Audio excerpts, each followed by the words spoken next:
Yeah, we've had a little bit of a rearrangement of the schedule.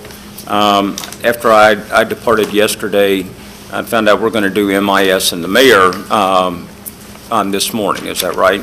No, sir. What we're doing this morning, as we left here today, was outside agencies. Well, I knew that was the very first thing, but Well, it will be this afternoon. It will be today, but it will Okay. be after fire, and then we have MIS. and the Okay, mayor. okay, Yes, sir. that's fine. All right.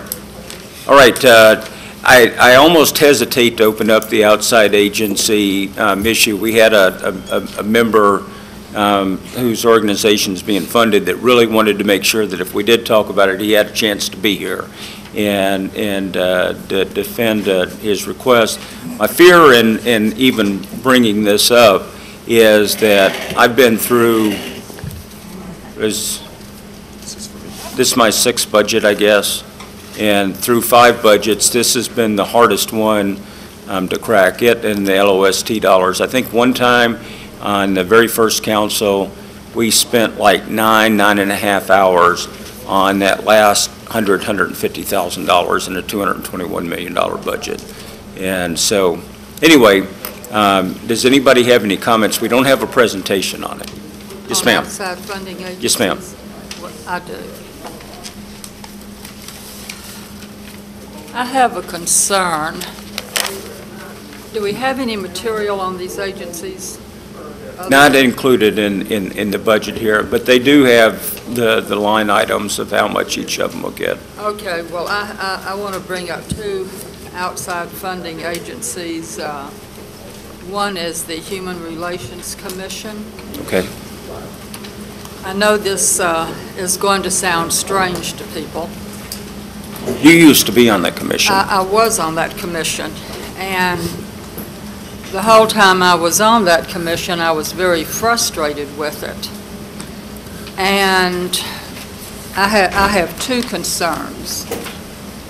I'm not asking that they not receive their funding, but I am asking that the council exercise some oversight of this agency. And I'll tell you what my 2 concerns are. First of all, and I should have brought it with me, and I apologize, we have a fair housing ordinance in the city. We also have a fair housing ordinance in the county, and they mirror each other. And they both call for there to be a fair housing executive director. And over the years that I've been dealing with the Human Relations Commission, they do have a very good employee there, Barbara Horde, who's been there for over 30 years, and she's getting ready to resign, and she's done a good job in terms of dealing with housing discrimination complaints. However, what always bothered me when I was on the Human Relations Commission, and it bothers me now because I'm in contact with some of the board members, is accountability. I would like to know I would like for them to give us a report on their activities.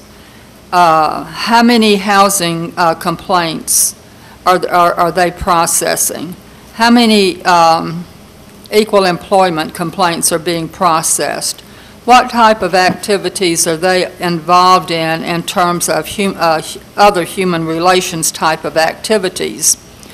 But what concerns me about them following our fair housing ordinance, our fair housing ordinance is extremely powerful. It allows the director of fair housing to actually hold hearings and subpoena records and can make recommendations for criminal prosecution of fair housing violations. And we have some very serious fair housing violations in this city and county that have to do with exploitation against persons with disabilities. And by the way, according to HUD nationally, about 50% of housing discrimination cases are against people with disabilities. And I am not satisfied, I was not satisfied during the time I was on that commission with their following the ordinance. As far as I know, the director has never held a hearing, never subpoenaed records of a landlord. And the other thing is, when I was on the commission, we only had 3 employees, Barbara Horde, Calvin Avant, who was the director, and Rebecca Hale, who was the administrator. And her salary, she was making as much as the director. How can you have an office administrator who's making $40,000 a year? I believe that's what she was making, or thereabouts, when you've only got 3 employees who work in an office. So that troubles me. And I will support their being refunded on the condition that we bring the chairperson of the board here to answer some of these questions. Okay, let me just recommend something here. The motion that we've got on the floor still is that the City Council approve the mayor's fiscal year 2013 proposed budget. What I'd like to hear from a member of council is to amend that motion to include holding in abeyance the funds for the Human Relations Commission until they meet ABC, and I'll have you lay that out of all the things that you'd like to have on it. I think it's a reasonable request. We're not denying them the funding, but there's some things that before we actually write the check to them that you'd like to have answered. Well, I don't want the funding denied. I went to bat for them when the county was thinking about denying them funding some 3 or 4 years ago. We need a Human Relations Commission, but we need one that follows the ordinances and that's effective. Okay. So do you have a motion? Yes, I would like to make a motion that This is an amendment to the main motion. that we fund the Human Relations Commission with the understanding that they will come to the City Council on one of our agendas and give us a report as to what they're doing, who's working for them, and what their salaries are. More or less, an operational performance and financial presentation. Exactly. Okay. And that the funding be contingent on that at this time. Is there a second? Second. There is a second. Did you want to speak, Mr. Weiss? Just on another matter, I mean, okay. within this, but I'll wait till we're disposed of this. Mr. Geralds. Thank you, Mr. President. I have some of the same concerns. However, I'd like to take it a step further to include all of the, we're singling out one, and I've heard of one of the others that we fund that's been having some difficulty in operation. I'd like to hear some accountability from all of them. Mm-hmm.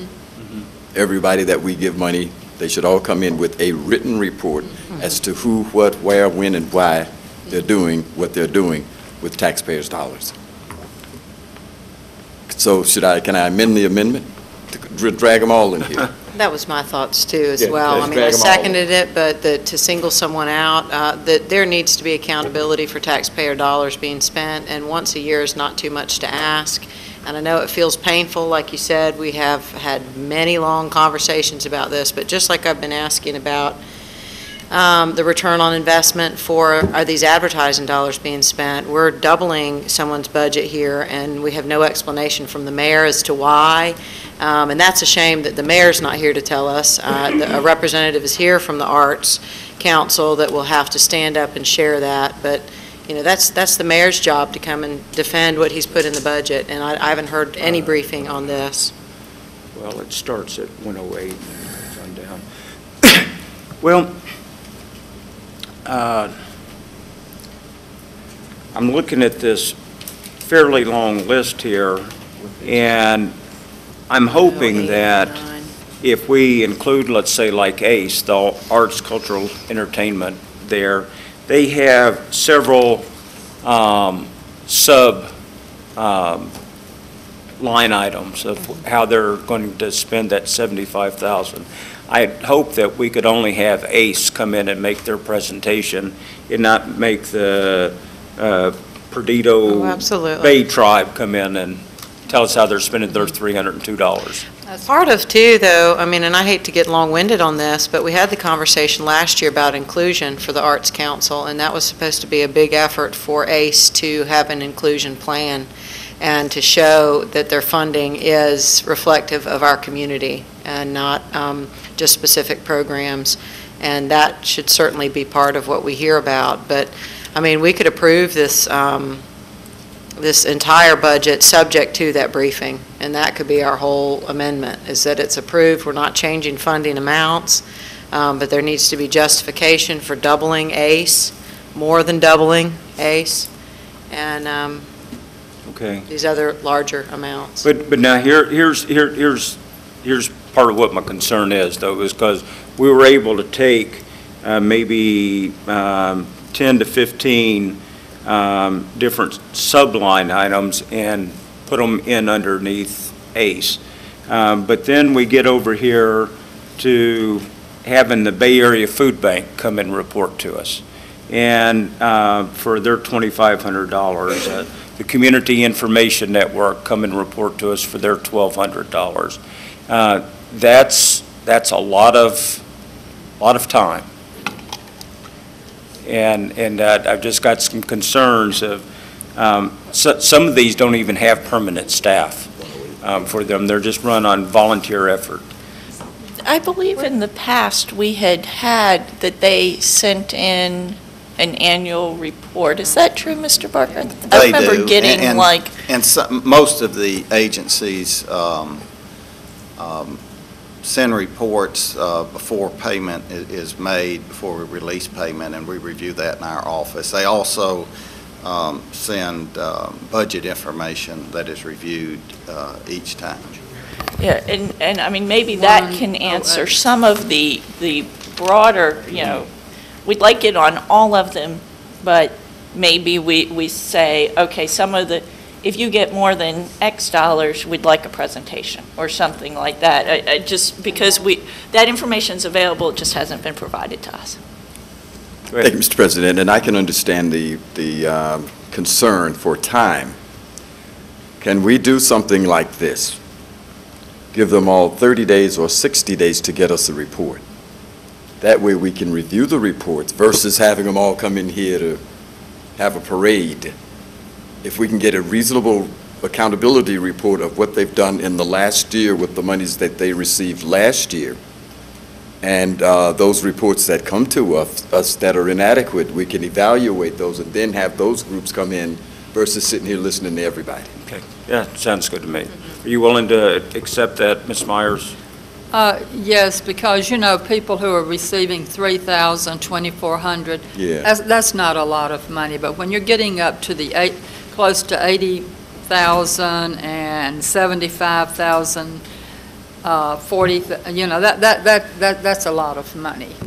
Okay, let's So just kind of regroup here. Okay.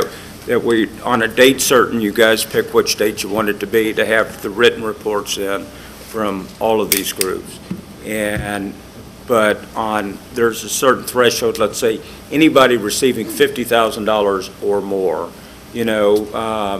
that's receiving that funding is contingent upon a presentation before the committee of the whole. Yeah, I like that. You like that? Because, we're only talking about a I can't few believe how agencies. easy this is. Mr. President, though, don't we have that information already, and it could be sent out today magically?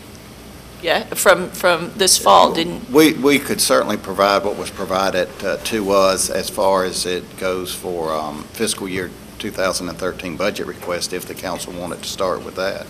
Okay. that would probably get most of our questions. Okay, that'd be great. So we got a motion and a second. Is everybody good with that?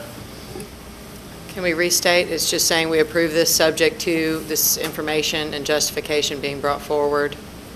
I mean, are we going to take Yeah, another action? let's say that September 30th, okay? Okay. Written report by September 30th, and anybody above the $50,000 funding level is subject to being called, having their funds withheld until they've come in and done an oral presentation to the Committee of the Whole. In addition to that, I think we should, in those reports, I would like to see some accountability as far as the use of funds. What have they actually done? Not a drawn-out audit, but some accountability as to where the dollars went and for what. Agree? Yes. Thank you. And Mr. President, if we will get that information out this week as far as what we've received to the City Council, and if we have, which I do believe we have, reporting to date or last year, I'll send that information out to Council too, so they have it available, and then the Council can decide from there if they need additional information. Okay. Any more discussion? Okay. Ms. Mack? Thank you, Mr. President. Because I'm concerned that you are about to, with your caveats, actually approve the whole budget, I would ask that there be fuller discussion of the ACE increase, because there's been no discussion. You may have some information that the public does not. And while I'm up here, I would like to offer an alternate proposal. I saw the list of where the money, most of the money went for last year's $30,000, and it's the usual people. It's the symphony and the opera and children's chorus and little theater and Pensacola Ballet. And while they are wonderful, there are so many other needs in this community, and, it's no reflection, but, I, as a citizen, have no idea, where that additional $45,000 is going to. And we have a very crying need that this administration has created, and this is my alternate for you all to consider. I will remind you that in October 13th, as we heard, the Legion Field West Side Resource Center is going to be open, and the West Side Library on Cervantes is going to be closed. And we will have an entire population north of Cervantes for whom it will no longer be safe to try to walk to a library.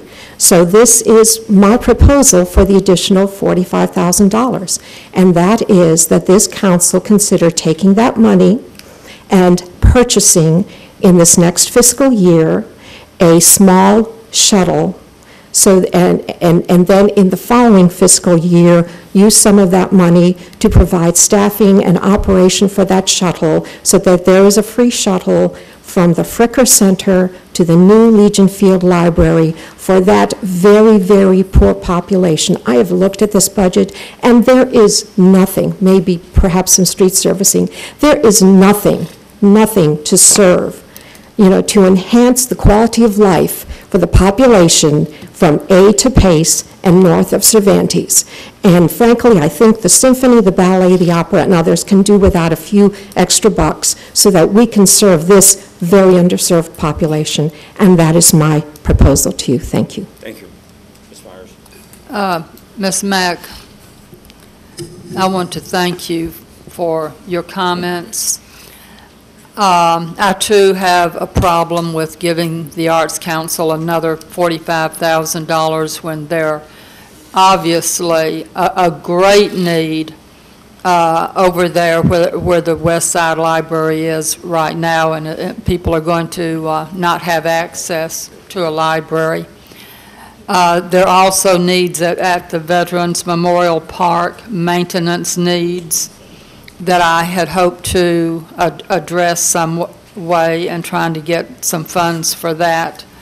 But I do think that we need to look very closely at where this $45,000 could be most advantageously applied, and where the greatest need is. So thank you for bringing that up, and hopefully we'll be able to reconsider this after we get the information that we're seeking from these outside agencies. Thank you, Mr. President, and I also want to thank Ms. Mack for bringing this up, and I think there may be a solution here because we have several buses in the Parks Department, Play Pensacola or Neighborhood Services, whichever name they are, that would be available. I know they're used for field trips, they're used for some of the special events, but that would be something that the summertime use would not be a competitive use because, I mean, you could integrate that into those plans at the Fricker Center to start shuttling. So it would just be a question of finding some funding for the person that would actually drive the bus, if it's on a daily basis or, 3 days a week, or what, the need is from the Fricker Center over to the new Legion Field Resource Center. So that may be an option from there instead of moving these dollars at this point, because it's an unknown of how much it would take and if we actually have vehicles elsewhere. So I think we need to address it, but there may be resources within what we already own that could address it, at least partially. Thank you. Mr. President. Go ahead. Just briefly to refresh your memories on the reason the West Side Library is there in the first place. Back at about 04, 05, there was a blue ribbon study led by former Superintendent Bill Malloy, and they recommended the building of 2 libraries in Escambia County. And the solution for the West Side was a bookmobile, which I found to be insulting as well as inadequate. And as a result of that, I had to fight like hell to get that branch on Cervantes Street open. And now, once we set aside $1.5 million for a West Side Library branch, we're at the point of, as we've all talked about, moving the West Side branch from Cervantes and including it in Legion and having that library moved to Legion Field, thereby denying those citizens that Mrs. Mack mentioned access to a library. The traffic presently in that library is in excess of it's somewhere between 8,000 and 10,000 people per month that are going to that library. Amazing. And it's highly, highly utilized. But a shuttle bus reminds me of the old offer of a bookmobile, because you're still denying them. And what time does the bus go back and forth? Are we going to run it all day? And someone had offered one of the old shuttle buses to move the children back and forth. And I still think that's inadequate, especially since the traffic in that branch is so tremendous, and it's highly used. And for me, that's going to present a problem, because it's not just the children, but there are the elderly and a lot of other people that use that branch on a regular basis. And I don't know if we don't need to reconsider relocating it. And according to yesterday's report, that Legion Field project may be as far down as 2014. It's quite a bit down the road. But I would even see a shuttle bus at this point to be inadequate to serve that community. And I would have no problem with leaving that branch where it is, because we've talked about the distance between the main library and Legion Field. We've talked about the fact that there are no sidewalks or access to that library, and I don't know if there is a plan to put sidewalks, but you will have to go around the cemetery. It's just one hell of a problem that we can't address, and it would be my thoughts to leave the branch exactly where it is, and just whatever you're going to do with Legion Field, they can do that. But the people in the Legion Field neighborhood still will have access to the main branch within less than 9 blocks. So it's a complicated issue, and it's my opinion that little consideration was given to that neighborhood when the decision was made to combine it with Legion Field. But there's one other thing, and I noticed and I know you want to get off. Are we going to approve the motions on the floor before we look at this entire budget? Because I'm looking at some zeros for the Gulf Coast African American Chamber in 2013 and 2014. Do we come back to that, or do we isolate? It's part of the outside agency funding, so. So they won't be in the budget for 2013 and 2014. Is that correct? Yes, sir, that's correct. They did not make application. We received the applications, and all the applications were sent to City Council on March 14th, but we'll resend the budget information to council for those that are recommended, or we can send all the applications we've already sent to council back in March for the 13 funding, whichever you would prefer. I would prefer that because the organization itself has reorganized, and I guess it had sort of killed itself, and they were not, but I'd like to have them back in the budget for 13 and 14. So that request that they need to submit, can we get them back on this list? That's what I'm concerned about. We will resubmit the applications, and for this year, for fiscal 12, they of course have received no funding either. There was funding identified. Yes. But I think you and I have had some discussions about that, but no funding has been provided at this point. Okay. In other words, those funds are sitting, they hadn't been utilized. That's correct. So you would Okay. have those.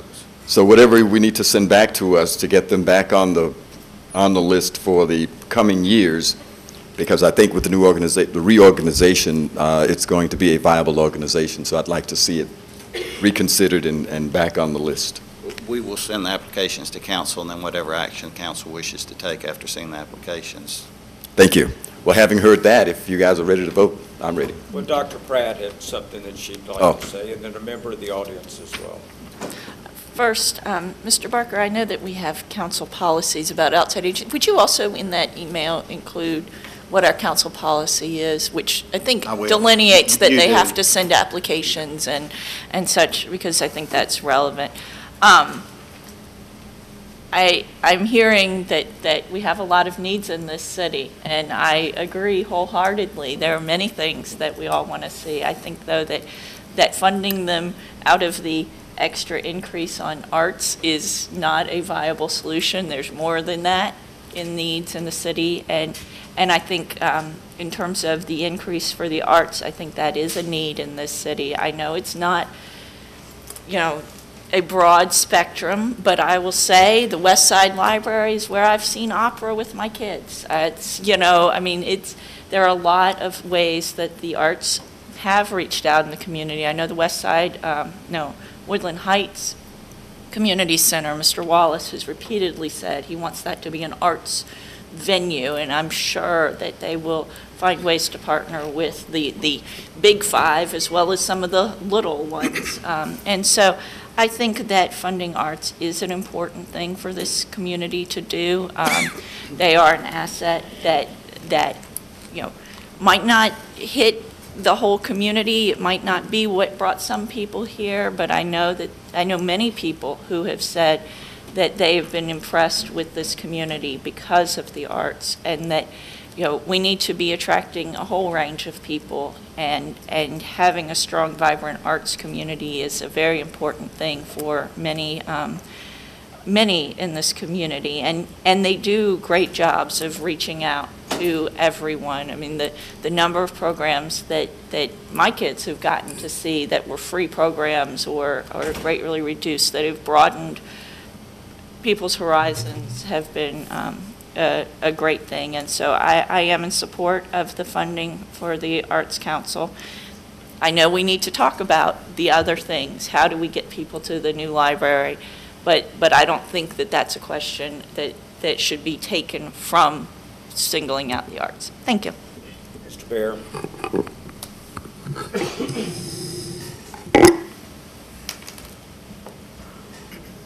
Thank you, Mr. Chairman, Council. I wanted to address today several of the discussions that have been going on this morning to discuss ACE's intentions and our history and what we have done. I've made a couple of notes, so bear with me, please. There were some questions about all of the outside agencies' accountability. One of the things that we have done is submitted to the city our full audited statement. So financially, you have a copy, the city has a copy of our audited financial statements. We have also, back to one of the comments that you made, Councilman, is that we do take the city's money and re-grant that to other organizations ourselves. And we have eligibility criteria that requires them to be also accountable. One of those criterion is that they also perform, at minimum, a independent financial review and/or audit, so that they are accountable for using city money. We want to make sure, our whole mission is to improve the arts community. We do not judge them on their artistic value, because that is an individual's perception and preference. Excuse me. But what we do is judge and value them on the merits of their management and the fiscal responsibility of their organization to properly manage the city's money, to do what is best in this community for the citizens, for economic development, for quality of life, et cetera, et cetera. So that is one thing that we do. I'd like to discuss the diversification. We did, the council did address with ACE last year at this meeting the need for the diversification of our funding. We created a mini grant program to try and allocate funds out to some smaller, new, emerging organizations throughout the entire city of Pensacola for the community to help meet those needs. We still have not had that program implemented yet, but it will be implemented before the end of our fiscal year. We are in the final stages of creating that program and creating the press release that will be going out, hopefully by the end of this, by the end of this week. I do have meetings all week, and we do not have any paid staff. We are a volunteer organization, and so it is difficult to get everything done yesterday. So we still do try to get it done, and we will have that done before the end of this fiscal year. Some of the other diversification things that we do, Mrs. Mack mentioned that it's nice that the symphony and the opera, et cetera, the museum, get a little bit more money this next year. You know, we've more than doubled our request. Our request is more than double our last year's funding. All of these organizations do outreach programs. ACE doesn't. We don't do programs. All we do is re-grant these funds and try and raise the professionalism of the arts and cultural community. So what we do is we require them to give us statistics. We require them in their grading of their organization that they do outreach, that they do collaboration with other organizations, and we ask them to collect data on not only their board makeup, their staff makeup, but also their supporters, excuse me, my brain's... Attendees. The attendees, thank you. My brain quit working. And their attendees. And so we collect that data and we tell them that it must be inclusive and representative of our overall community. So we can't tell them who to hire. We can't tell them who to fire, just like you all can't do that. But we do tell them they need to be inclusive. They do. They are inclusive, and I have that data that I can provide you in that report that you're asking for, broken down by those categories: board, staff, visitors, et cetera. Where are they coming from? How many of the city residents participate? But they do outreach. For an example, the Pensacola Museum of Art does for the Escambia School District, they do the Youth Art Focus, where all of the students from Escambia County School Districts, public schools, can exhibit their artwork. That is huge. This is an accredited museum, the only accredited museum between, well, now it's just between New Orleans and Tallahassee, but it used to be across the entire Panhandle of Florida to Jacksonville. For students to be able to have their art hanging in an accredited museum is significant. They go out to the libraries and they do performances, the opera does, et cetera, et cetera. They do them at the Sanger Theater, where they bring in the school children. Because of funding, state funding being cut and county funding being cut for education, the arts step up because the arts are always the first to get cut.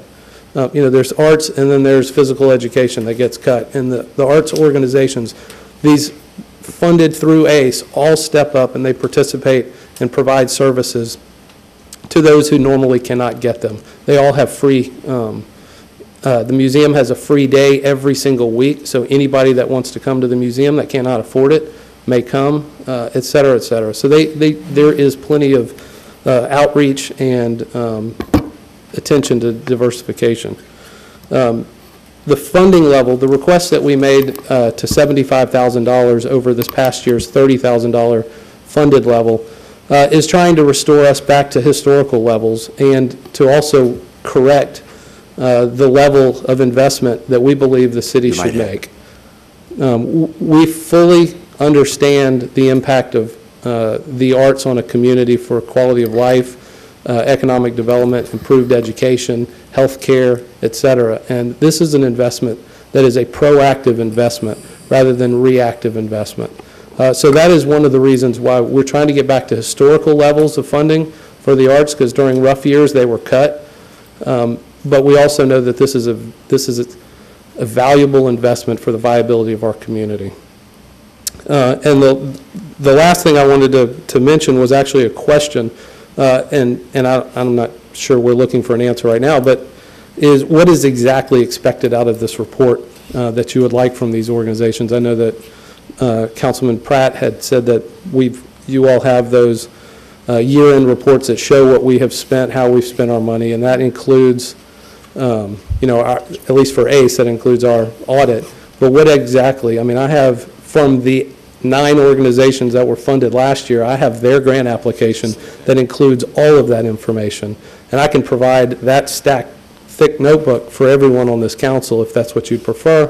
But if you'd like more of a summary and of what issues, and I'm not trying to put work on the council. I want to make sure that our report is complete because, we're very serious about what we do. Mr. Bear, I think as long as you can give us, as you have anyway, your financial statement, perhaps the financial statements, the financial audits alone of the lower organizations, but come and make a presentation to us, very much like you're doing right now, and just be prepared to answer questions on performance, operation, and, financial status. A couple of councilmen have got some words, so just stay there at the microphone. Okay. Go to Ms. DeWeese first. Thank you, Mr. President. And I want to thank Mr. Bear and the rest of the volunteers at ACE. And volunteers is the key to this. I want to remind council how far we have come from the misuse of city and county funds and the fraud that existed, and the executive director, that it was a huge drain on our dollars directly impacting our community. So I thank you for that. And I know we've come a long way. And as a practical matter, trying to understand the increase and getting back to historic levels, I was pleased to hear about the mini grant as your efforts for diversity. Is there a waiting list after you've funded? Is there a certain portion of your current budget that you say this is the mini grant dollars? Is there a waiting list after that? Is that what you see growing within your organization of what you're granting, or do you plan to take larger lumps and give it to the ones that are already sustained and exist and have, some of them have $1 million in the bank right now, some of those organizations? So the current year budget that's being funded right now, we have allocated $5,000 because we were not sure at what level we were going to get requests, and the discussion at our board meeting was that we would increase that pending the outcome of the number of applications that were submitted. are you able to do the mini grant portion before, and like we have PCIP Yes. funds that are requested, and as a council we try to fund it completely. So if you had, the awareness was created in the community that you had, 4 times more than you had last year, would you be able to fund that and then say, we maintain this funding over here for the opera, the symphony, all of the others, and increase that portion? I mean, that's something that I, as a council person, would be able to support more than increasing funding directly for the larger organizations. Our hope is to do that. The problem exists is if we specify, we have an overall grant pool. If we designate a portion of it to go to the larger general operating grants and then the remainder to go to the mini grant program, then if there are not enough organizations requesting funds to meet that allocation, then that money will go back to into the general operating grant for those organizations. And that's what I mean, is that if you can Yes. at least do the applications for mini grant, have the application period before you directly fund the other operations, that would be a logical thing as council to see your efforts for diversity, your efforts to fund mini grants, the up-and-coming small startup arts organizations, fund them first, as many as come, and then the rest. Obviously not cutting into the existing budgets of the larger grant funding that you do, but I mean, that when I'm asking for seeing this double and more than double, that would be a logical outcome of our funding. I don't think we should require that of you because it's a fluid situation, but I'm just expressing my thoughts on Well, that. and I appreciate those, and I think all your points are very valid, and there are things I'd like to have answers to today. But the feeling I'm getting around the table, whether it's for the arts or for Gulf Coast African American Chamber of Commerce or other outside agency funding, that generally we're in agreement with it. And we've amended the motion that we had yesterday morning to include certain reports that come out of that.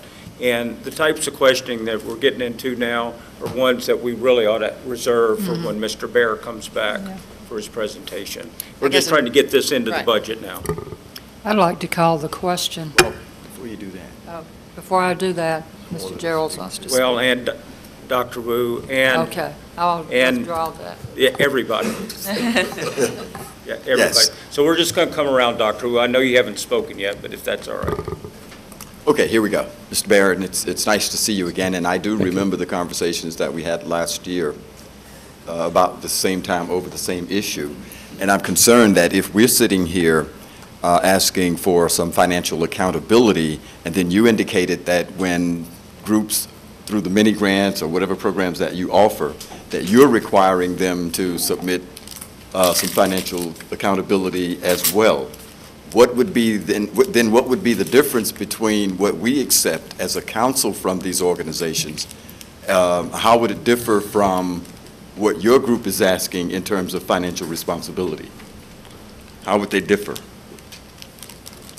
Because one would think that if they're accepted, reviewed, and approved by us, then they should be eligible to apply to your organization. Because some of these groups, as mentioned earlier by Councilman Myers, with these $1,200, $1,300, $1,500 grants, it shouldn't take no more than about 5 or 10 minutes to do a financial report on what they've done with those dollars. So I'd like to sit down with you and look at your criteria so that what we're looking for in financial accountability from the groups who are on the outside funding list, should they come to you, like IN, for example, not IN, but the Independent Network, I forget what they're called, but I think they're down here for $1,200.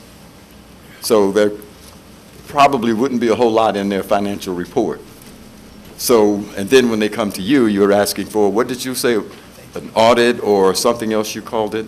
A financial review, but that is for our general operating grants because they're much larger grants, and those reviews and audits are costly and would be cost prohibitive for this mini grant program. Okay. Well, at some time in the future, I'd like to sit down with you and look at that information and see what that criteria is so that there's a clear understanding for groups who would consider applying to your group for a mini grant to help with some of the programs in various neighborhoods. That's all. I'd be happy to do that. Thank you. Ms. Myers? I really don't have anything else to say other than thank you for your volunteer time. I know that you put a lot of work and heart and soul and passion into it, and I want to thank you for coming down and being prepared to give a presentation and basically being willing to provide us with some further information. Doesn't have to be voluminous, just more of a summary, if you don't mind. And then when you're down here again, we can ask you some other questions if we have any. Great, thank you. And this is, Mr. President, and this is important. As we are discussing it, I'm looking at 5 reports that came from cyberspace. That includes the West Florida Historic Preservation, the Escambia Human Relations Commission, Lakeview Center, BARC, and a letter of outside agency funding. So I don't know how many of you got it, but it's been sent down from Ms. McClellan, Yvette. Some of the groups have reported. Mr. Gerald? You just did that just now, I didn't just you? sent it just now. I sent it in 2 different emails because they're so large. Okay. You should see there's a 1 of 2 and a 2 of 2. And that should be, you should have everybody's application. Ah. Okay, Okay, thank you very much. Now I see the second one. There goes my weekend. And it should have the financial statements included in there. You can wait that long? Dr. Wu? Let's see, I have something that I have. Thank you, Mr. President. First thing I want to do is thank you very much, David, for everything that you do for the arts and city. As I said to the speaker last night from the library, you've done such a good job, we're going to double your salary this year. I don't think most folks realize how many hours you put into making sure that this ran, especially when we ran into the mess earlier. I take a different view of the arts than perhaps some of the folks that you know, and that's okay. I mean, it's all right for different people to have different views. I view arts a lot as economic development. I think the symphony, I think the opera, I think the ballet, if we're trying to attract people to come here, if we're trying to get people to invest here, I believe there's a quality of life that we have an obligation to present. Someone said once that we're not in economic development in the pure sense, and I would agree with that. But we are in the business of doing the best we can to put out the best looking product possible. And to that end, arts plays a very essential part. I know people that would not come here if we did not have some of the things that we're mentioning, and they wouldn't even consider it. And having said all that, I'll close with one thing. You sat here yesterday, you see the dilemma we're in. We have a finite amount. We're pushing and pulling on what little bit we do have. I'm looking at Council on Aging, which I feel very close to, and I see that they've gone down like 20,000. And you're talking about things like, you know, Wheels on Meals and whatever. And this is the only questions you can answer. I think if push came to shove, and not to answer me now, but just to regurgitate it, is there anything else that you could go to if it came to that? And I may not need that, but what I'm saying is you know, is there an alternative? And again, I don't want an answer now. But again, thank you so much for what you do. And again, I don't think personally Pensacola would be where it is or what it is without the arts. Thank you very much. Thank you, Mr. President. Thank you very much. Townsend. Townsend or Johnson? I'm just going to come around the table. My bad. It's my bag. I heard the sun at the end. What's great about this city of 51,000, in my opinion, is the arts. You can go and find just about anything your heart desire to satisfy your entertainment, and I would hope that we would continue to support the arts, because as Councilman Wu just articulated, it's very important for this city, and especially even from economic development, because when they come, they're going to come early and they're going to eat, they're going to do all the kinds of things to enjoy themselves. So arts, very important. Getting to the motion that I think I heard, is that anything beyond 50,000 that they were going to come and make a presentation. Is that correct? That's right. Yeah, because I'm concerned about at least 2 or 3. Specifically, I'm always concerned about the chamber in terms of the identifiable items that they have done over a period of time. I know they've hired some folks, they've said some things that they're doing, but not very visible, in my opinion. I'm also concerned about the extra allocation to the capital outlay for the Singer Theater. I think a couple of years back, we did, what, 15 million, I believe. Yes. And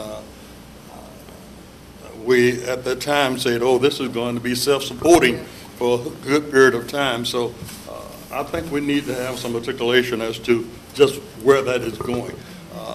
I know we received the separate input from these agencies, but I'd just like to question them a little bit more. So I'm supportive of what we have here, but I'd just like some explanation. I think it's wise to bring those in excess of 50K just to ensure that we can shift some money somewhere else if we don't feel that that's the priority that we're looking for. Thank you. Mr. Spencer. Thank you. I enjoy these deliberations and in the sense that not only are we looking just at numbers, but I think we get to know one another as fellow council members a little bit better, get to see perhaps a perspective that otherwise in some of our other meetings we just don't have this opportunity. For instance, the discussion that followed Ms. Mack's presentation, I think, provides an opportunity or is inviting us to consider the needs, again, of that population that is north of Cervantes and west of C Street. And then that Ms. Mack's conversation, I think, led to some very valid points from Councilman Gerald's that we need to discuss about the library center. My point is, I think that opened the door to a topic, a responsibility that I don't want to see us forget about, even though it was launched by, of course, or preceded Mr. Baer's very good presentation. And my point is I think both are very worthy endeavors. That's what we're facing so many times as elected officials. And I have to point out that my professional, or as a volunteer, I should say, as a fellow volunteer in organizations with Mr. Baer, I have seen nothing but professional application and an absolute commitment to accountability to the boards that he has served on, particularly for me, the Pensacola Museum of Art. And by the way, that museum has far less than $1 million in its account, but I sure wish, yeah, I know, I sure wish I was on some of those boards that did. It would make it a lot easier. So I'm in complete 100% support of the stewardship of ACE, and I do think that their vetting process helps ensure that our allocation of public funding is protected. But I don't want us to lose sight that we had some other conversations that preceded David's presentation that I want to follow through with. And actually, one more comment. Councilwoman Pratt, I think you summed it up very well about how arts has such a powerful impact in the community. And in fact, what I read from what you were saying is one doesn't have to displace the other. Thank you, Mr. President. Yeah, first I'd like to thank Mr. Baer for his efforts in our community with the arts, him and his family. You know, I think of the Bears, and I think if this family wasn't in Pensacola, Florida, who would help with this effort? Who would lead this effort with our arts? And I just want to thank you and your family for all you do, first of all. Second of all, I want to, as I hear this conversation, I support Dr. Pratt, Councilman Spencer, Mr. Townsend, and Dr. Wu's comments. Got in a little late, I apologize. Didn't hear everything on the other speakers, but you know, I remember a conversation I had when I first came on to City Council in 2004 with a community leader here in Pensacola, Florida, one that we don't see very often at City Hall. Matter of fact, I don't think I've ever seen him at City Hall, but I know he's interested in our city, and he recruits the creative class to Pensacola, Florida, the young people that we go after and we seek to move to this fair city of ours. And I remember him talking to me about the arts and how important that was in this recruitment, that these young people that come out of college, that they Google or they search on the internet communities that they're considering moving to and working at and moving their family to.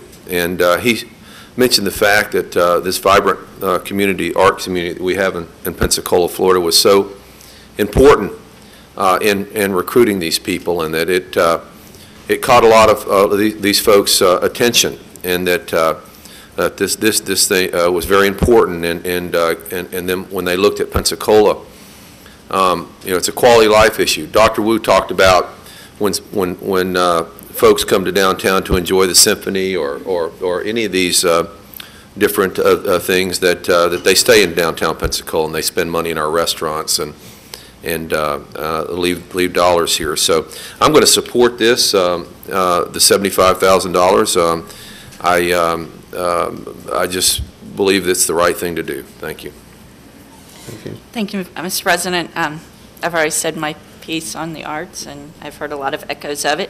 But I just wanted to bring up the parades. We, in 2011, we spent, in terms of police and barricades and things like that, about $33,000. Last year, Mr. Mayor, I was just going to tell you that you could probably sit down at you're least for a dismissed. moment. Thank you very much. Thank you all.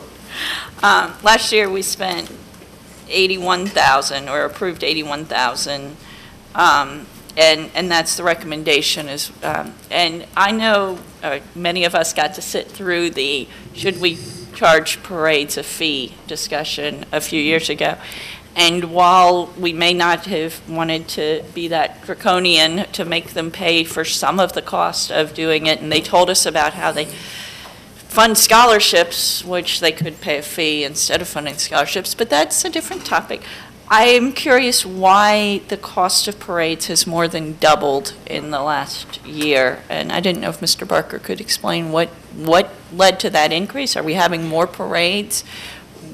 I haven't noticed that. I can get that information for you. I don't Okay. have an, I'll have to get with the departments. Matter of fact, Public Works and Police will be presenting today. That's Sure. the majority of the calls, so you could ask them at that time. Okay, and I think, and so I guess I'm just going to say my approval of this is contingent on discussions with the Police and Public Works. I think that's a major increase in the cost, and I'd like better understanding of what's going on. Thank you. Mr. Weiss, then Ms. Dubuisson. Just a quick question that Dr. Pratt brought up with the parades is, do we have something in our policy about for-profit organizations that are putting on parades as opposed to not-for-profit or fundraisers? And if so, if there are for-profit organizations, are they required to give us financial disclosures? I don't know if that could be researched. I'm certainly not going to change my vote today, but it just brought up that question. Oh, okay. Mr. Barker, are you? There again, Mr. Garza or the police chief would be able to respond more appropriately to the numbers. As far as the policy goes, I'm not aware of the council policy on parades, and they're probably more familiar with it. Well, Mr. Townsend, so it's from my ear, the two-time rule. I don't know if I was clear about it yesterday, that I really wanted to kind of, the budget session is abandon that. Now, if somebody wants to call a question, and, you know, they get the second, we certainly do that. Yeah, okay. But part of the whole reason for this workshop is for people to be able to speak multiple times. Oh, okay. So I got three of you coming down the row right here. Mr. Geralds. You know, the more we talk, the fuzzier this thing gets. My question is, why do we give money to groups and then they give it to the other groups? This doesn't make any sense. Because if they're eligible, they can come through us as others do. So we give them the money, and then they decide who they're going to disperse it to. Does that make sense? It does to me, but... You know, if they're eligible, they can then apply to us as an outside agency. You know, we do the same thing with United Way. We say, okay, here's the pot of money. Now you decide who you're going to give it to. Well, hell, if we're going to give the money out, we can do that. They can apply directly to us. Why should they have authority to decide who they're going to give it to the second time? We created too many tiers. And this doesn't make good sense. Mr. Barker. In response to that question, I have been around here a while. It was prior council that thought it was more efficient for them to run through with the organizations that had expertise and that may be they were getting a consolidated report on other funding that they were getting versus just from the city. But I think that the issue was, because I certainly remember the 9-10-hour meetings just dealing with boards and commission, and I think council, quite frankly, just didn't want to fool with it. Now, there's no reason that this council cannot have all of the, organizations come to them and look at either one, but that was the change at the time, that the council wanted the United Way to deal with the other, and it was the Arts Council, I think, dealing with the arts, and then the issue happened with them, and then it went over to Mr. Bear's organization. That's sort of the history, but there's no restriction from council having every organization come in and speak to them. It was just more of an efficiency and time standpoint. Mr. Gerald, let me just say is that we've got only one outside agency showing up today for the absolute smallest part of our $221 million budget, and we're already over an hour just talking about it. So that I'd rather David Bear spend his time talking to these other agencies than us. Ms. Myers. Yeah, I think we're getting kind of off the subject of the motion, so I'm going to call the motion. So you're going to move the previous question. We need a second for that. Second? Okay. So that's not debatable. All those who are in favor of... Excuse me? Okay. Wait just a minute. All we're doing right now is voting to close debate. That's not the final vote, Ms. Dubuisson. We will let you speak. Okay. The motion before us right now is to close debate. All in favor? Aye. Opposed? That passes unanimously. Oh, you vote no? Well, okay, Ms. Dubuisson. Yes, I thank council for your patience this morning, and I first want to start off by saying thank you to Mr. Bear and all the volunteers of Pensacola who create the wonderful quality of life that they do. I agree with everything council has said regarding the value of arts, and I think it is one of the few overarching elements that we bring to our community, from quality of life in improving education. It's been proven that a well-motivated child performs better, and that mathematically a lot of the arts help visually. There's just, I could go on for an hour. I will spare you that. The social aspects of allowing community interaction, which does not occur in any other element, as well as the economic issue, which has already been discussed. The arts are an economic engine for Pensacola and do need to be recognized for that. What I would ask this council to look at is all these discussions that you keep having about who's in charge of the dollars and how accountable they are. You put the trust of these monies into ACE. And if you will recall, at the time that ACE was created, there was a limitation of what they could do because they were a newly incorporated group. We are finally reaching an age in their maturity as an organization where they might actually be able to catalyst these monies into larger dollars. If you change the process by which monies are funded, and they are not our delegated lead art agency for the city of Pensacola, you will then be deferring to the county's lead art agency for funding dollars that come from the state and national groups, and that would again be ACE. So you would be cutting the city out of any determination of application for larger monies, but allowing the county to do it, which would minimize the dollar return to this community. So while you're looking at accountability, please study and understand the real formulas for magnifying the dollars that you are putting into this. The money that you are putting into ACE can be multiplied many times over if it is correctly used as the seed money for other funding mechanisms. And I believe the emerging arts program that they are developing is probably going to be one of the best catalytic economic engines that will be coming out of the arts, because we will then be able to get monies at a very larger number coming from private foundations as well as public entities. Thank you. Okay. Let me restate the main motion, and that is that the city approve the mayor's fiscal year 23 proposed budget. Now, I'm going to state the amendment as I've understood it through our discussion, is that outside agency funding will be held in abeyance until written financial, operational, and performance reports are received from each budgeted agency. For all agencies budgeted to receive $50,000 or greater, delivery will be held until a presentation at a committee of the whole and the committee's acceptance. Yes. Are we only voting on the amendment? We're not voting on the entire budget That's right, right now? just on the amendment, yes. This is the first amendment we've had to the main motion. All in favor? Aye. Opposed? It passes unanimously. Thank you, Mr. Bear. Okay. Now, CRA, I believe. Is that right? Yes, sir. CRA is next. Okay. Ryan, thank you for your patience.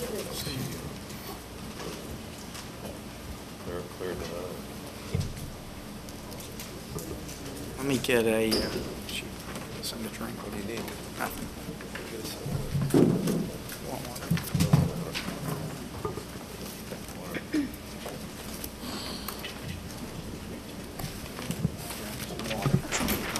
You want to wait for a second?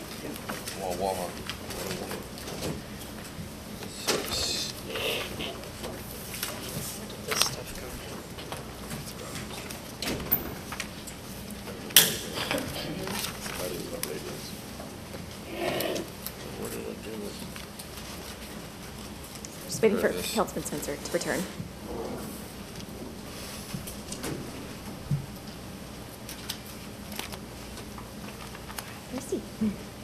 Okay, good morning.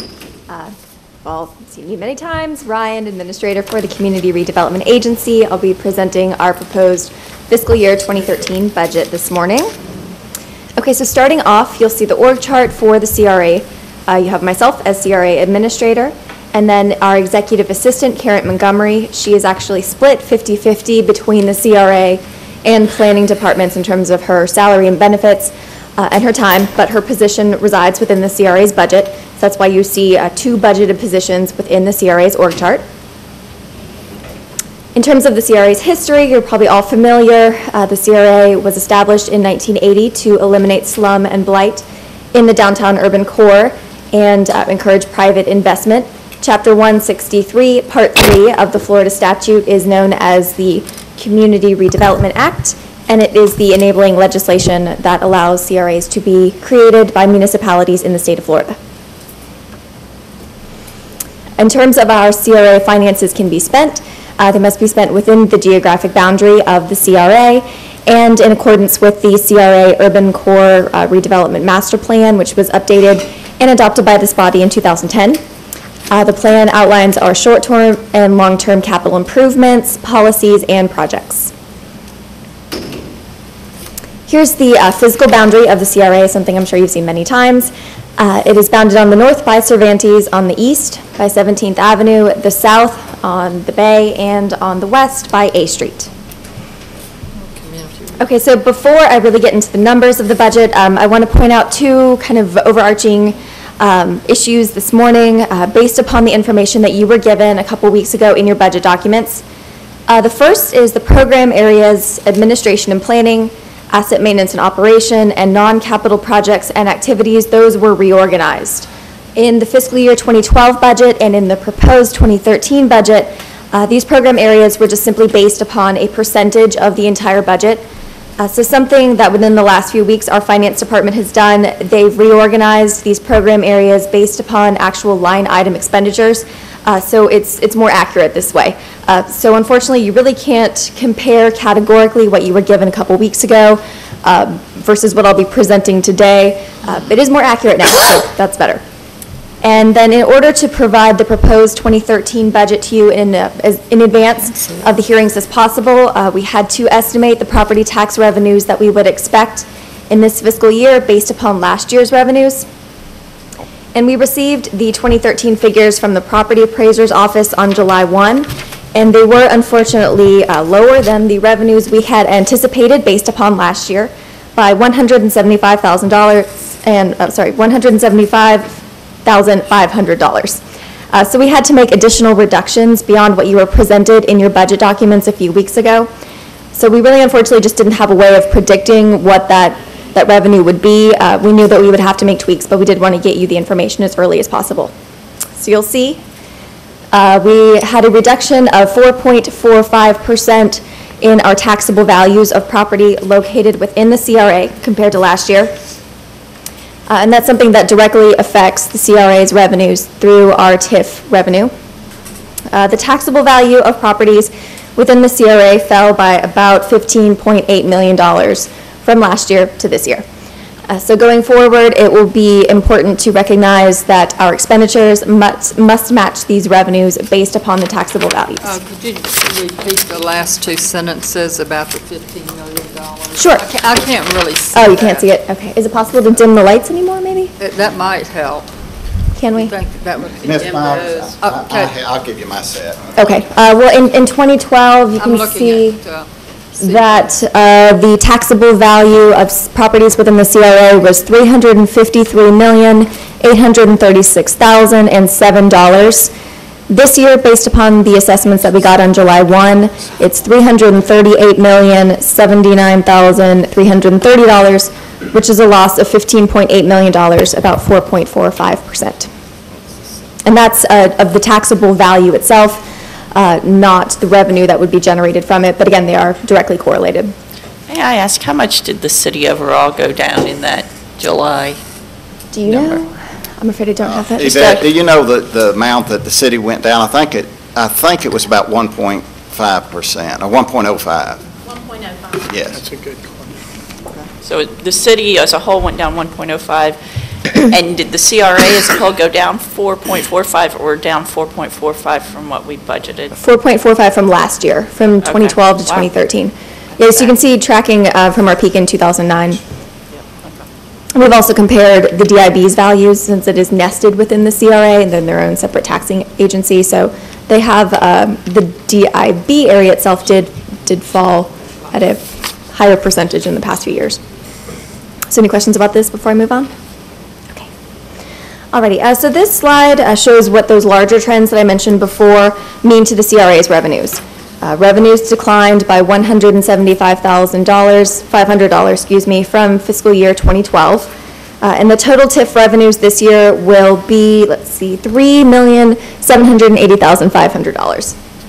So this decline can be attributed to a couple interconnected events, both on the micro level and the macro level. Of course, there's the decline in the larger real estate market nationwide and to some extent worldwide. Then, of course, we've had decreases in the millage rate and then increased tax exemptions over the past few years of all things that we've been seeing for the past few years. Ryan, just a minute, I did want to point out that the Sure. clerk spoke to me. I received mine this morning in an email. I think they went out about 5:30 yesterday, the slide presentation. So, Okay. Okay, didn't know if anyone had them printed up with them. So this kind of situation, it's not something that's necessarily unique to Pensacola. Many downtown redevelopment districts and TIF districts have seen these same trends nationwide. Okay, let's go back. And this slide answers one of Councilwoman Pratt's questions that she had last week about the Community Maritime Park Construction Fund / ECUA Wastewater Treatment Plant Fund, which is a really long name, but essentially we were anticipating that the bond payments for the demolition of the ECUA wastewater treatment plant would begin in fiscal year 2013. So we've been setting aside money for the past few years to provide a cushion when those bond payments would begin. So you'll see that as an expenditure of $684,000 in the transfer out category. And then when we move on to revenues, you'll see that accompanying transfer in of $800,000 to assist with the demolition of that ECUA wastewater treatment plant. And it's just abbreviated here on this slide as the Community Maritime Park Construction Fund. So the name itself is a little misleading, but it was always intended to provide a cushion for when those bond payments would start. And that $800,000 will show up as a revenue in the next 5 years to assist with those bond payments. So in terms of other revenues, you'll see the TIF funds and the various CRA leases and contracts that we have, like 16 South Palafox and the Plaza de Luna concession stand. And you'll also see that one revenue line item has been eliminated, and that's the Cedar Street parking lot. In this particular agreement, if you're not familiar with it, the CRA essentially acts as a conduit for the lease revenues before they're transferred to the port. This particular parking lot, it's south of Main Street and just to the east of Jefferson. It was developed by federal FSTED dollars. It's actually owned by the port, but then the CRA essentially leases this parking lot from the port and then subleases it to a tenant, Aylestott, Witkin, Crease, and Overholt's law firm. And then the CRA actually reverts the lease payments to the port. So the CRA kind of serves as a middleman. And in order to simplify this transaction, this CRA role kind of as middleman will be eliminated. So you're going to see that adjustment in the balance sheet as we go on. And that agreement and then the new lease will be coming before you as the budget cycle progresses to tidy up that agreement. Any questions?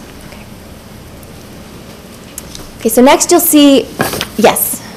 Yeah, I think Dr. Wu's first. Go right ahead, Dr. Wu. I know this probably won't do any good, but Councilman Johnson has mentioned this before. I want to mention it again. Can you use your microphone?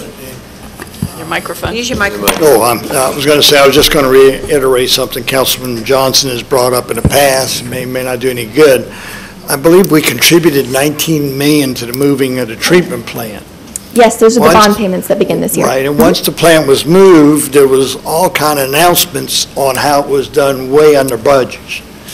So to me, it seems like if it was done under budget, should have pro rata whatever that was of 19 million come back to us. And, you know, I don't know what the answer is, but to me, you know, it seems like Councilman Johnson makes sense when he says this. I just want to repeat it. And Councilman Wu, if I could respond to that, the agreement says 19 million expended within the CRA area. I think the total, in conversations I've had when it first came up a year and a half ago, I discussed it with the executive director and the finance director out at ECUA to get clarification. And they felt that the cost would exceed the 19 million in the CRA area, although the total project was lower. So according to the agreement that we have with them is that they do have to supply an accounting before we make the first payment to assure that 19 million was at least expended within the CRA area. So before any payment's made, they will give us that accounting. Yeah. Thank you. Yeah, and if you could walk me through, and this council through, across the street, when we have Mr. Studer make this $12 million investment across the street and paying $200,000 in ad valorem taxes, could you break down what that means to the CRA and the city? Could you run through that real quickly so that we'll all get an understanding? Thank you. Sure. In terms of the structure of properties located across the street at the Maritime Park, the lease revenues, as you know, from the lease of the physical property will go to the city, not the CMPA or CRA. And then in terms of the property tax revenue that would go into our TIF fund, that would be assessed on the value of the improvements, not the land itself. So the site, the building itself. The land itself is leased by the city. Sure, so, it's a $12 million building. Okay. Sure, so whatever the assessment is upon the physical building itself. And then in terms of how that will break down, I'm afraid I don't have the pie chart with me today, but in terms of how the revenues work, The taxing agencies that pay into the TIF trust fund would be the City of Pensacola and Escambia County. The school board and the Northwest Florida Water Management District do not pay into the TIF trust fund, so it comes out to roughly maybe about 60%? Something about 60% of that increase in taxable value based upon that physical property will go into the TIF trust fund. So it would probably be about 150,000 or so. 135.6. 135.6, all right, excellent.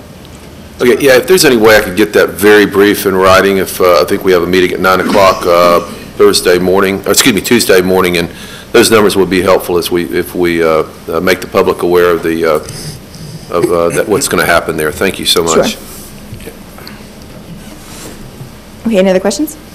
Comment? Yes.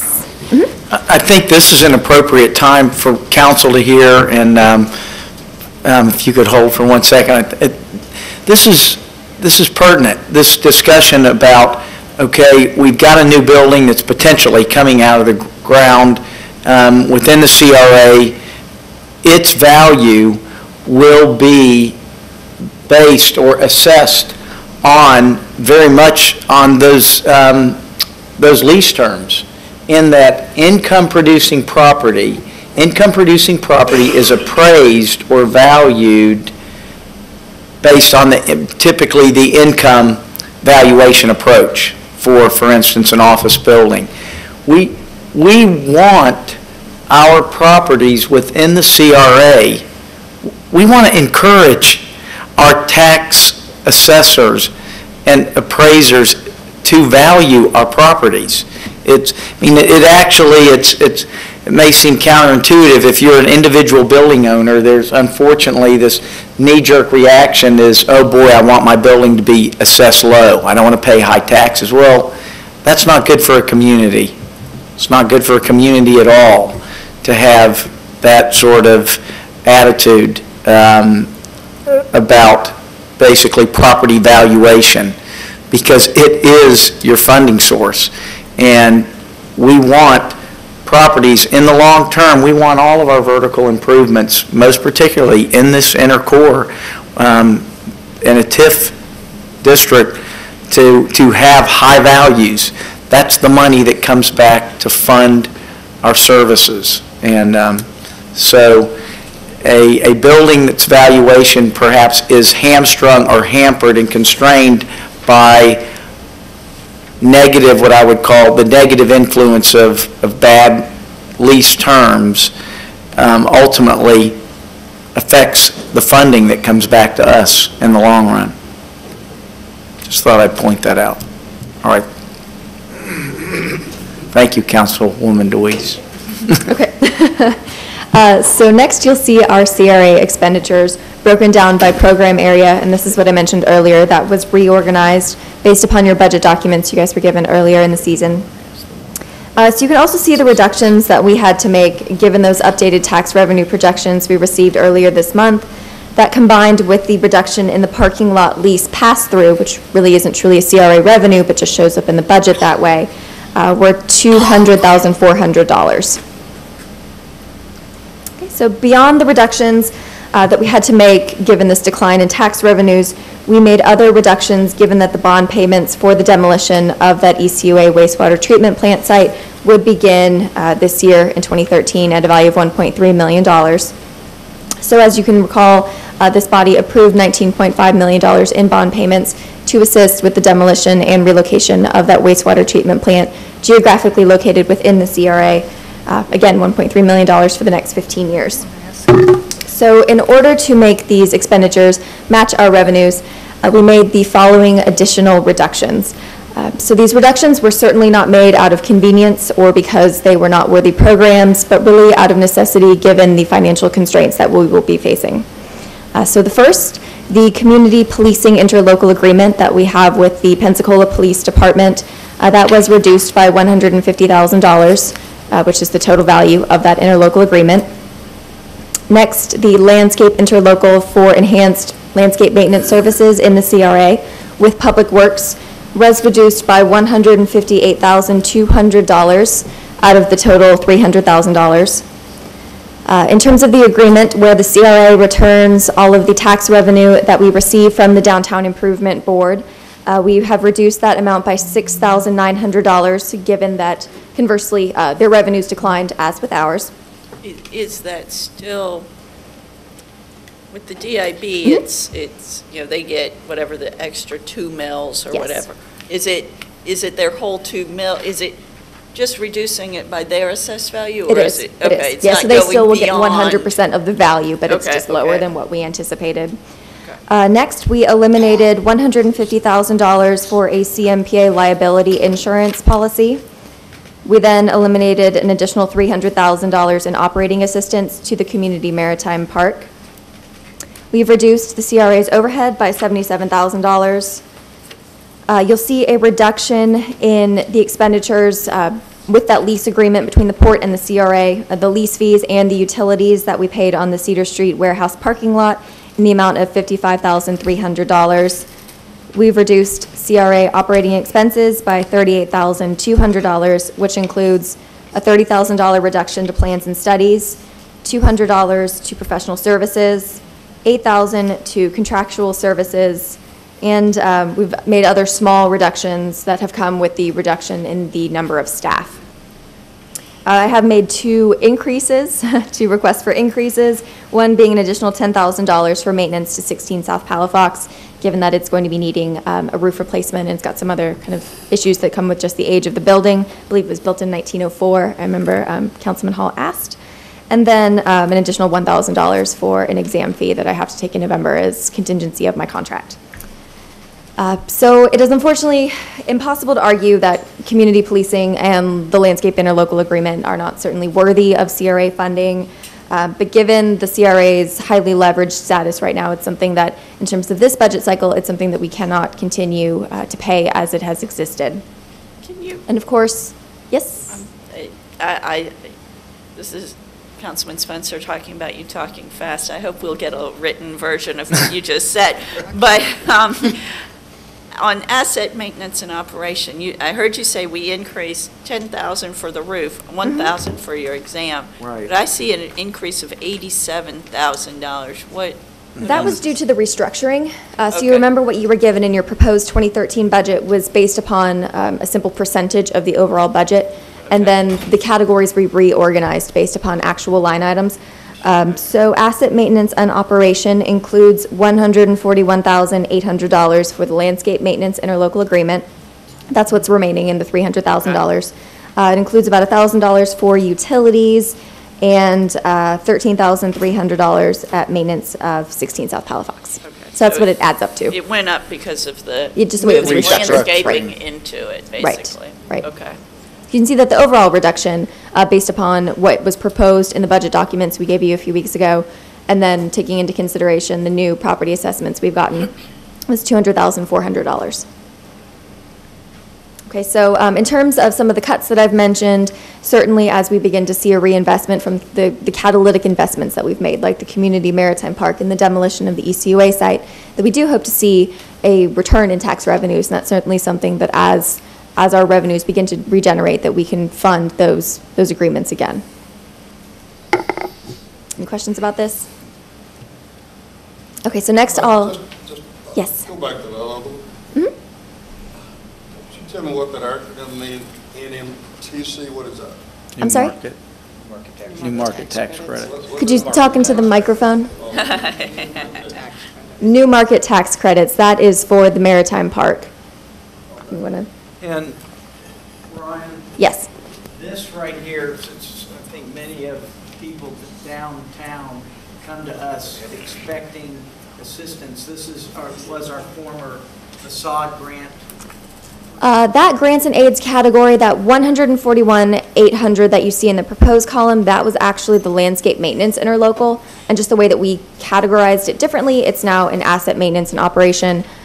Previously in grants and aids, you would have seen the $300,000 in operating assistance to the Community Maritime Park. But specifically in terms of the commercial facade grant program, that program has not been funded since fiscal year 2009. The money has simply been rolling over, and in this fiscal year, it will all be expended. Right, it's over. Because you just wrote a check, we did, last week. Yes. Yes, we have a small amount of money left, and we have a couple applicants working through the cycle for small projects like signs. Okay. Okay, so in terms of our three main program areas, the first is administration and planning, which is really the day-to-day operation of the agency, which includes staffing, office expenses, and a contract that we have for trash collection in downtown. And this program area is $178,800. Next, we have asset maintenance and operation. Yes. Yes. Thank you. Could you give me an example of some grants that you're writing, and are you writing those grants? I do, yes. Okay. Do you have any examples of what Sure. grant? I wrote a grant for $5.4 million for the construction of two 95-person passenger ferry boats for the Pensacola Bay Area ferry system, as well as improvements to Plaza de Luna to allow for greater access.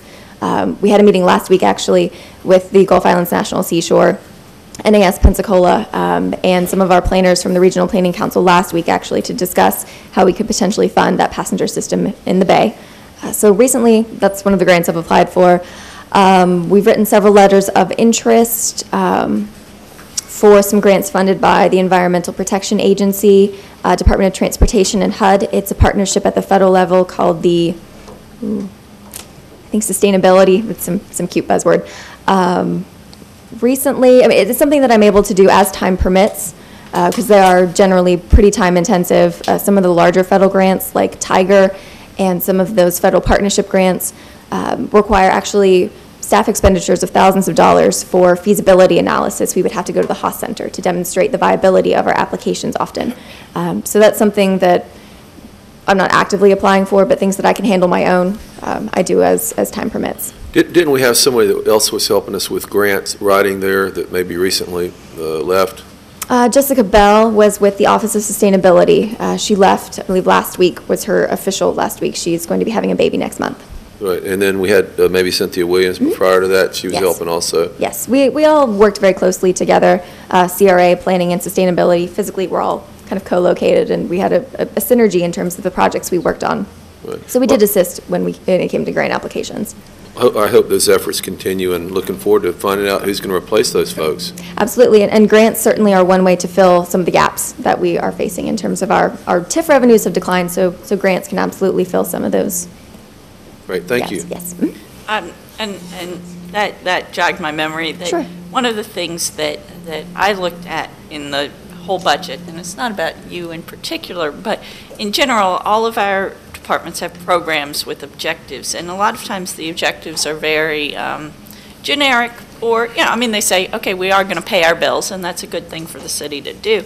But I noticed in CRA, in multiple programs, there's a goal of creating a fund development program to research and solicit grant funding. I'm guessing we're just struggling to write a few grants. We're not creating this super grant programming thing, and I guess, it's things like that, or even in the in non-capital projects, it mentions trying to keep Free Friday flicks and sunsets at Plaza de Luna. Well, we all know that those got sent to the DIB. We're not doing that anymore. No. And so, I guess in general, I would like for there to be a general city policy that, we have meaningful objectives, so that when we say we're going to let you spend X dollars on something, we know what that something is. Mm-hmm. And so those are just two small examples that jumped out at me in my review. Sure. And in terms of administration and planning, when it does mention that we would, fund development program, that's something ideally that I think, given additional staff capacity, that's something we could definitely concentrate on heavily.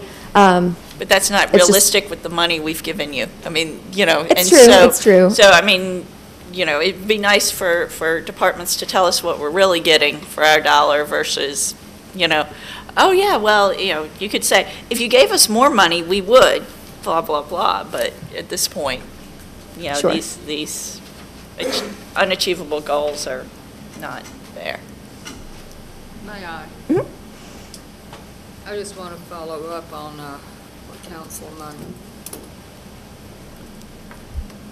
Pratt brought up. Microphone. Oh, sorry.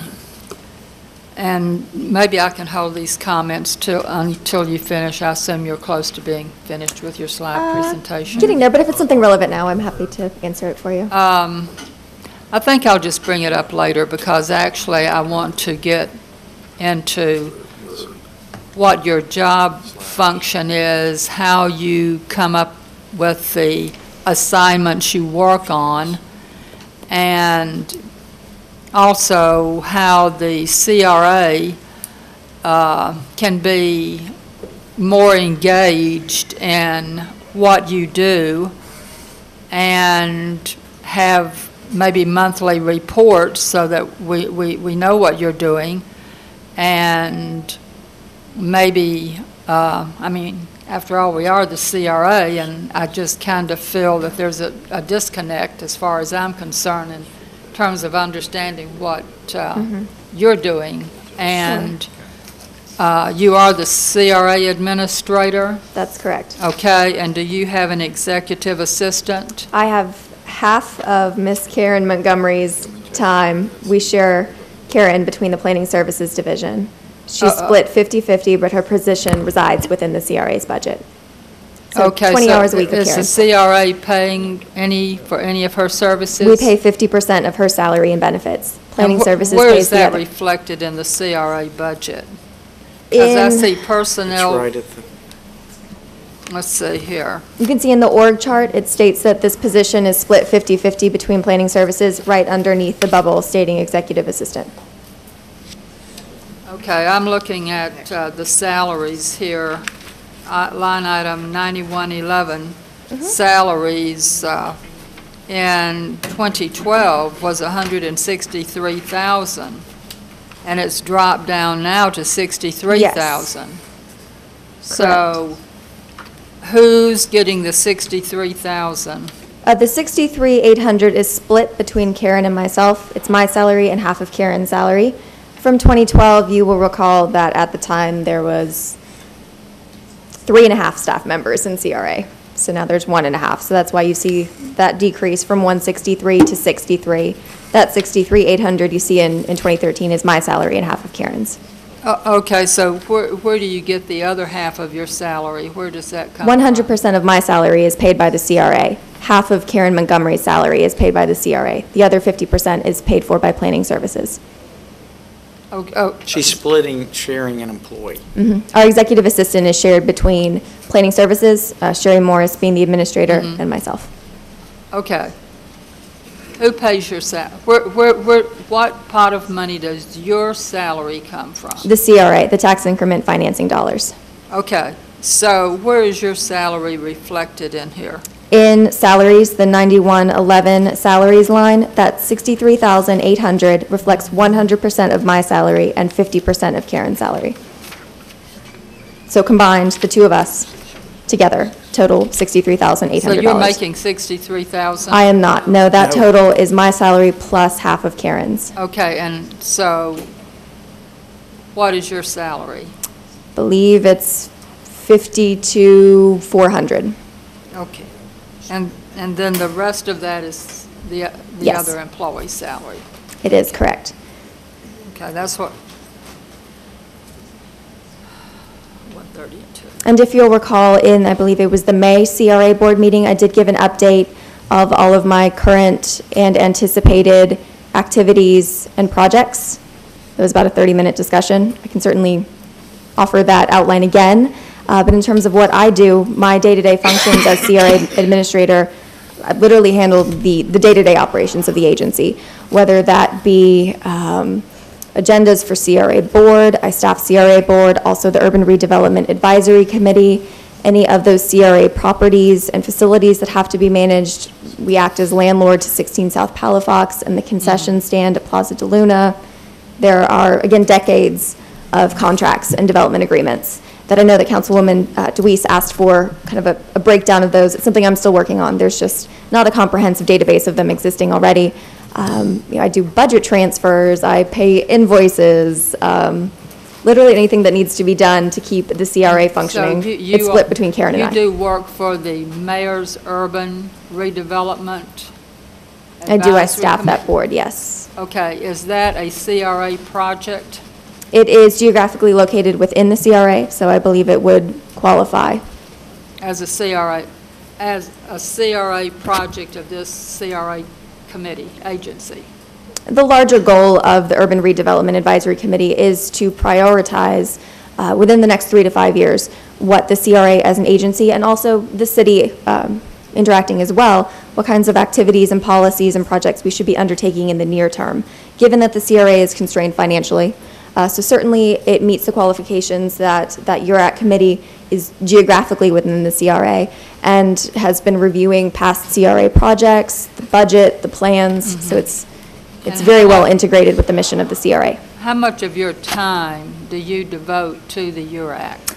I would say it fluctuates. The board meets roughly every other week. I do things like update the website, notify the meetings, do the minutes.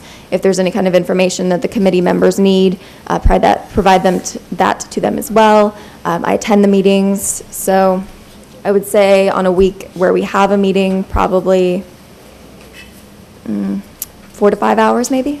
So how much of the CRA budget is going to support the URAC committee? It's not broken down that way, but I would say it's strictly just a portion of my time. So you would say what, about 20% of your time maybe, or 10%? Let's see, maybe 10%. Okay. Yeah. It does fluctuate, of course. In the beginning, it was more front-loaded in that I did have to provide a lot of past plans, past projects to the URAC members to get them up to speed.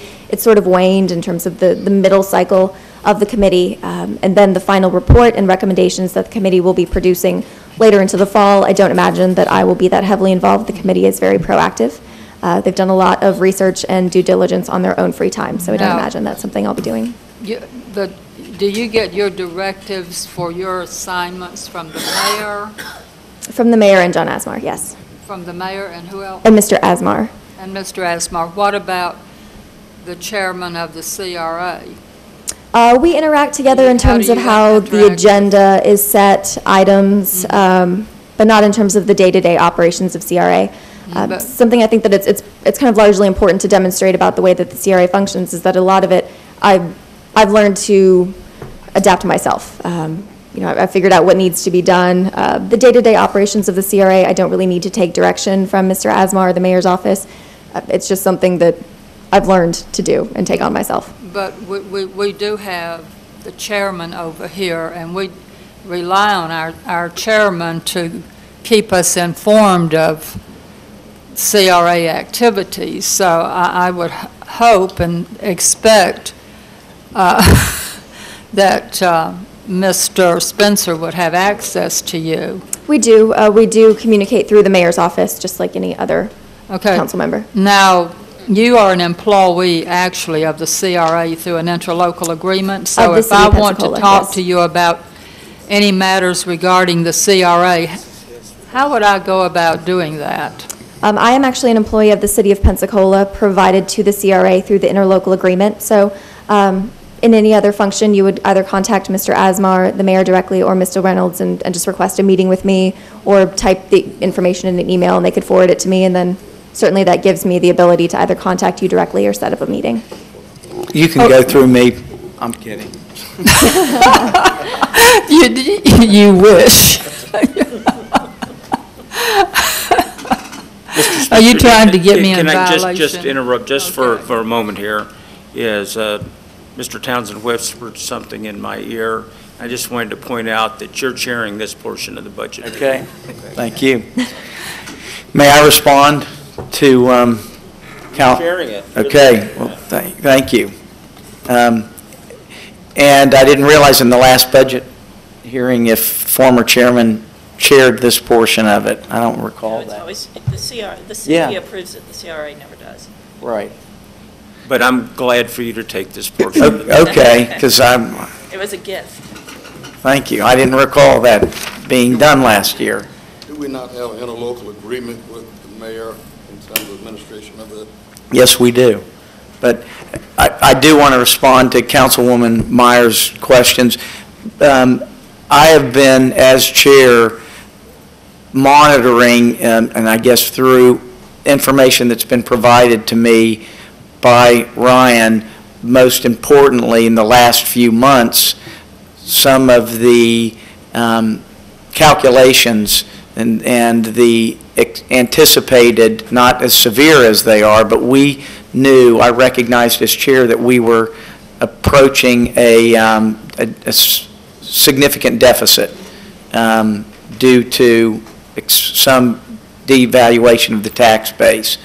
I was waiting for today, and as a matter of fact, I knew that a meeting occurred with Mr. Barker and Ryan, which did not involve me. I was aware of it, and was prepared to be involved in that meeting to prepare me for today.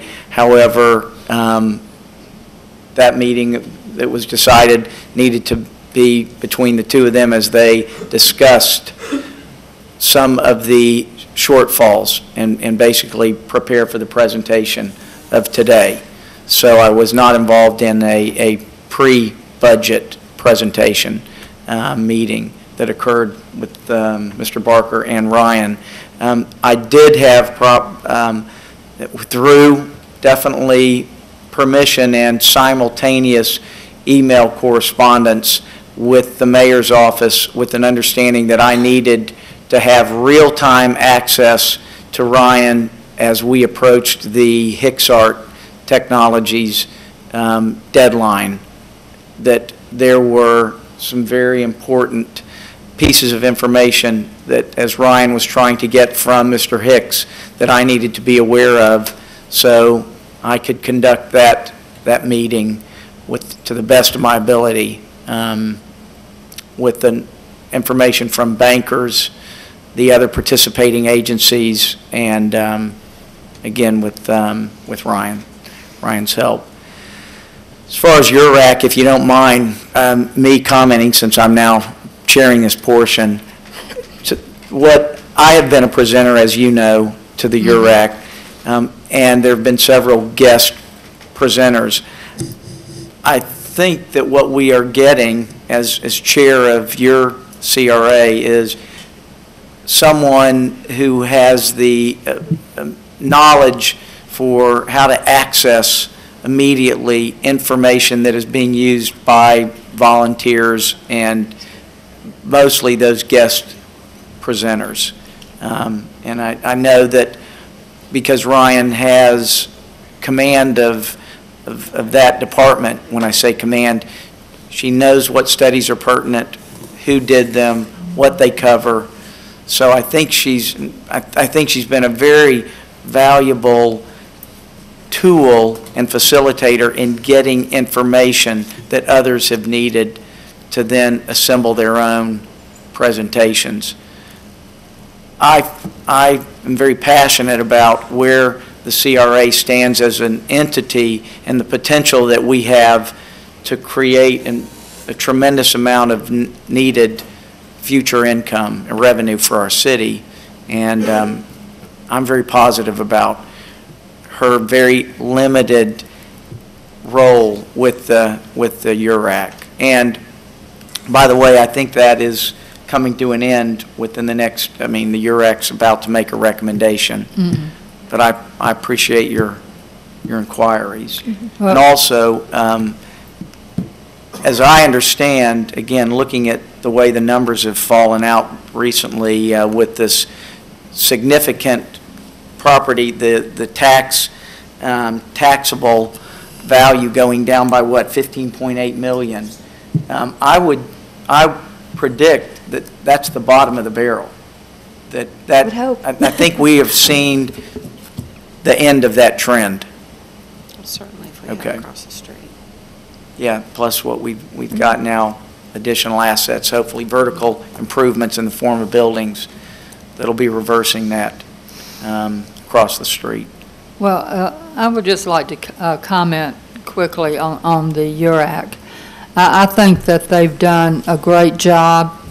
I've gone to a lot of the meetings, and someone had to take the initiative to get the CRA going in some direction and basically start moving. So But the problem I have is that it's the mayor's advisory committee, and it was never brought before the CRA. We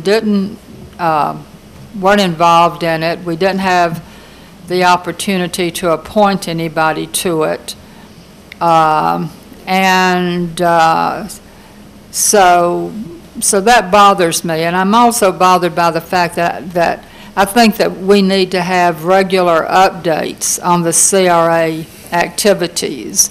And obviously, you have a great deal of knowledge, and maybe we could have regular meetings and you could update us, or have Ryan update us on what's going on and where we are. I just feel like, other than you, I mean, other people on council, on the CRA may know what's going on, but I know you have a good handle on it. So I would just like more communication from you because of your knowledge, and from Ryan, so that we can feel like we're doing what we're supposed to do by Florida law, and that is to have oversight and a fiduciary duty that we have, you know. And so anyway, I just want to thank you for staying on top of everything. Well, certainly, and I predict we're going to see more robust activity where the CRA may have its signature attached to that. Currently, we are in a mean and lean mode, but I appreciate what you're saying, and I hope perhaps at the end of the URAC, as they make recommendations, I sense there may be some opportunities for the CRA to actually enact some legislation that may be fall within the framework of incentives and other financial related programs that invites the improvement of, or the increase in tax base here. But your words are certainly well taken. I understand. Yes. Just a couple of quick comments. Although unsuccessful the last couple of years, the state legislators have tried to pass a thing or discussed putting up something called TABOR, which will freeze in taxes at a certain level.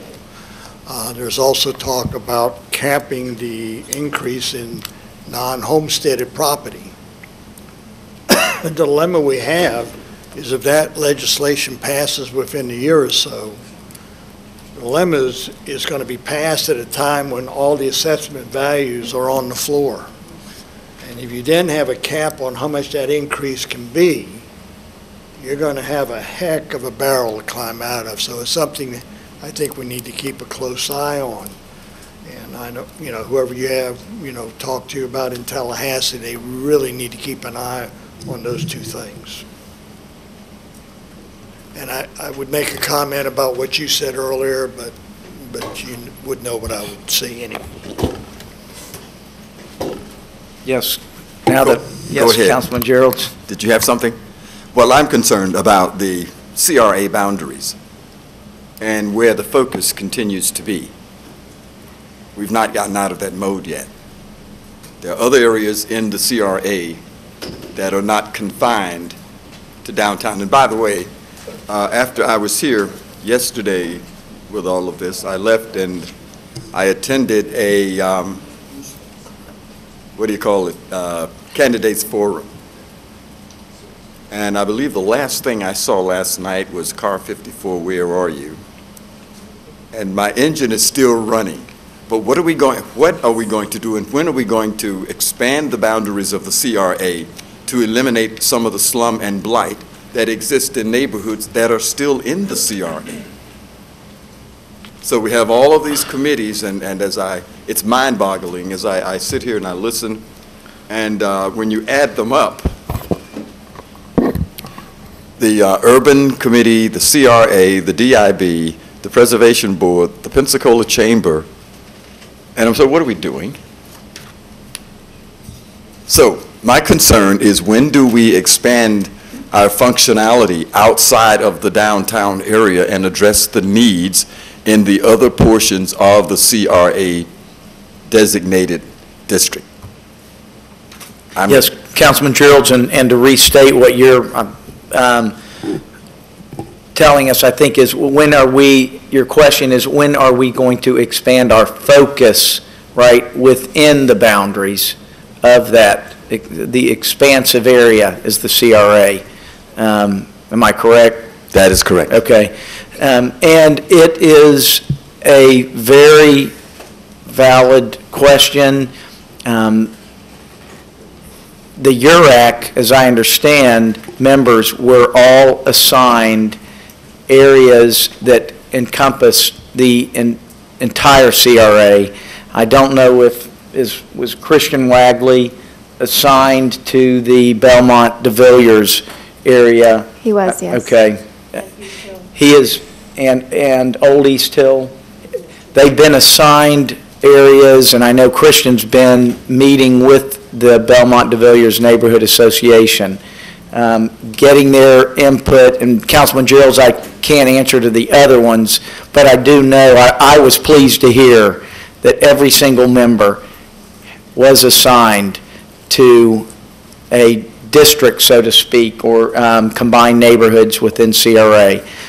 That's just a point of clarification. Okay. However, what I am learning is, and all of us, is how important it is to address not just the front row of the theater, not the main stage, but the entire production.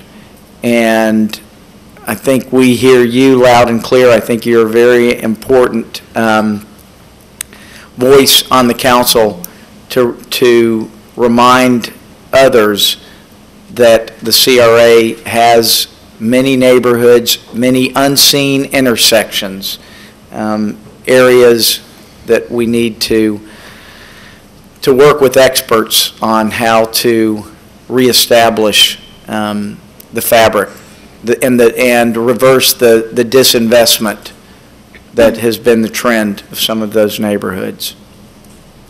Councilwoman DeWeese, and then we've got an audience member, and then after that, I think...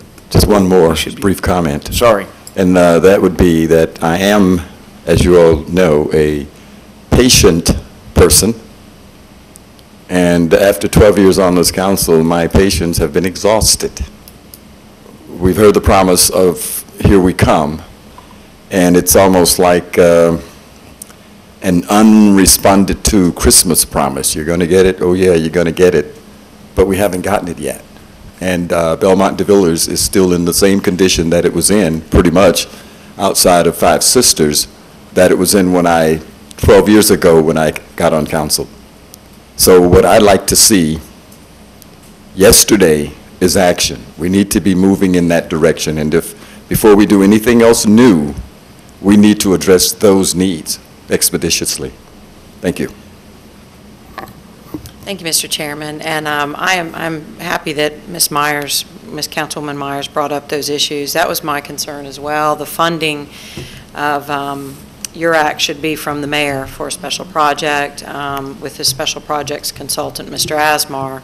I appreciate Councilman Spencer's effort to be involved in that. I think they're doing wonderful work. I support their efforts completely. But as a matter of form, that is a mayor's committee.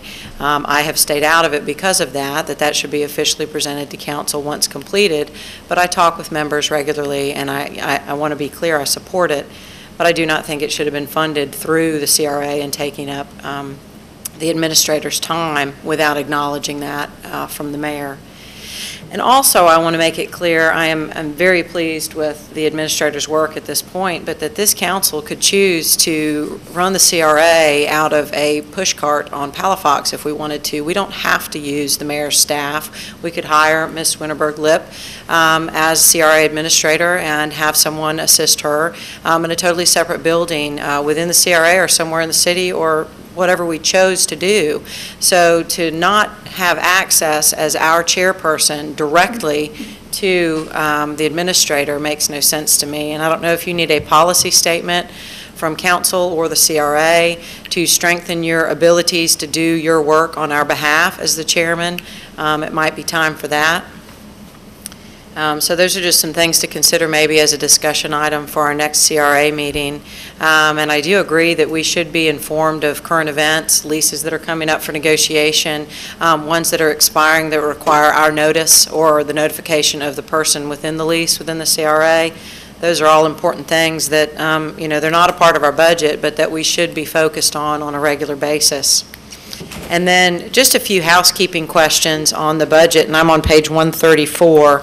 And I think you already wrapped this up in your presentation about the increase of $1.38 million in other contractual services. Does that have to do with the ECUA property and the new market tax credits?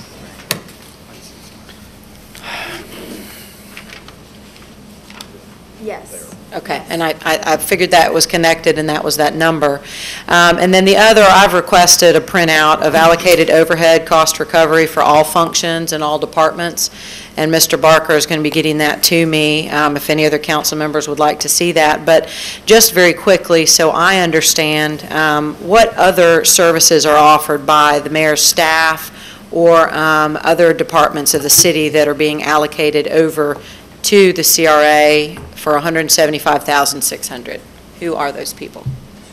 Where is that at? Oh, sure. That, I'm sorry, that's still on page 134, and it's line item 9992.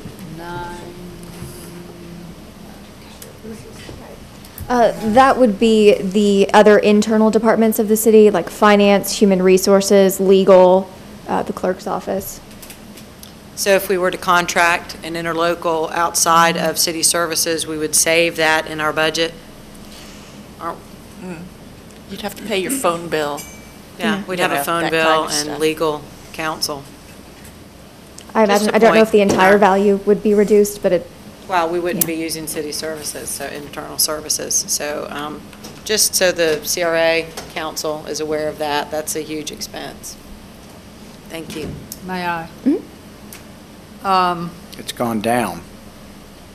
I know, but it's still an I expense of understand. 175. I understand.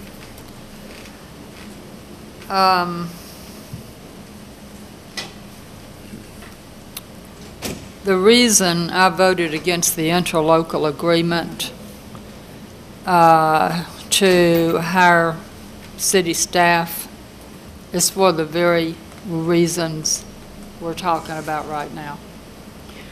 I just can't imagine hiring a person, say, through Landrum, and I can't talk to that person whenever I want to. And that especially that our chairman should have unfettered access to the person. I mean, we're the chairman of the board here. I mean, and while in fact, as far as the CRA goes, I think the CRA should be giving the directives to the person who is our administrator for our CRA. So I think that we need to look very seriously at contracting out to hire a CRA person to whom we can give directives to, and certainly talk to, as Councilman Spencer said, in real time. Or if we enter into an interlocal agreement, it's going to have to be worded quite differently with some real understanding in it, that the CRA members will have access to that person without having to go through the mayor's office, that the chairman person of the CRA is the person that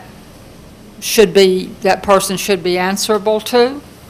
But I really think we need to put in some, either do away with the interlocal agreement. Actually, we could do away with it now by just giving the mayor a certain amount of notice if we don't like the way it's going, and I don't like the way it's going. But I think these are things that we need to talk about at our next CRA meeting. So I'm going to ask that that be placed on an agenda item, even though we're here just talking about the budget. But I, for one, I will not approve this CRA budget. I'm not going to vote to approve this. I have real problems with it. All right. There was, yes, Mr. Messer? Thank you, Mr. Chairman. Just briefly, I'll try to say this constructively because that's my purpose. I'm also just sort of tired of sitting and not speaking, so I was just going to jump in. You know, there are a couple of issues that have been raised so far, and there'll probably be continued discussion this afternoon, which really devolve back to what we've been struggling with since I think my first day on the job, and that's the power of the mayor and versus the power of the council. And in a constructive way, I would point out that a good portion of this dialogue is going to be resolved through the lawsuit that Councilman Myers has brought against the mayor's office, which directly concerns what we've been talking about, the authority of the mayor vis-a-vis the personnel that are employed by him and the communication between those personnel. So my point being, this is not an insoluble problem that's going to exist for an indefinite number of time. And I've said many times, I'm not a soothsayer, but the fact that the judge has scheduled a hearing on the 1st of August on this matter leads me to believe that it's going to be pursued. And again, I believe that pursued in a constructive way, in the sense that each side is going to brief the issue and discuss the issue, and sooner or later, I think probably sooner rather than later, we're going to get a definitive ruling from a court of law on exactly what these terms and conditions of the charter means. Now, I also say that in terms of addressing Councilman Pratt's issue concerning the departments and the divisions and the reorganizations, I would hope that at a certain time, and I believe on August the 1st, the judge is going to give us sort of a roadmap on how to address these things, that we include the issues that Councilman Pratt brought up, as well as any other issues that have to do with the charter, so we don't keep chasing our tails in these meetings, and that we get a definitive answer to exactly what the power is. Because, you know, there's the good news and there's the bad news, depending on where you sit. And the mayor's sort of like Bruce Springsteen at this point. He's the boss. And until a court of law rules otherwise, you know, that's how it is, and we can talk about it and discuss it, and all that's healthy, but we're not going to go anywhere absent a definitive ruling. My point being that that's going to come sooner than later, and in the meantime, you know, we just have to go along and resolve these things as best we can. Well, regardless of how the lawsuit turns out, we're still that's not really, it's germane to the issue in some way, but the reality is if we enter into an interlocal agreement, we can write the terms that we like, and if the mayor's office doesn't accept it, then, you know, we have to look someplace else for a CRA administrator. So that's a whole different issue. So that's what I'm talking about right now, because we'll put that on. I assume it'll be on the next agenda, is the interlocal agreement, because it is coming up soon. By the way, I think every year it has to be renewed. January. Pardon? January. Oh, January. Okay. All right, thank you. Let's move along. Councilwoman Pratt, and she's indicated it's a small amount. Well, I will say that Mr. Messer's comments about Ms. Meyer's lawsuit, you know, I'm very thankful that your personal payment will solve all of our charter questions, as he alluded, that the departments is going to get solved in that and everything. But I will echo that the CRA is not governed by the charter, it's governed by state law. And one of the things that was not included in the interlocal agreement that when I was the chairman and I was dealing with that, the attorney that Mr. Messer told me I should speak with did say that one of the things that is absolutely critical is we say who the executive director is. We just had the Hicksart thing where the Hicksart agreement says it has to be approved by the executive director and the chairman. There is no executive director of the CRA, and that becomes a problem on, I've been in nonprofits where I've been an employee and, the board hires the executive director, and we don't have an executive director named in this, and so it's not clear what the chain of command is because the interlocal agreement has some flaws. And so I do hope that the CRA will be willing to look at it next time that it comes up, as opposed to letting it get really embroiled in a lot of other junk. Thank you. All right. Yes, Councilman Wu. I want to thank Mr. Messer for sharing his wise words with me. I've been very quiet, and I'll just say a few words briefly why I've not been more vocal. It's not that I don't agree with what's being said, and it gives me very little joy to see the chair being told that he's not invited to go to a meeting when he's in charge of the group. The reality of it is we don't have our own money. In the charter, it says that the mayor hires all staff, not some staff, all, A-L-L. Okay, let's say that's wrong. All right, we say it's wrong. We'll hire our own staff. How are we going to pay that person? Who are you going to go to and say, we want you to pay this person $60,000? You tell me. Because the mayor tells that person not to write the check. It doesn't matter who we go to and tell them to write. It's not going to happen. So the conundrum is not that I don't agree with it, but I mean, we're going to take up a collection and we're going to all pay $20,000, toward that set. We do not have funds. We do not have a person we go to expend funds. We go to Mr. Barker and we says, we want you to pay person X and Y.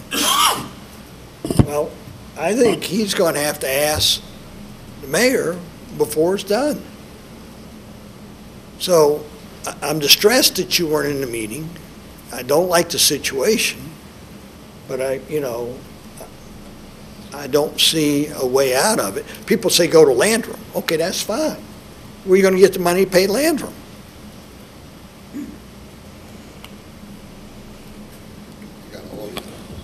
Okay.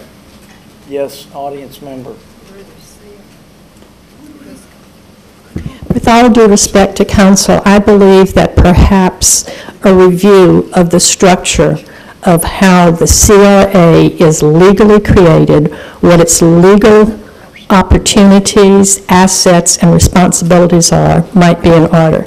Unless I am grossly misinformed, I believe that the funds that are collected as a result of the creation of this district belong to the district so created and are controlled by the board of the CRA, which you, the city council, sit in a totally different role than your role as city council.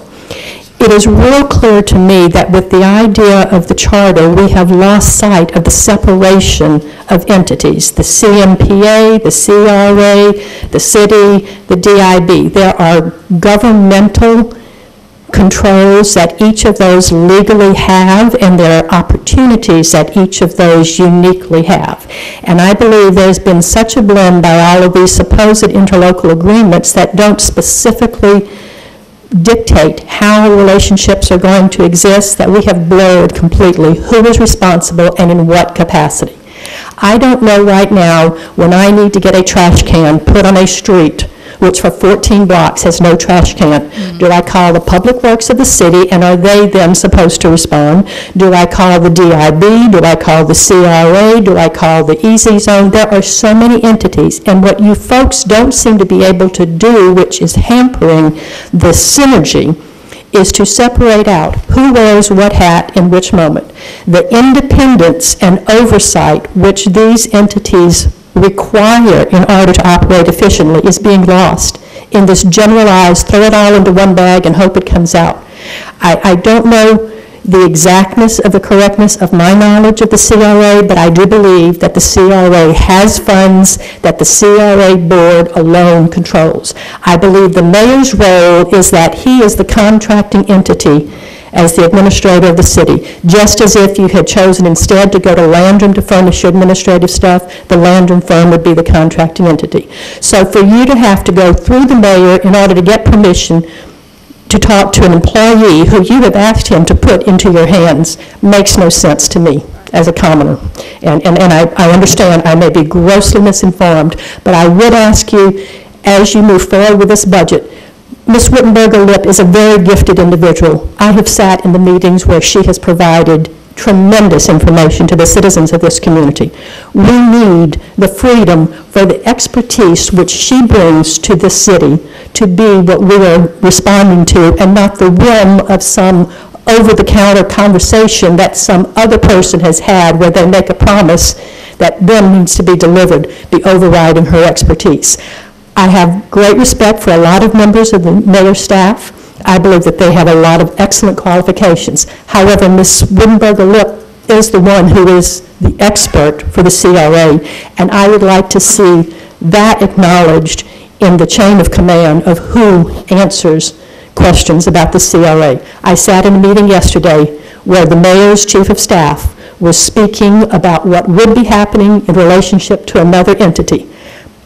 I understand that that is what they believe. I understand that he was, putting forth the mayor's ideas. But in my conversation and what I heard, I didn't see any effort having been made to touch base with you, the CRA, who actually would be the ones implementing any recommendations about the CRA. So I would just encourage you, as you fund this stuff, fund the individuals with enough independence in the manner in which you fund them that they can bring you the expertise and the actions for implementation that you really need. Thank you.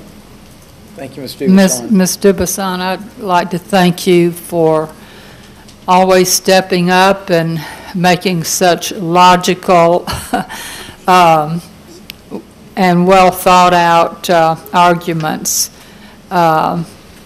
I too have a great deal of respect for Ryan. I've had the privilege of meeting with her, and she was a tremendous help to me. And I just regretted that I just can't just have real-time conversations with her and get information that I need, because she is very knowledgeable and a really great benefit, I believe, to this city. But I would like to just very quickly take issue with my friend Dr. Wu. The CRA is paying Ryan's salary. So obviously, we have the money to pay her salary. So obviously, we have the money to pay someone to do our CRA administration. And now, the threat that I have heard in the past is that if council goes out and hires somebody under contract, that the mayor would not pay them, would not pay for that contract. And I will tell you this, I don't make idle threats.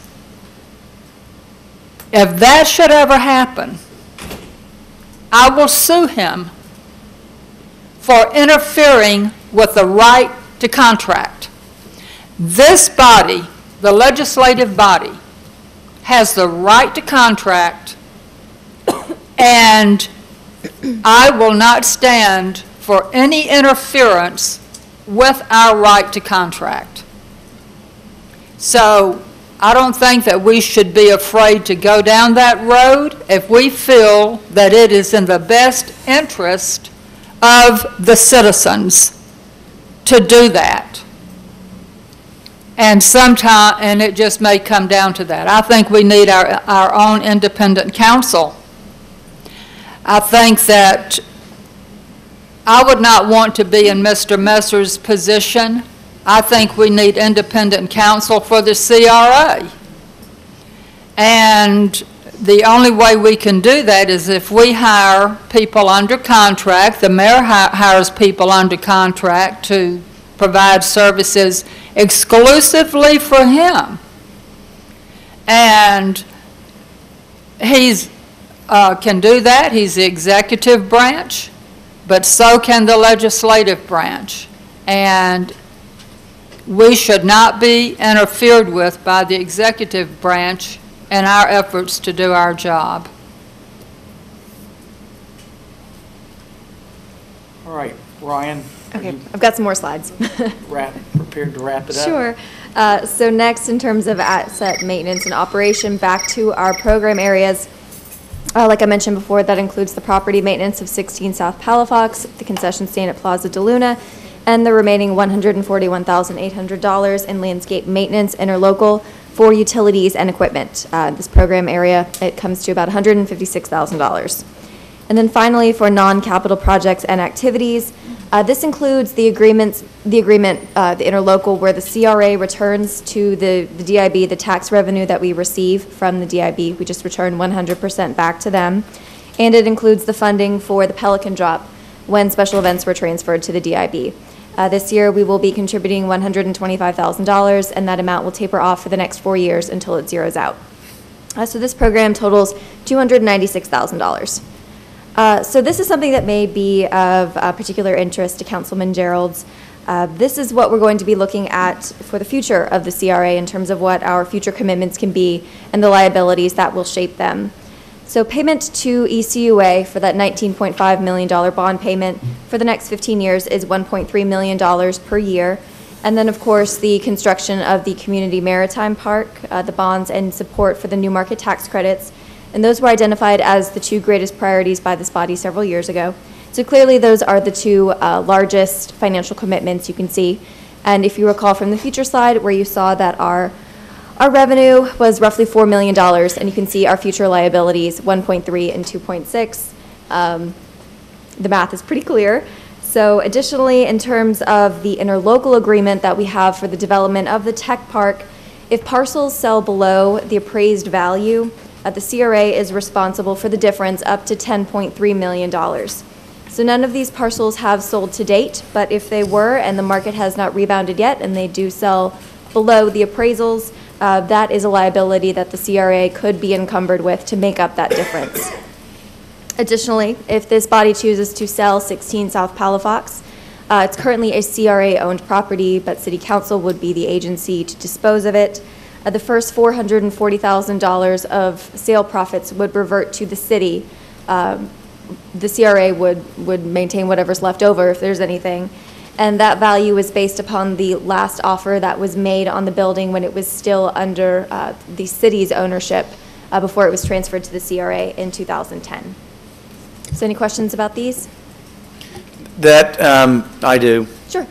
Tech Park. Yes. Okay, our exposure is, our CRA exposure is up to 10 million. It is. What is the timeline? The length of the interlocal? When, I mean, is there not a timeline in which, or a trigger date, that if there is inaction, that our liability goes from basically future liability to having to service that obligation? Yes. If a parcel were to sell under its appraised value from the last time the appraisal was done, I think 2007, you know? Yeah, but I whatever mean, that gap is, that's what the CRA could be responsible for. I don't know if there are any triggers as to when the interlocal terminates, that's something I can definitely look into. We need to look at that. I mean, that's a very bleak sort of question. Yes. But I think it's an important question. Is there some, I mean, Right. if no land ever sells, and I need to get up to speed on what voice we bring to the table in that determining that sale price, since we have the exposure. You know, as someone that is a party in those negotiations or a member of the transaction that stands to suffer. Yes. Can we have that as a discussion item for the next CRA, or I am happy to meet with the administrator. I tried to no avail last year to address this with the mayor, and was met with Mr. Asmar's efforts on his own to discuss it with the chamber representatives. We have some serious issues there with exposure. Mr. Kobe knew of it. I on PEDC knew of it. And have tried to address it, because if we're giving land away over there, or if the chamber is, we're still exposed to pay back the county for our portion, and as the CRA. So it's a huge issue that we really need to deal with. So I'm going to put that on as a discussion item. I'm calling it tech park exposure. Or interlocal. We really need to sew up the interlocal. Sure. Okay. Okay, so this slide offers kind of an overview of the future of property valuations in the CRA and the corresponding revenues that we could expect. Assuming that property valuations stay flat through 2014 and increase at a fairly conservative rate of 1% through 2017, we anticipate that we can continue to cover the bond payments to the Community Maritime Park and demolition and relocation of the ECUA wastewater treatment plant, but honestly, the ability to take on new commitments and projects will be very limited in that time. So this is a conservative estimate. It's entirely possible that kind of on the larger macro scale that capital markets could loosen up, investment could pick up, and that we will see an increase in revenue with especially the catalytic investments that we've made with the Community Maritime Park and the relocation of the ECUA plant. Of course, we do hope to see an increase in investment. That's sort of the larger goal of CRAs, is that we make investment in public infrastructure projects and expect to see a return from the private sector. So that's something that, of course, we do hope, but there are larger macro trends at play, so it's not something that we can project with complete accuracy at this time. Yes?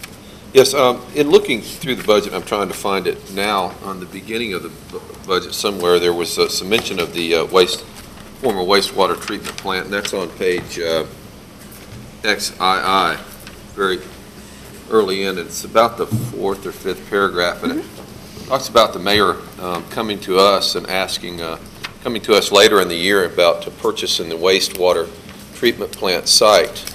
Are you familiar? Could you tell me a little bit more about what's going on there exactly? I think it says accordingly, it's the mayor speaking, accordingly I will be asking the city council later this year to approve the purchase of the property from the ECUA. Ownership of this site will provide the city with an opportunity to incentivize high-quality future development. Have you been involved in that process? And I was not aware of this until started reading this thing, and then I fell asleep, and then I woke back up. But anyhow, could you tell me a little bit about this? That is something that resides currently within the mayor's office. I have not been involved to date, so I can't speak to that as it relates to the CRA budget, unfortunately. I know that's something that he is entertaining, but I don't know if Mr. Barker can speak to it, but. Yes, sir. As I understand it, that the mayor is interested in the city acquiring that property and moving forward with that issue. I think planning can address some issues. If I recall, from my memory, there was some zoning that they were going to do on the property or something, and council, for whatever reason, chose not to do that zoning. And the mayor is looking at moving forward and with the purchase of that property, and as he said, would be reporting back to the city council on that. Okay, so the mayor is going to come to city council requesting to purchase the old wastewater treatment plant. Is those dollars, where they're coming from, are they reflected in this budget? And I don't want to get too far off topic, Mr. Chair of CRA, but Thank you. It would be a future issue, as he said, this budget message. He'd bring it back as we bring supplemental resolutions to you during the year. Ms. Pratt mentioned about the raises and the union thing and all that. All that would come back if there were adjustments that needed to be made to this budget, but it is not part of this budget. He was just mentioning that he will be pursuing that during the year. So, you know, and then I had heard another issue, and again, I'm kind of getting outside the lines here about trading our sanitation department for that property too. You're way out of line. All right. Well, anyhow, just want to make that kind of publicly statement, because I read that here and I was kind of taken back because I hadn't heard that. So I just want to make the council aware of that. Thank you. All right. Thank you. Ryan? Okay. I bet you've never heard this. Speak fast. Sure. Does anyone want me to address some of the zoning and form-based overlay standards that Mr. Barker mentioned? Please No? don't. Please, No. please don't. Okay. No, if it's not budget All right. related. Well then, voila. So that wraps up And essentially. we Presentation. already took care of discussion. All right. Well, and I haven't spoken. I've been maintaining my silence here. I only do have one little tiny issue, and it is directly related to the budget.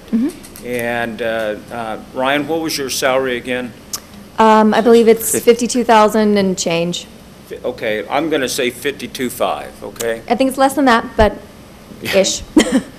What I want to recommend here is that since we're not charging any of Ryan's time to the city, is that what we do is take 10%, and that was her figure of how much she spends on URAC, is take 10% of her salary and subtract it from the allocated overhead of $175,000.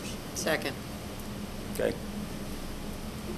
Yeah, and I move that. I move that, and I guess. Can you repeat that, please? Okay. Ryan has stated that her salary is 52 and change, and she's also stated that none of her salary is charged to the city for work that she does for the city. Okay? And so what I was recommending, that maybe a fix here, would be take 10% of her salary and reduce the allocated overhead by that much. So instead of it being, you know, 175,000, it'd be like 169.5. And we had a motion, we had a second. Yes, Councilwoman Pratt.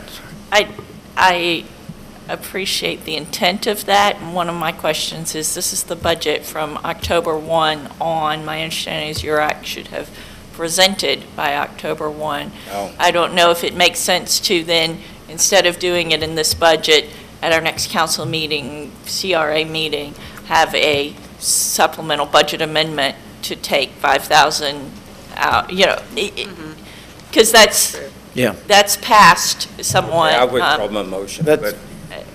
Yeah. Okay, motion withdrawn. And I think point well taken about some housekeeping. All right. I'm sorry, Councilwoman Pratt, I apologize. I mean, I spoke on that, but I just wanted to know, my vague recollection was when, about last year, about this time, there was $700,000 in plan implementation funds that had just sort of been in the bank. I know we're doing the streets, two-waying them. Is it my understanding from what's been presented, there is nothing left in that plan implementation bank account? What we are referring to, I think, is the carryover funds. Yes. Yep, it was roughly Yes. $1.2 million as of the beginning of fiscal year 2012, $500,000 of which was made in a line of credit to the Community Maritime Park Associates for the construction of the back of the house. Do you remember that? Yeah. We did a budget resolution in May, I believe it was. Yvette, if you remember, it was $150,000 for the two-way conversion of Spring and Balin streets. Then in that remaining pool of money, that is something that could be used, it could be carried over into fiscal year 2013 and used for additional projects. It could be used, if necessary, to supplement the maritime park, since we did make some cuts. in $300,000 in operating assistance and liability insurance for $150,000. So it could be used with flexibility to supplement. So basically, from what I'm hearing, we had about 500,000 plus the 500,000 the Maritime Park owes us, which they probably won't ever pay back, but we really wish they would. So there is about 500,000 that's not really reflected in this. It can't be spent on salaries, or can it? I mean, is that what we can use in 2014 when the property values didn't go up? Ms. Pratt, those dollars can be carried over for projects identified by the CRA. Okay, but not for salary kind of things? If that's part of the project, yes, it can be. Okay. And my recollection was there was somewhat of a time limit that we couldn't carry them indefinitely. Is that? That's correct. In essence, you know, the first money you get, you want to spend first. So, and that's how we account for it. So I think we were okay with the time limit. Okay. All right. I know that money is in some line that's not here, that there's about 500,000 plus what the Maritime Park owes us back for the back of house. So I just think that's relevant for us to know as we look at this budget. Thank you. Thank you. Councilwoman Pratt. Councilman Johnson, are you? All done. Done. Thank you. Okay. I'm handing chairmanship back to you. Okay, sir. Thank you. We're exactly 2 hours behind, and we only scheduled an hour and a half for lunch. So even if we work through lunch, we're still going to be 30 minutes behind for today's schedule. I'd recommend that we keep the meeting going through lunch. There's pizza in there. If you'd prefer to eat in the kitchen, take some time out to do so, or just bring your pizza in here. But I would prefer to work through lunch. Mr. President. Pardon? I'm not able to eat pizza. You're not? Because of the surgery on my mouth. Well, just excuse yourself and do what you got to do. Waiting for me at 12. Who's up next? We've got inspections. Very controversial. I'm trying to decide who to. Very controversial. I'll do everything I can to Thank you, Ryan. I hate to miss your presentation, but I can't. I have to go out and eat. If you go get a piece of pizza, you may miss it. Oh, we can change what you expect. Let's make it real short. Everything's good, I'm good. Just to advance, it's just the arrow right there. Okay. Good morning, and like I said, I'll try to keep this brief and do what I can to get you back on schedule. And by the way, the pizza, it was donated by Giorgio's Pizza. Good pizza. Inspection Services is finishing this current fiscal year better than ever. For the first time I can remember, we won't have to have a transfer from the general fund to take care of our operations. Our revenues over the past year have exceeded our expectations, even during a time when the economy has been in a downturn. Commercial projects have escalated to new heights.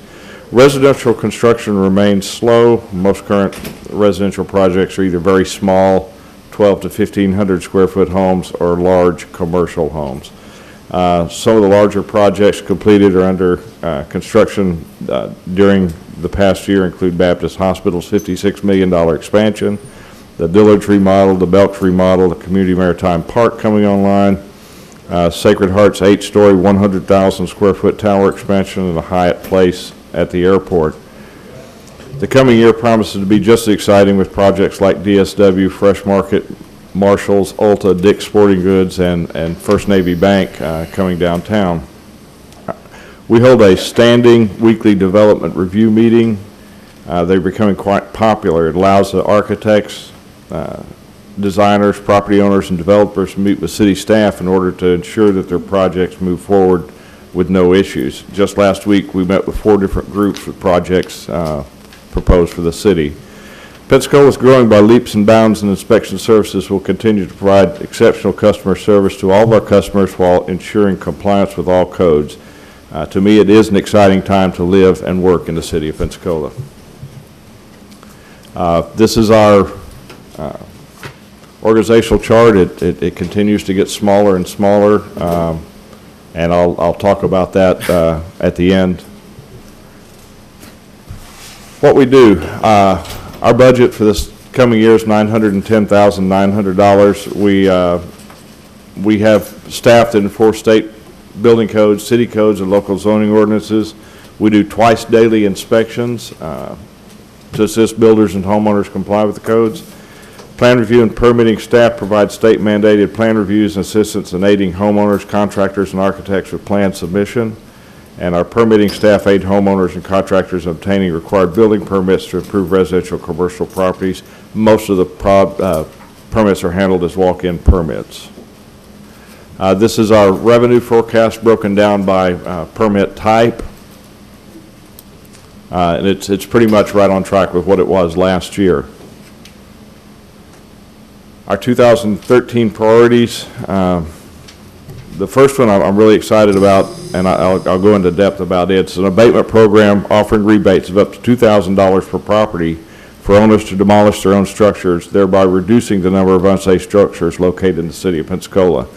Currently, we have about 95 structures we have declared unsafe.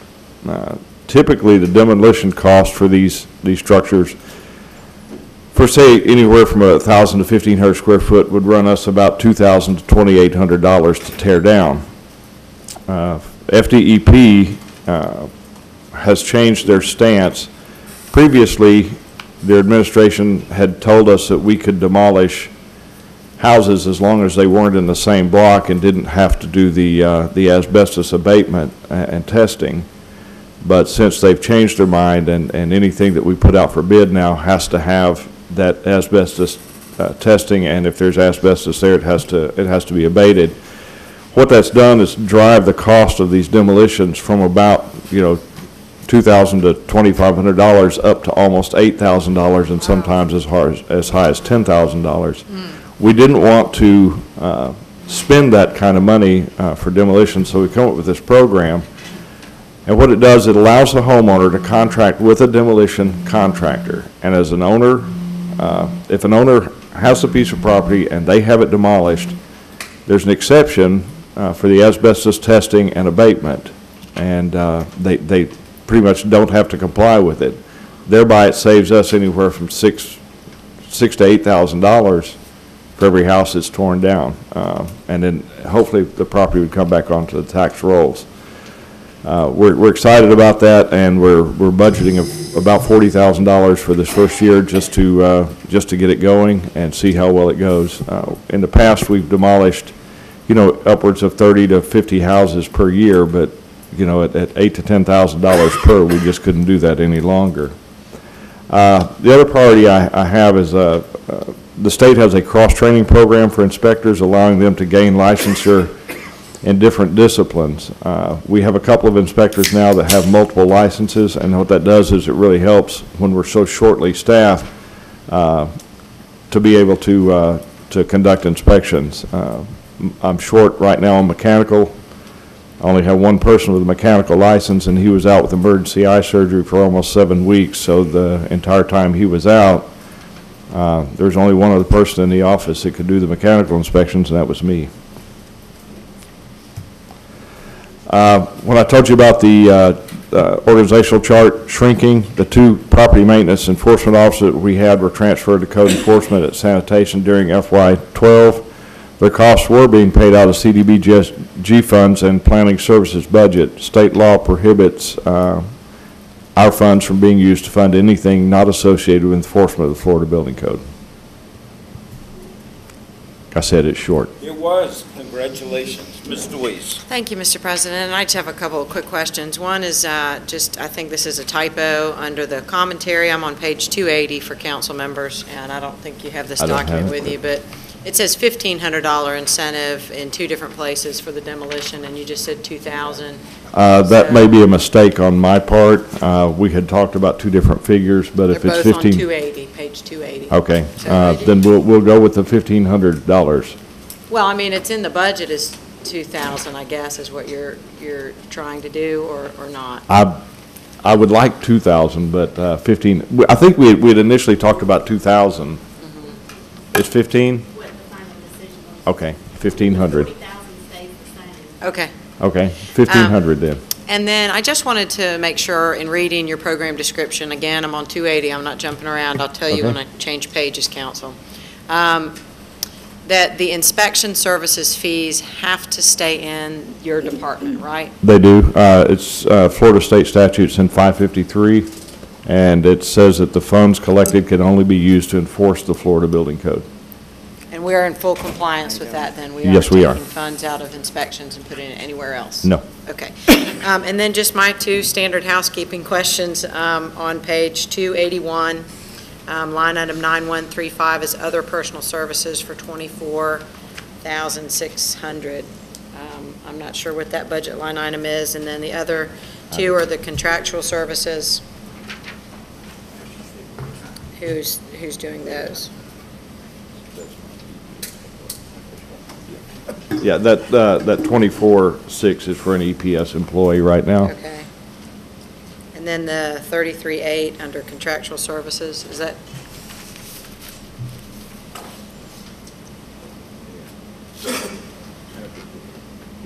Oh, okay, Eden. That's our Eden software, I'm sorry. It's not Zimmerman Agency? No, no, we don't do any advertising. I'm just being silly. Thank you. And that was all. Thank Okay. you, Mr. President. Sure. I just have a couple of questions. Yes, ma'am. The ADA standards, the ADAG standards are now called the,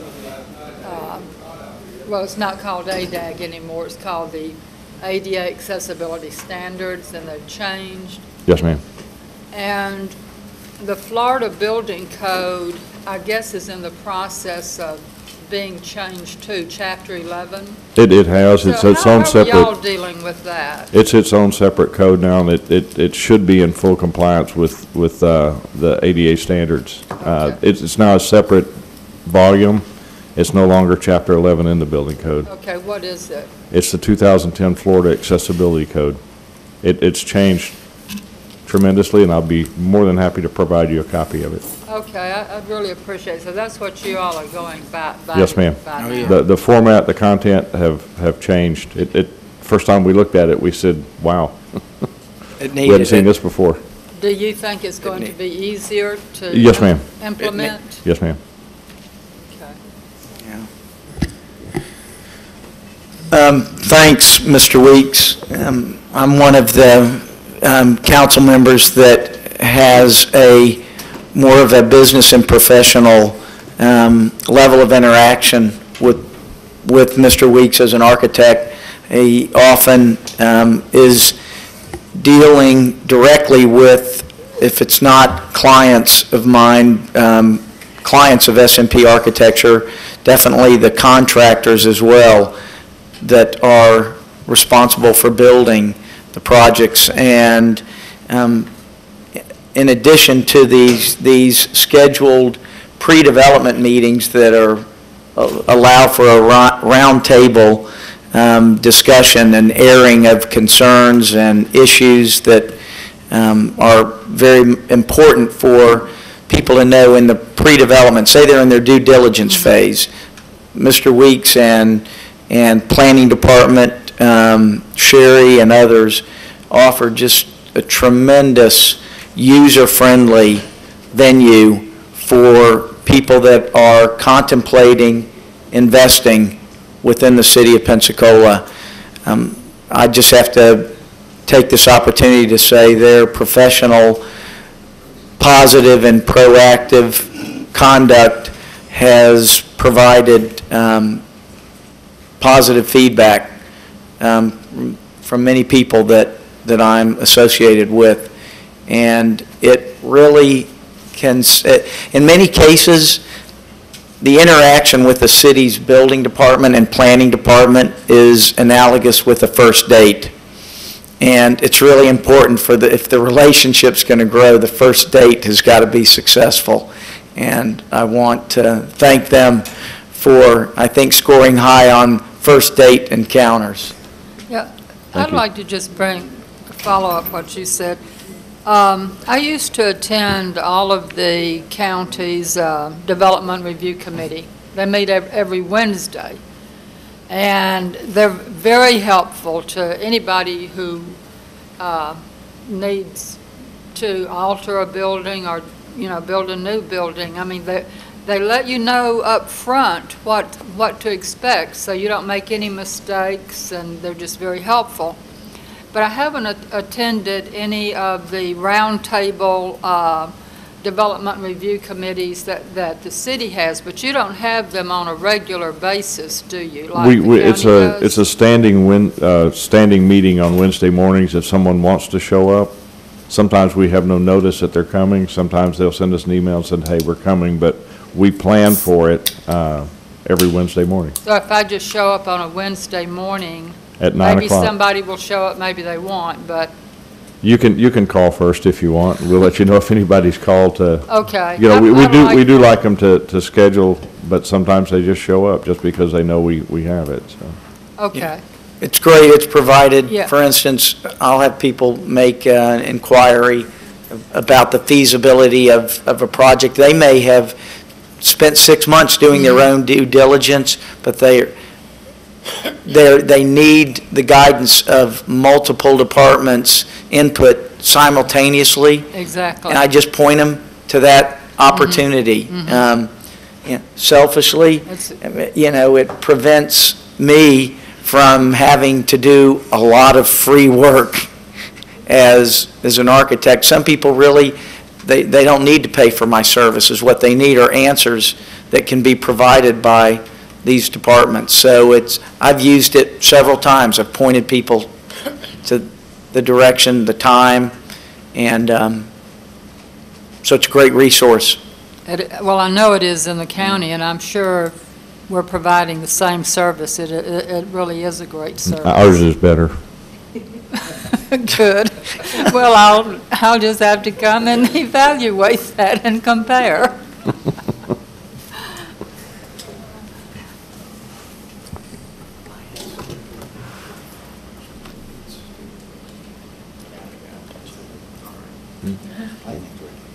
All right, any more questions, discussion, public? Okay. I told you. Thank you. Appreciate it. I told you I'd get it short.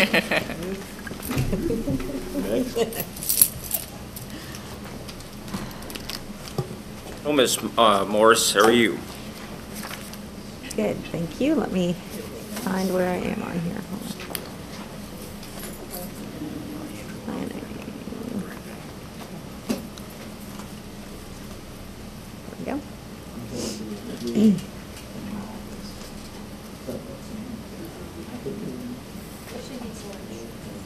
All right. Good afternoon. I will also try to keep this brief, try to get you guys caught up as much as possible. This is going to be an overview of the FY13 Planning Services budget. Planning Services, there are two main program areas that are conducted under the umbrella of Planning Services currently. The Office of Sustainability has an administrator position and a special projects coordinator position.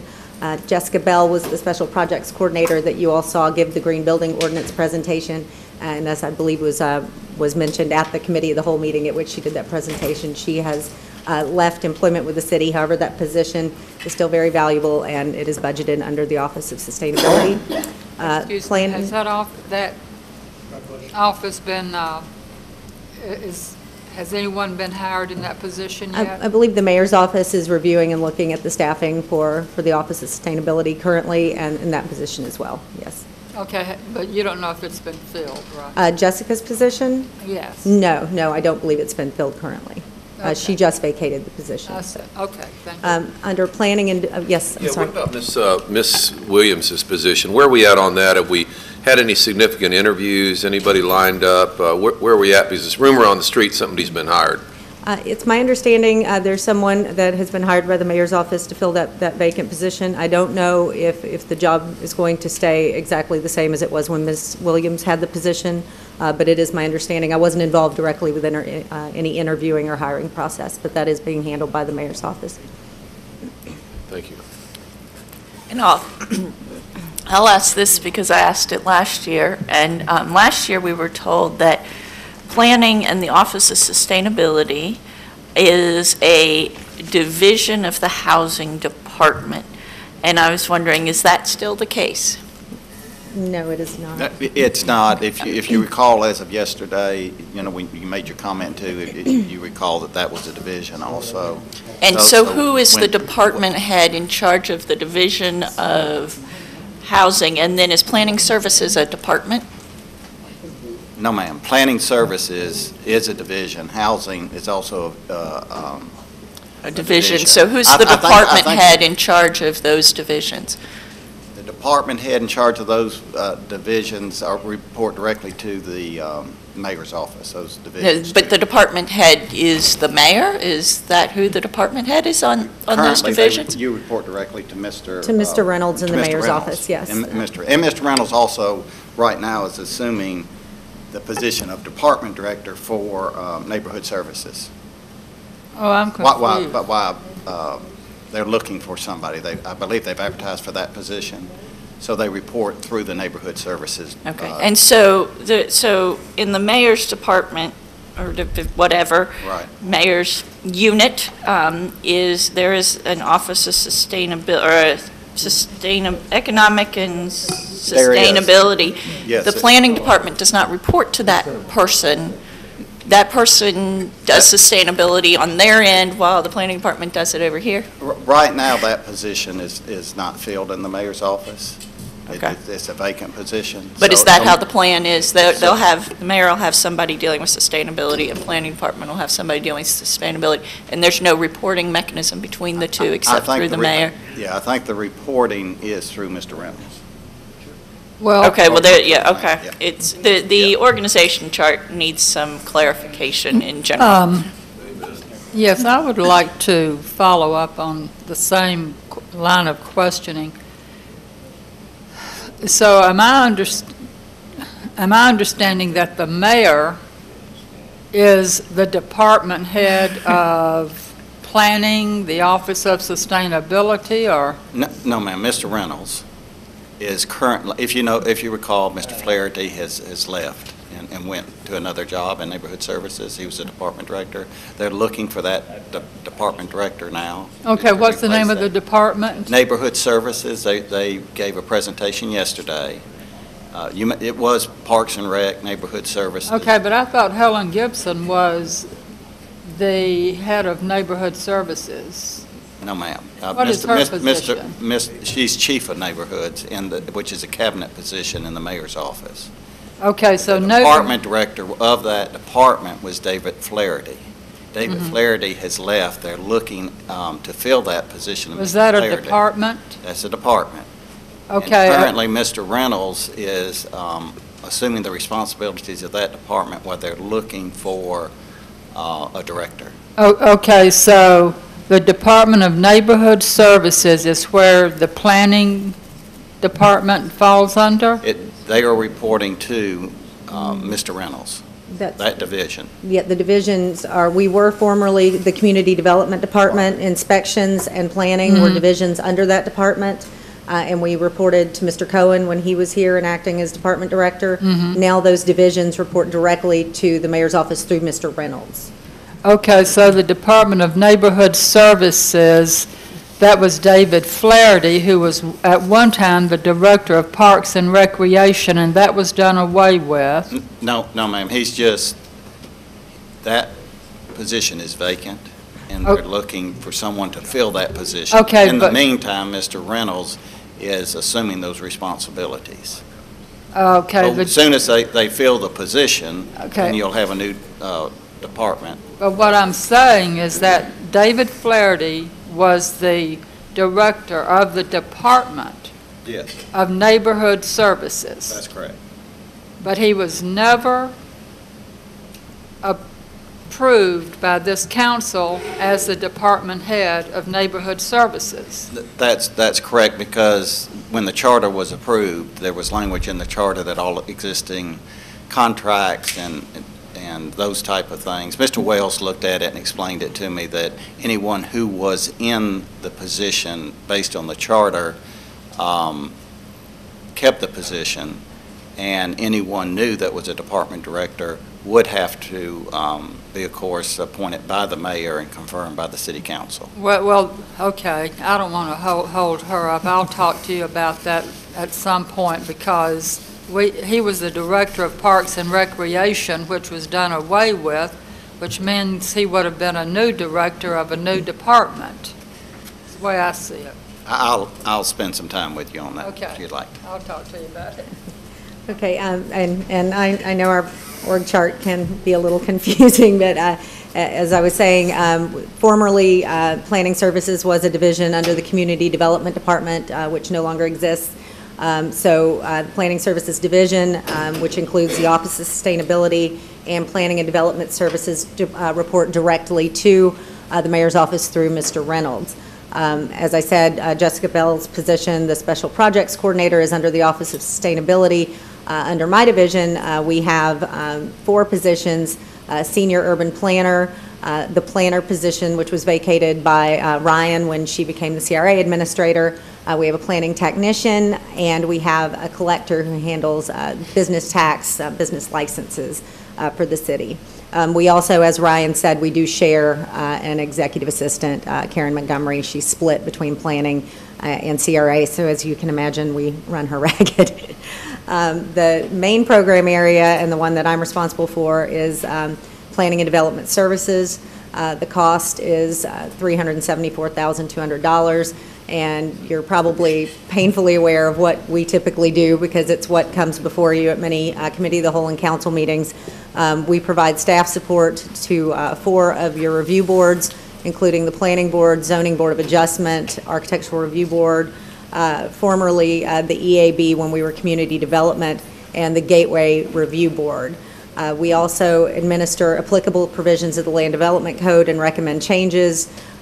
We implement the goals, objectives, and policies of the city's comp plan in accordance with state-mandated growth management laws, which have been pared down significantly but do still exist. We do still have to maintain our comprehensive plan and monitor concurrency for development to make sure that infrastructure exists to support it. We also assist the mayor and city council with long-range annexation plans, and we coordinate the city's participation in FEMA's community rating system, which, if we get a favorable rating, can result in lower insurance rates for city residents. Yes? Yeah, thank you very much. I was just wondering, the recent annexation effort that we just passed, the mayor's effort, what did that really mean to the bottom line, bringing those half properties in? I mean, how much tax revenue did that really generate? I'm just curious. I don't know if Mr. Barker has I had somebody ask me that the other day. I can get you that information. I know that Ms. Gibson has looked at that, and so we can get you that information. But it wasn't tremendously significant, was it? I don't have an idea of what it was. I'll have to get with Ms. Gibson. Okay, thank you. Some of our fiscal year 2013 priorities include beginning a systematic overhaul of the Land Development Code, which will include evaluating the current format and perhaps moving towards the creation of a more simplified code that will encourage context-sensitive urban design and will promote redevelopment opportunities. I know that some of the recent council discussions have gone down the path towards discussing form-based codes. That's certainly, or smart code, and that's certainly something we'll be looking at and evaluating as we move forward with that review of the format of our current code. We also intend to work very diligently to streamline our internal administrative processes, including those that are currently codified. License to use requests, for example. I know last Thursday night there was a lengthy discussion as to license to use requests for sidewalk cafes, and what we would hope to ultimately achieve would be codifying something that's so clear-cut and well-defined as far as the specifics and the aesthetics of what's allowed, that it perhaps can become a permitting process as opposed to a 3-month process going through Planning Board and City Council. That would require Planning Board and City Council approval, of course, to put those standards in place, so you would have your hand in the review and through that means. We're also going to look at evaluating the functions of the city's review boards that Planning Services currently staffs and determine if any changes can be made to improve, not approve, efficiency. There's a typo there, sorry. The Office of Sustainability, I will try to answer any general questions you may have. If there's any information that we can't provide, I can certainly get it for you after the meeting. The cost of the program is currently $166,300. The priorities that are identified as being the goals for this program to meet are to identify grant and loan opportunities that are available to local governments, prepare and review federal, state, and private financial grant applications, and administer grant projects to ensure compliance, review and oversee environmental and legal risk assessments regarding redevelopment and annexation of Superfund sites, complete and oversee special projects involving community development issues, collaborate and build partnerships addressing redevelopment issues related to environmentally impaired properties, network with local and regional economic development organizations in the private sector to enhance and exchange knowledge on economic development opportunities and challenges, participate on the Pensacola Bay Area Chamber of Commerce Sites and Buildings Committee, partner with the Chamber also to identify and create an inventory of city property to include in the Chamber's fast track database, and to identify financial infrastructure needs for energy efficiency projects. These are some of the tasks that were undertaken and are ongoing under the Office of Sustainability currently. The Escambia Treating Superfund site, a 15-acre parcel that was previously under control of the county, has been transferred to the city of Pensacola. And I worked closely with Cynthia Williams when she was still here to look at the future land use designation. We'd already amended that to an industrial land use category of any properties that were located within the Superfund area to facilitate its reuse as an industrial park in the future. And the properties that were located outside the city limits were targeted and identified for annexation when it's feasible, but those remaining parcels do still remain under the control of the EPA, which has limited our ability to proceed with annexation at this time since we are not currently the controlling entity. The ACW site, public update meetings are being periodically held by the EPA. Engineering Public Works are working with EPA on horizontal boring and stormwater upgrades. And I know Jessica Bell, up until the time of her departure last week, was monitoring that closely. So that's something that I'm sure this office will continue to do going forward. And also an energy policy for the city will be developed pending completion of an energy audit that will establish a baseline of the city's energy usage. Yes, ma'am. Is the energy audit a contract with an outside agency or individual, and is that in the budget? It's not being done under the Office of Sustainability's budget. Mr. Barker might have information on that as far as that's. Yeah, Public Works will have that information. Thank you. The fiscal year 2013 priorities of the Office of Sustainability will remain to be developing a citywide sustainability and energy efficiency plan and a citywide energy policy, implement the green building program, which you saw last week. That will not take effect until October 1, the green building ordinance. So that will be under the 2013 fiscal year when that comes online. Also developing and launching a commercial property assessed clean energy program, which will be referred to as PACE. Develop a sustainability outreach program for the city, and build a partnership with the U.S. Department of Energy to establish Pensacola as a national leader in energy efficiency projects. I think one example, recent example of the outreach program, I don't know if all of you saw in the News Journal, Ms. Bell had done a how to build a rain barrel workshop, and that was, I think, very well received. And I think ongoing projects like that reach out to the citizens of Pensacola and let them participate in sustainability projects that they can use at home. I think that's something that really brings it to the forefront, and that was a successful endeavor that she undertook. And I'd be happy to answer any questions that you may have. I know that there may be some questions about some monies that were moved. One thing I didn't mention, but I meant to, Mr. Weeks touched on it.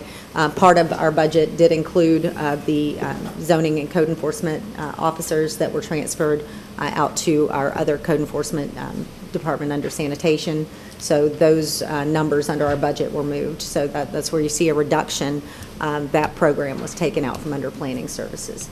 I'm going to swap this around just a bit and ask Ms. Dugason to be first. Thank you very much. I'm just trying to understand under this structure, the Office of Sustainability, for instance, if the Parks Department is looking at re-landscaping, do they send their plan to the Office of Sustainability, who then blesses it as being the most energy efficient, minimal care, minimal water stuff, or do they get involved with that at all? Because there seems to be a growing desire on the part of the community to see more indigenous plants and those that require less maintenance, yet bring benefit to, the environment to be there. So I'm just curious what that relationship is in this setup. I believe with the previous administrator, she was trying to coordinate with other departments to the best degree possible and have input on issues such as that. I don't believe there is any kind of internal requirement that people get the sign-off of the Office of Sustainability for a landscape project or something of similar nature, but certainly because it is a new office that is, I think people are just getting more accustomed to working with. It's something that there was a lot more collaboration occurring, and I think that you'll see more of that going forward. Okay. Mr. Weiss. Thank you, Mr. President. And actually, those were my thoughts as well about this being a collaborative effort with even the Neighborhoods Department when things come up for any representation with neighborhood associations, that sustainability be addressed. I mean, I know that Ms. Gibson has worked with the community gardens, and you mentioned the rain barrel project, but the ability to compost in a self-contained drum. If someone wanted to do that, but how we can cross-pollinate these departments, because sustainability is really, it's an individual resident issue, it's a neighborhood as a whole, and then obviously our buildings that we own. Are they working together, those two departments at all? The position that Ms. Williams occupied was vacant for several months this year and has only recently had a new person hired. And so I think that there was a good growing collaboration when she was on board, and I'm sure that will continue and grow moving forward now that there will be someone in that position. I know that Ms. Williams had tried to be very proactive with establishing that rapport with the other departments, and I think it helps that the Office of Sustainability is located physically and from on paper from a budget perspective with planning services, because just because of the development review process and how integrated the functions of inspections and neighborhood services and public works and engineering are, we all collaborate quite frequently, and we were able to bring the Office of Sustainability staff into these meetings where maybe that might not have occurred to somebody because it hadn't existed in the past. So certainly that's something we're working on improving and including that office in city projects and other discussions as far as private development. So yeah, I agree completely, because your planning is the driving principles for how we make decisions on what can be built and how. And if they're even in whoever the new person is on this Wednesday meeting when someone's coming in, that they have a full perspective on green construction and LEED certified, and anything from that perspective is a sustainable focus. It should be in everything that we do. I mean, I don't think it's too cumbersome to say they should review some of our landscape plans so we're not out there trimming bushes constantly, and that they're drought resistant. And we have, when there's projects that we feel that they certainly would have an interest in or commenting on, or that they might have some valuable suggestions, we always do include them in that Wednesday meeting when we have a project coming in that would be a good fit for sustainability to contribute and participate in the discussion on. Okay. And then I do just have a few questions on the budget pages. I'm on page 284, and there is in revenue, there's the loss of the zoning enforcement, or code enforcement, zoning and housing. That's just a change in the structure of departments that you addressed already, I thought so. And then the operating expense went up to $161,100. Is that going to be a permanent level of operating expense, or is that putting sustainability in under your umbrella, or what is that? We moved money primarily, sustainability wasn't broken out specifically previously in the FY12 budget, so we've broken it out so we can see those numbers as what the true cost of that activity is. We did increase some budgeted amounts just to accurately reflect what we're expending annually. We had to increase funding to pay for professional services to cover document review when we send something, a right-of-way vacation or a license to use or a subdivision plat. When we route it to other departments for review and comment, we are charged for engineering document review.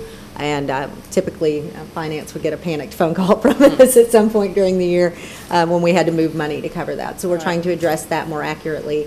We've also asked for more money to cover the cost of forms and postage and the cost, the ongoing costs that the business licensing program incurs, because that's very expensive. They do massive mail-outs when the licenses are up for renewal.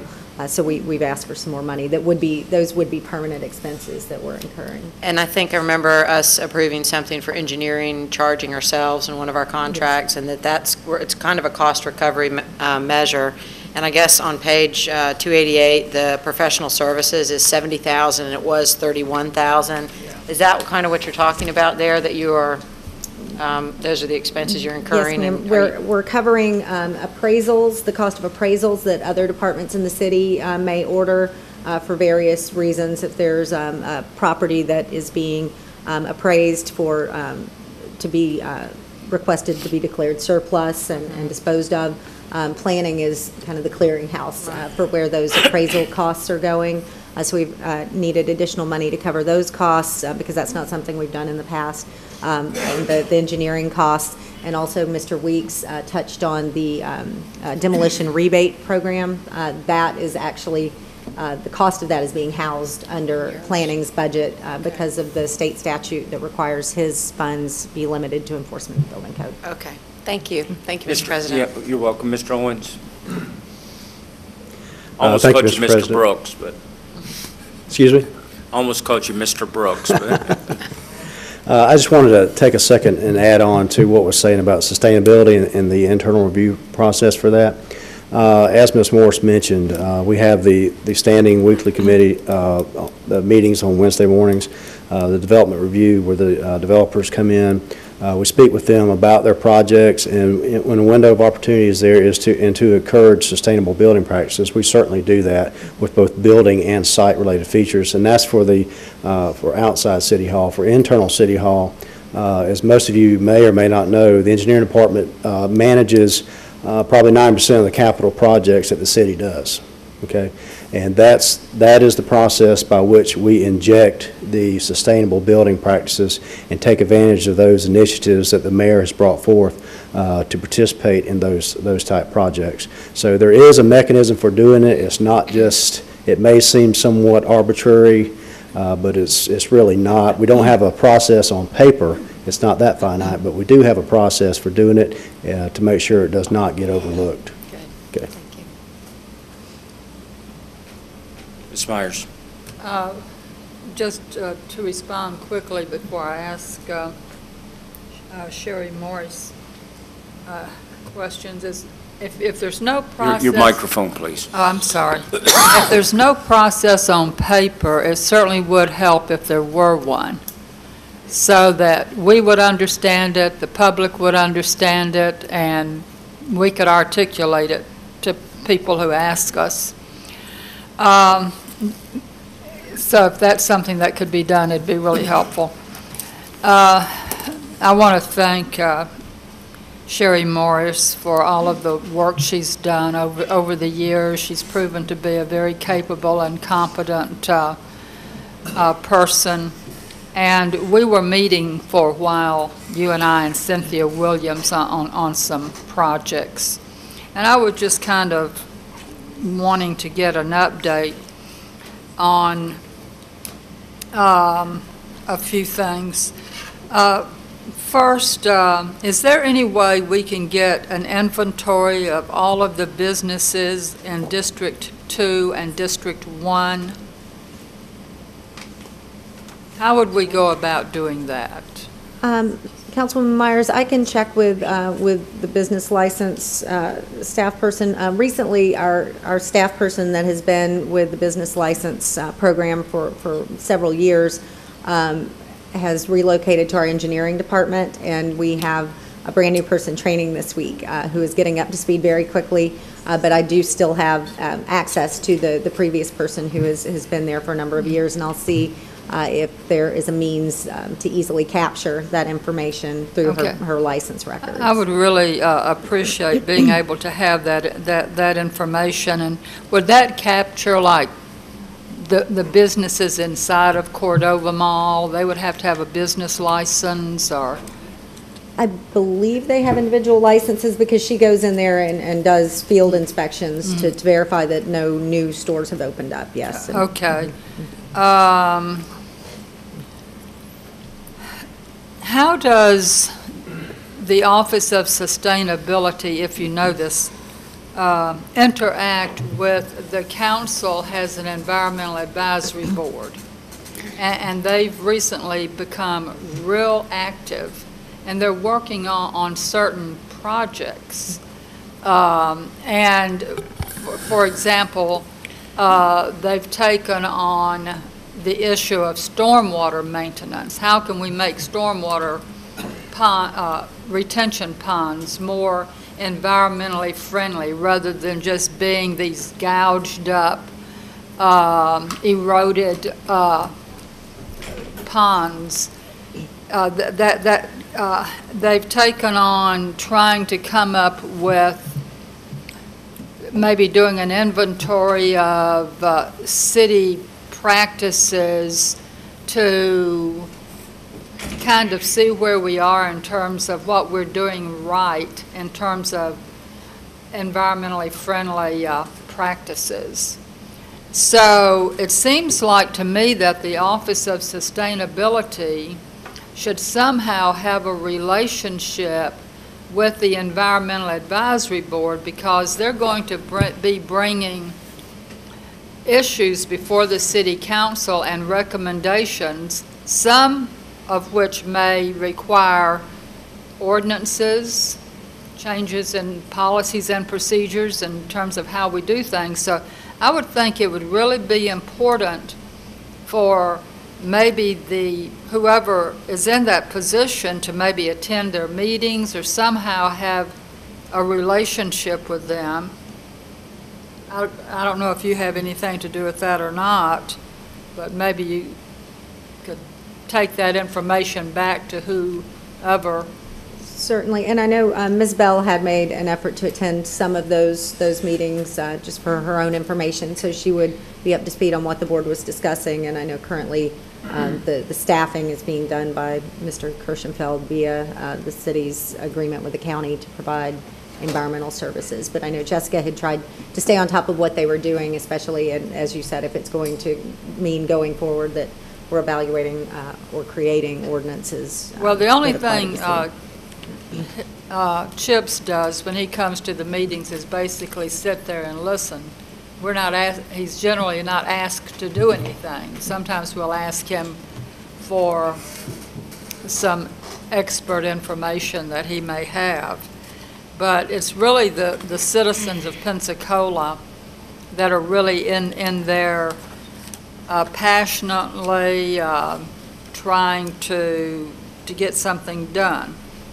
The other thing I wanted to ask you that we were working on when Cynthia was here is, do you know anything about the federal grant that we were jointly working on with the city and the county to get sidewalks on Burgess Road? I believe Mr. Garza just gave me some bad news before the meeting started. I hadn't heard anything on that grant status since the last time we had discussed it. Mr. Garza indicated, I believe they just heard from the county that we did not receive approval for that, those grant funds. Okay, another project that you and I and Cynthia were working on, did some work on, was branding and promoting Uptown Pensacola. Now, who would be doing that now? I mean, Cynthia was doing it, so would that be part of the Office of Sustainability? Or? I believe that if I recall correctly, and I can go back and look at the meeting notes, Cynthia had suggested the chamber be the lead for that, for an actual branding opportunity, and we had been discussing other opportunities such as gateway enhancements and things of that nature for the. Okay, just two more questions. I know that you were very involved in drafting and putting together our comprehensive plan. You did a great job. There's a lot of, I tell people that's really the roadmap of how we need to get where we're going. But what are the metrics? How do we measure how well we're implementing the comprehensive plan? Councilwoman Myers, there's clearly the mandated, state-mandated update, the evaluation and appraisal report, which preceded the comp plan update, is when we're scheduled to actually look at the comp plan and evaluate how well it's working. And that's where the EAR acronym comes from, is that we're evaluating and appraising the comp plan and issuing a report on how well it's working. There are things that are sometimes put in comp plans that you see they're carried over for decades when you update these things every 10 years, but they might just be holdovers from something that was necessary in past years, but it's no longer something that's really applicable in modern times. We may strike that language from the code. We may see things that we're falling short on doing that we need to improve on. We added a historic preservation element last time that was not in our comp plan previously. Our transportation element underwent a massive overhaul, which included complete streets language, and I know that's something that's of interest to this body and will be brought forward to you, I believe, next month, the first approach to implementing a policy on that. There are a number of ways throughout the interim between those mandated reviews that we can look at our comp plan internally and try to decide if there's anything that maybe we're falling short on, but that is the actual state mandated and the actual official cycle on which we review and but monitor. How often is that cycle about it? It's every 7 years. That's what I was thinking. So I would just like from time to time to know how we're doing in terms of, especially the conservation part. Is the conservation part of the plan something that the Office of Sustainability would be tasked with maybe implementing? The conservation element typically has dealt with open space and things of that nature. Certainly there's more to it than that, and there are goals, objectives, and policies contained within that element that certainly the Office of Sustainability could be involved with, yes. And then the last thing is, I'm interested in starting a longleaf pine restoration program in city parks that already have pine trees or pine, at one time pine forest. A lot of them were taken out by iving. Is that something who would I go to talk to about implementing such a program? Would that be Office of Sustainability or? It might be something that would be an overlap between the Office of Sustainability and Mr. Garza's department. Certainly the Office of Sustainability could have some input, but Mr. Garza has the staff members who currently do tree surveys, issue tree removal permits, maintain the trees in the city's right-of-way, so they would be the appropriate department to implement that type of program. Okay. Well, that's all the questions I have. Thank you. Dr. Pratt. Thank you, Mr. President. And this might not be fair question for you because you aren't the Office of Sustainability person, but. Let me just stop you here for a moment. Unless people are looking to take a break, later, I was just going to ask Mr. Barker if he could get in touch with the chief and so that he can be on deck when this is over. He's not due to come till 1:30. Yes, sir, we have Public Works next. Oh, do we? Okay, I'm sorry. Oh, never, no. Oh, See, God. Mr. Garza? I didn't mean it that way, Al. I was just wondering, looking at the slides you presented, I'm sort of confused, and I guess others might be as well. Is Office of Sustainability, I mean, there's a lot of things we can sustain, and to some extent we've read it, I think, in the past as an environmental thing. But then in reading what's listed here, it's, you know, a lot of things about the Chamber of Commerce and economic development opportunities. Is it your understanding that it's more an environmental or more an economic infill kind of position? Both. And certainly, Cynthia would probably smack me for not being able to remember all three. There's three components of sustainability, and the environment and economic development are both major components of that. But so it's not just an environmental function. There are other aspects. You know, sustainable economic development is one component of sustainability in that overall concept. Okay, I guess because so often we start thinking more of an environmental thing, and I was like, wait, being the liaison to the chamber, anyway. It's more broad than just environmental issues. Okay. In your presentation, you mentioned that you're going to start doing an LDC review.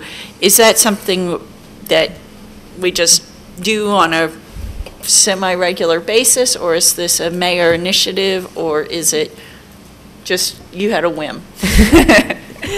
Glutton for punishment. It's something certainly, it's been ongoing for years that we've looked at our code in its current format and tried to update where we see a need. If there's something that's outdated, something that's not working, something we might feel is inhibiting development or redevelopment opportunities, we try to fix it. But what this would be is broader in scope, where we're looking at the overall format of how our code is structured, how it's written, what type of code we have, and looking at that and seeing if we want to move in a new direction.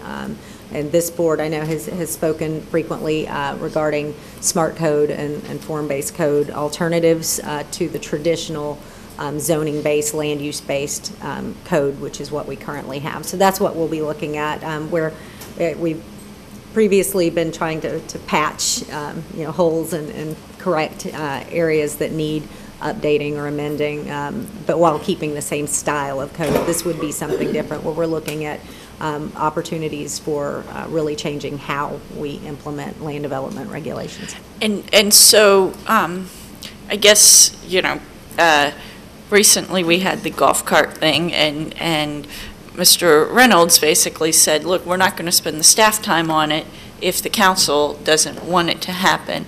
And I understand there's a lot of staff time, the LDC amendment, and then going to the planning board. And I was wondering, at what point in that process will you come to the council to share with us the nebulous direction so that you can get our sense of where we want to go? And I mean, maybe that needs to be a discussion between you, the mayor, and the council president on when to have that come before us, before lots of time is put in and then we start having issues. Certainly, I think we would probably formulate some options for how, you know, directions we could go with changing our code format, and certainly, you know, in conjunction with the mayor's office and the council president, as you said, bring that forward to get an idea of what council sees as being the best route.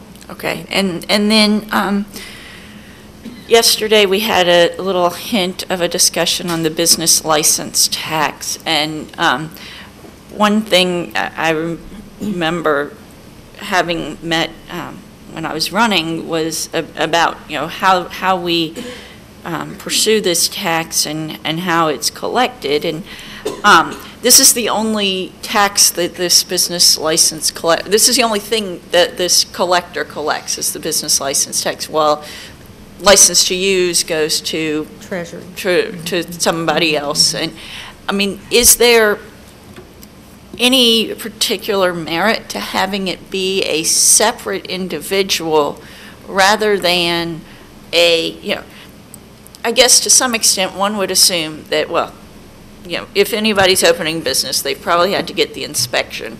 So that might be why it resides in sort of your realm, but they're also getting sanitation or whatever. And, we're paying for an employee to do this, and I'm not sure do we gain anything rather than just, whenever we get an inspection, there's a little tick mark, and that goes to the general collector of money.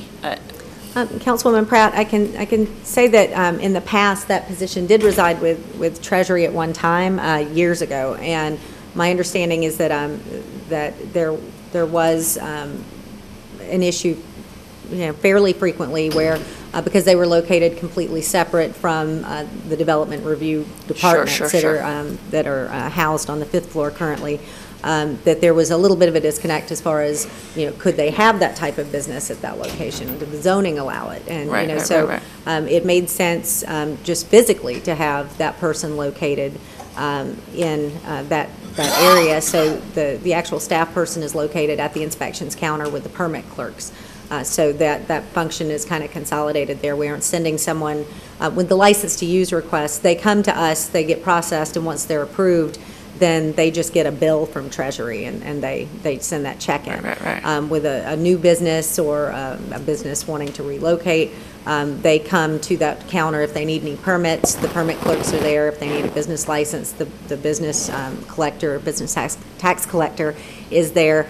And also having that staff person moved and kind of separate and its own program. Mr. Barker can probably speak better than I can, since that position's only been under my budget for a few years. But I know that the increase in revenue has been substantial, having one person devoted to that task. She's been very proactive in making sure that businesses that did not get licensed or are not in the proper zone or aren't paying for their business license annually. She's been very proactive at monitoring that. So I think for efficiency, it made sense to have somebody devoted just to that function. And then from a customer service standpoint, it was helpful to the customer to not have to trek to different areas of City Hall to get their various permits and licenses. Okay. Well, thank you. Ms. Mack? Thank you, Mr. President. I have a couple of questions for Ms. Morris, if I may. And in reading the objectives and then in seeing the slide on priorities for 2013, 2 red flags have gone up. The first one, in the objectives for the Office of Sustainability, is the following sentence. Continue to partner with the Pensacola Bay Area Chamber of Commerce to identify and create an inventory of city property to include in the Chamber's Fast Track database. My question is, if this database is going to include city property that has not been officially declared surplus, is that not an imprudent way to go? Because if it's going to be in a chamber database that outside developers, entities may look at, and in the end, the city council decides, no, we are not going to declare that surplus, does that not create a problem? So that's my first question. And if I could respond then, Ms. Mack, my understanding is that what the Office of Sustainability was partnering with the Chamber in order to identify city-owned properties, whether they had been declared surplus or not, just what the city owns.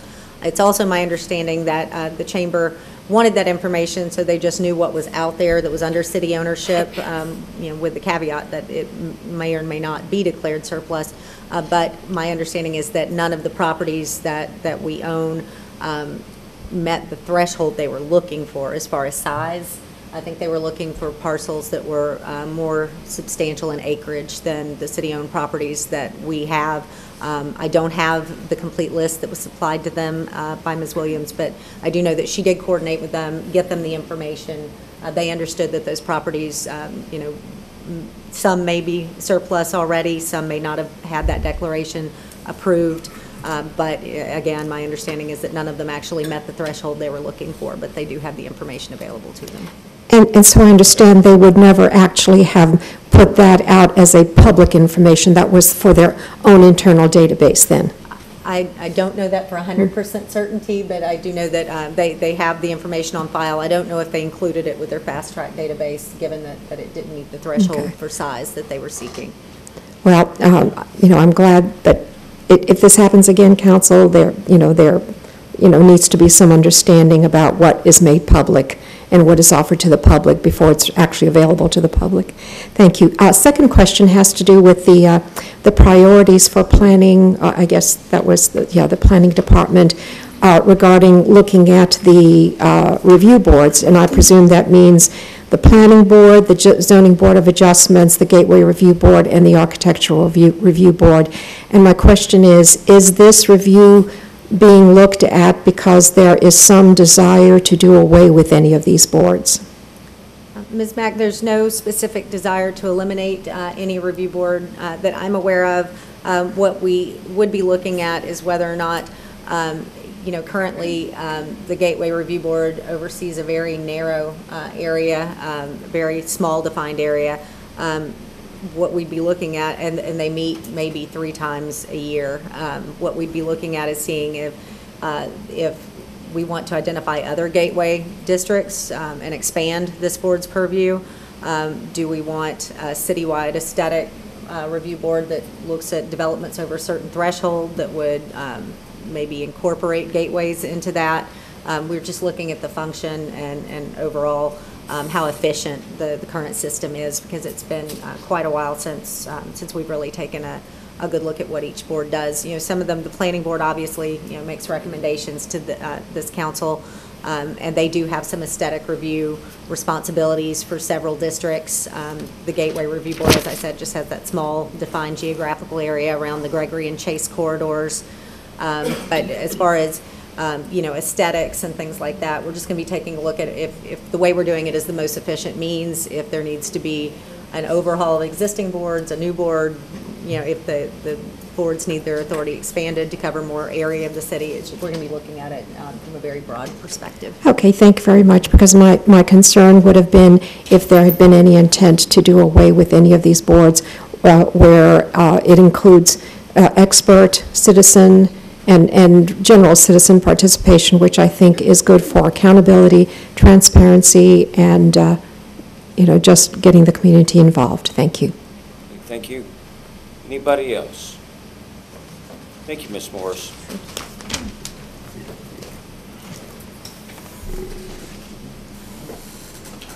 Al, I didn't mean to say, oh God, and then deeply exhale because it was you. I'd just forgotten that we had you in between.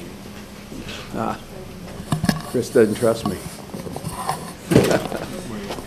Now, that said, I will say, out of all the people formerly known as department heads, that you were one of the more thorough in your presentation. And I just ask you to maybe not be quite as thorough in the presentation and allow more discussion. Yes, sir. I'll move as quickly as I can. All right. Good afternoon. I'm here to represent the Public Works and Facilities Department. Public Works. So you are a department head? Yes, sir. Okay. Yes, sir. Well, let's just make it quick. Can I ask a question? Yes, ma'am. Is that the department you were the head of before?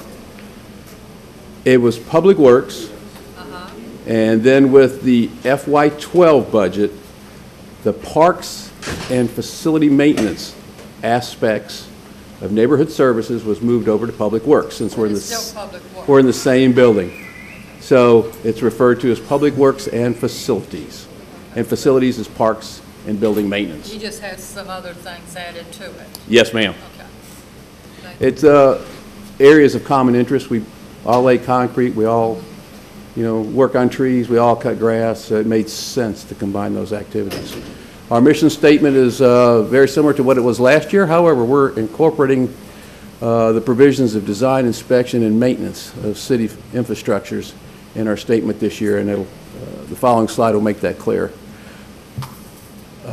Organizational changes, as proposed in the FY13 budget, engineering and construction management is proposed to be merged with engineering.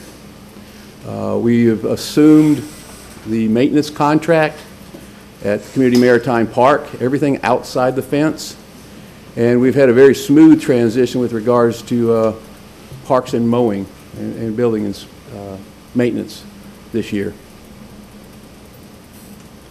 Organizationally, we've got 5 major activities: street maintenance, traffic operations, facility maintenance, which also includes parks playgrounds, parks maintenance itself, the grounds, and then engineering and construction. The total staff for that proposed department is 81. Last year we had 83 just for public works and facilities.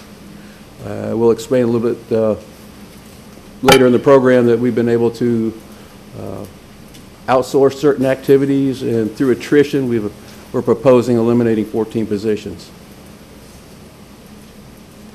From a revenue perspective, our revenues are typical. The top line, secondary roadway maintenance, is an item that the county used to pay the city for maintaining county roads within inside the city. Well, as of 2010, that item, the county elected to keep that in-house.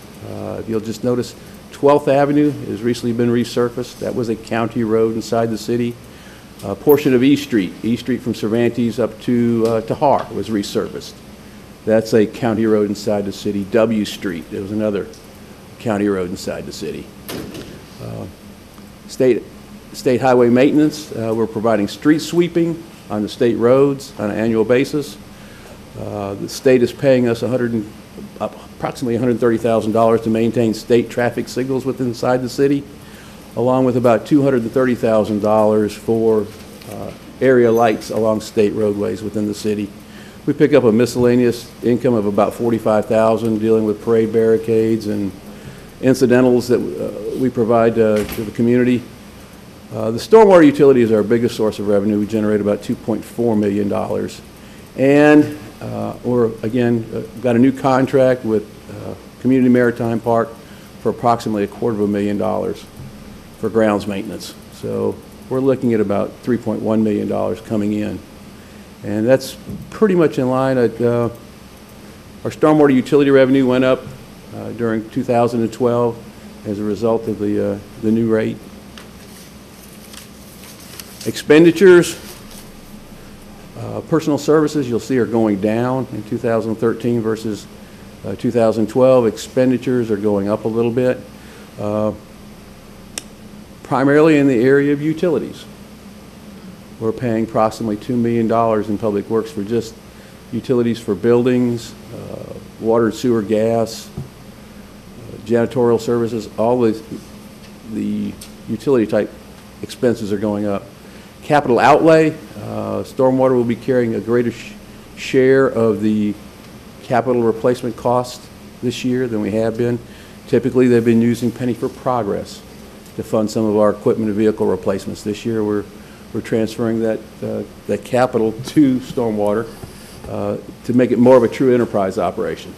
Yes, ma'am. Were those previously allocated in penny for progress and part of the big shift in funding? They have been allocated on an annual basis, based on departmental request and available funding under penny for progress. Mm-hmm. And but with the rate increase, we're trying to get stormwater more of a true enterprise operation. Okay, thank you. When you say more of a true enterprise operation, what does that mean? An enterprise operation would be like ESP, like the tennis court, like the golf course. You only spend what you take in, or your rate covers your expenditures. If you remember last year, we raised the rate from 52.80 to 68.48 on stormwater on an annual basis, and with the idea that we're going to try to generate some fund balance and pay more for the things that are being charged to stormwater. Okay, thank you. Allocated overhead with the inclusion of engineering within the public works function. We rely on engineering a lot for maintaining our records, for designing our projects. So that's no longer an outsource to us. That's an insource. So our annual budget is still in line with what we've experienced in 2012, about $9.7 million. Issues that we're looking at is during 2013, we still have an outstanding issue with Gulf Power and their franchise with the city of Pensacola. Infrastructure within the city right-of-ways has been a big issue, and the way we have to deal with that is, as we do with one, we have to do with all. So we're working through Gulf Power to incorporate how facilities are installed in the right-of-way, and then using that as a base document to deal with the other agencies. The Replacement Bay Bridge is a big issue for the city of Pensacola. It'll be coming up in 2015. How that bridge landfalls in the city, how those areas are utilized underneath that bridge, how it impacts traffic at the 17th Avenue intersection. That's something we're looking at and working with the DOT on. Then they currently have a PD&F study out for that process. Enhancing city operations, performance contracting. I want to introduce you to this term right now, and we'll have a slide coming up on it later on. In your previous conversations with planning, you talked about the Office of Sustainability. What we're undertaking, what the city is undertaking, is an energy audit. And currently we're out to RFPs for energy resource companies to look at all our facilities, not just one building, not just one operations. We're looking at all 50 buildings, operations, to see what type of energy savings or utility savings could be realized if we made some capital improvements. And I'll talk about that a little later on. But from a utility and energy perspective citywide, the city is spending about $3.5 million on energy and utilities. NPDS is a process where EPA and the state permit our stormwater operations. That process is getting more complicated every year. We were just issued a new permit on January 1 of this year. We're having to deal with more inspections, more reportings, and just to give you an example, just because they can do it, EPA issued an audit to the city of Pensacola.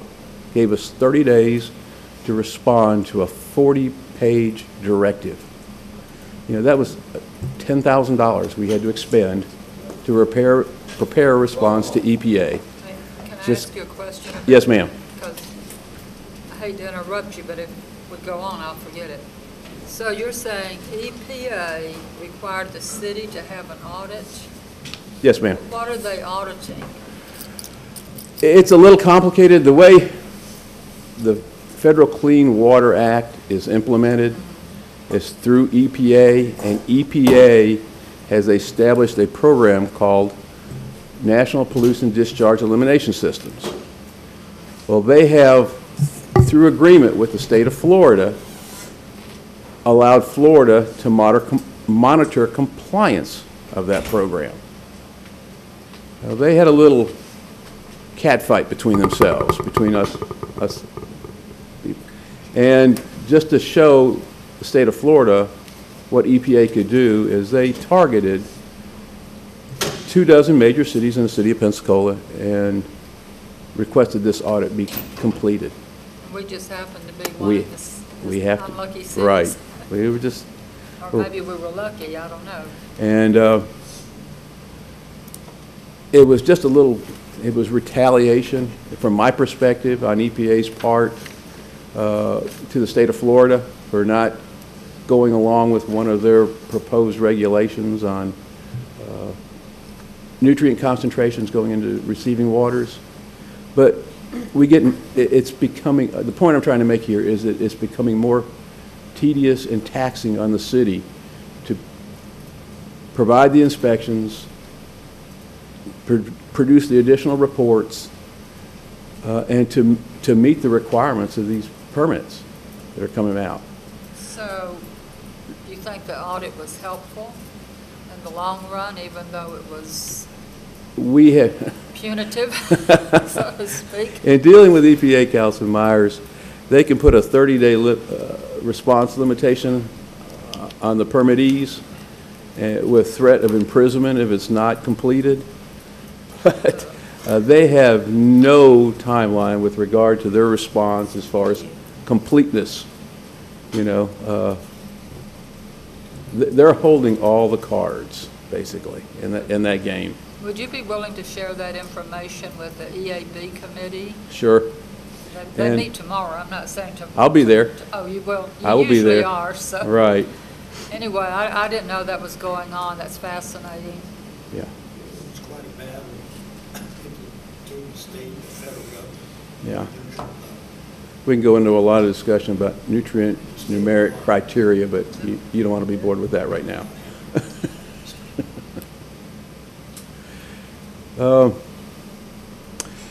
TMDLs, that's another acronym, total mass daily loads.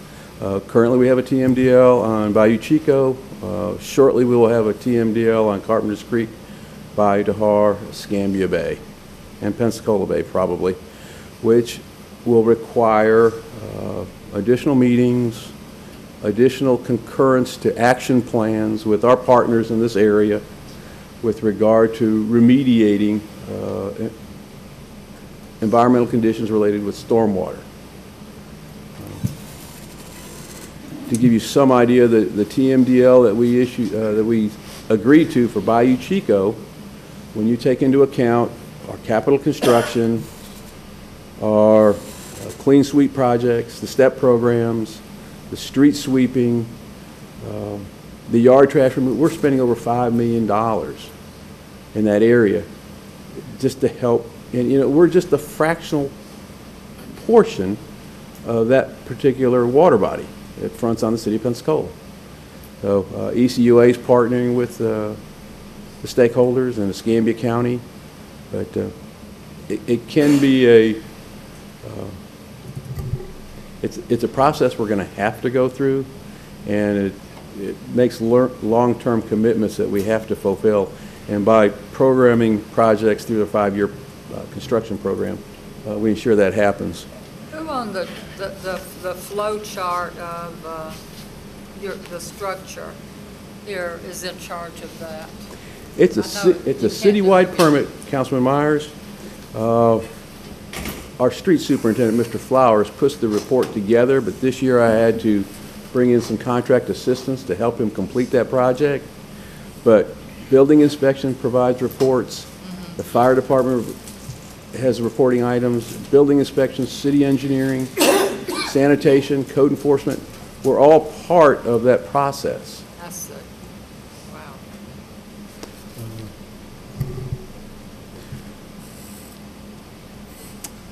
Well, let's see. I'd like to mention a little bit about red light enforcement. You had an information item on it at committee last month. We'll have a slide on there later on. If council should elect to go in that direction during FY13, we'll have to look at a supplemental budget issue during 13. But as of this, as we understand the program right now, it's self-supporting. So there'd be new dollars coming in. And how much would the initial cost be that we would have to put up for that? usually it's a 3-year contract with a vendor, so it's not so much a cost, but it's a guarantee to work with these people over the term. And They typically, the red light companies absorb 100% of the cost when they come in, and then they take a cut of the revenue. And when we do have this discussion in the future, I just want everybody to have this in mind, is that it should not be about generating revenue for the city, but it's about public safety. And more than anything, now, the aside to that may be that there is some money generated, but I even think that if there were a particular amount of cost, it could be argued that it's worth it. Also, under the energy program, we talked about performance contracting. Should council elect to implement some of the recommendations from the energy audit, it would again be looking at a supplemental budget scenario where we would propose taking energy and utility dollars that would be saved to finance capital improvements, with the expectation that after a certain term, 8 to 10 years, the capital improvements would have paid for themselves through the savings, and then we would be experiencing lower energy and utility costs. So where would the funds come for the supplemental budget, or is that to be determined later? I've got a slide that I'll explain to you. Again, red light enforcement, self-supporting, as Councilman Hall said, President Hall said, safety is the #1 objective of these programs. To give you, I think I've quoted the statistic before, that we've had a test camera at the intersection of 12th Avenue and Summit Boulevard now for 6 years. And on the average, on one approach, that's just one side of that intersection, there's 30 violations a day at that one location. I was in a little town called Campbellton. Microphone. I was in a little town, Campbellton, Florida, which is right near the Alabama line, and it was getting close to dusk. And these red light cameras work with a flash at night, so they can take a flash picture of the tag. It's 331 coming from Alabama for the main road going to Panama City. I thought it was a strobe light. It was going on so much, I thought it was daytime. I asked the person, because the mayor was there, and I said, "What in the world is that?" And they said, "Oh, that's a red light camera." And that little town, I think, generated $250,000. And I don't think there's 2,000 people who live there. So. It's amazing. We've had some independent surveys done of the top 10 intersections based on volume and crashes in the city of Pensacola, and you'd be amazed at how many violations occur every day. Scary. Going back to energy saving performance contracting, this slide just highlights what I was talking about a few minutes ago. You currently are spending X number of dollars for energy and utilities. Potentially, by implementing capital improvements, you can lower that energy.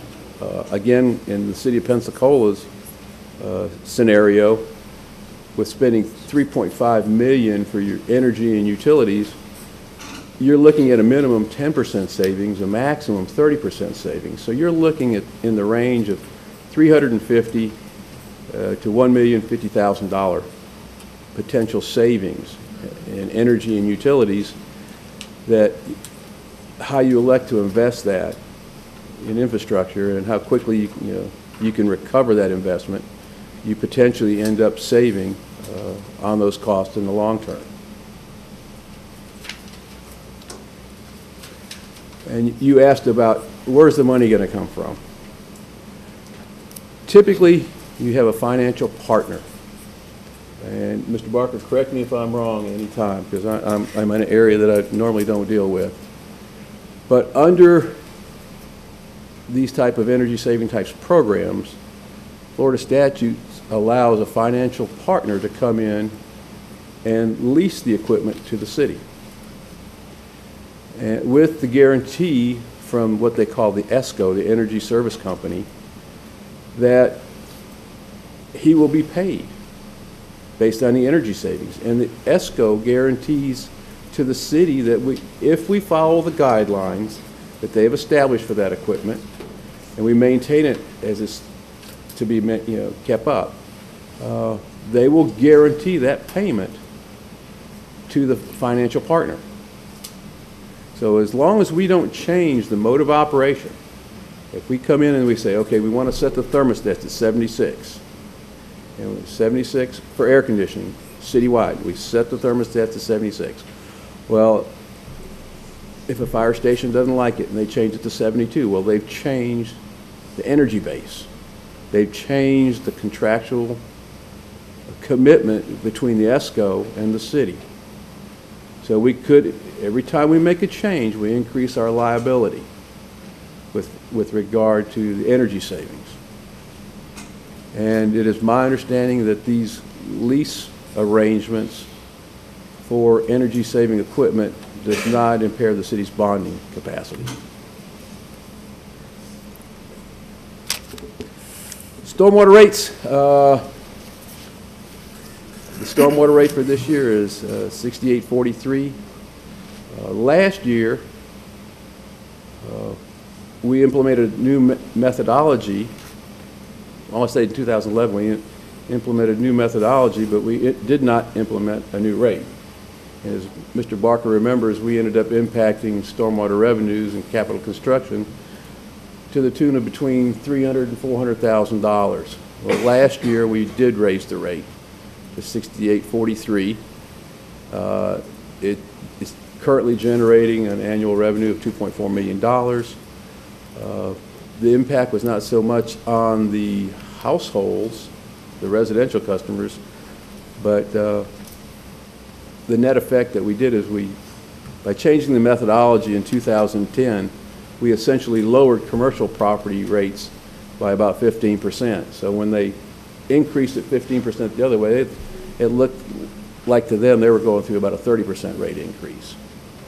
The net benefit of having the stormwater utility is that we created a $21 million revenue source since 2001 for stormwater-related projects.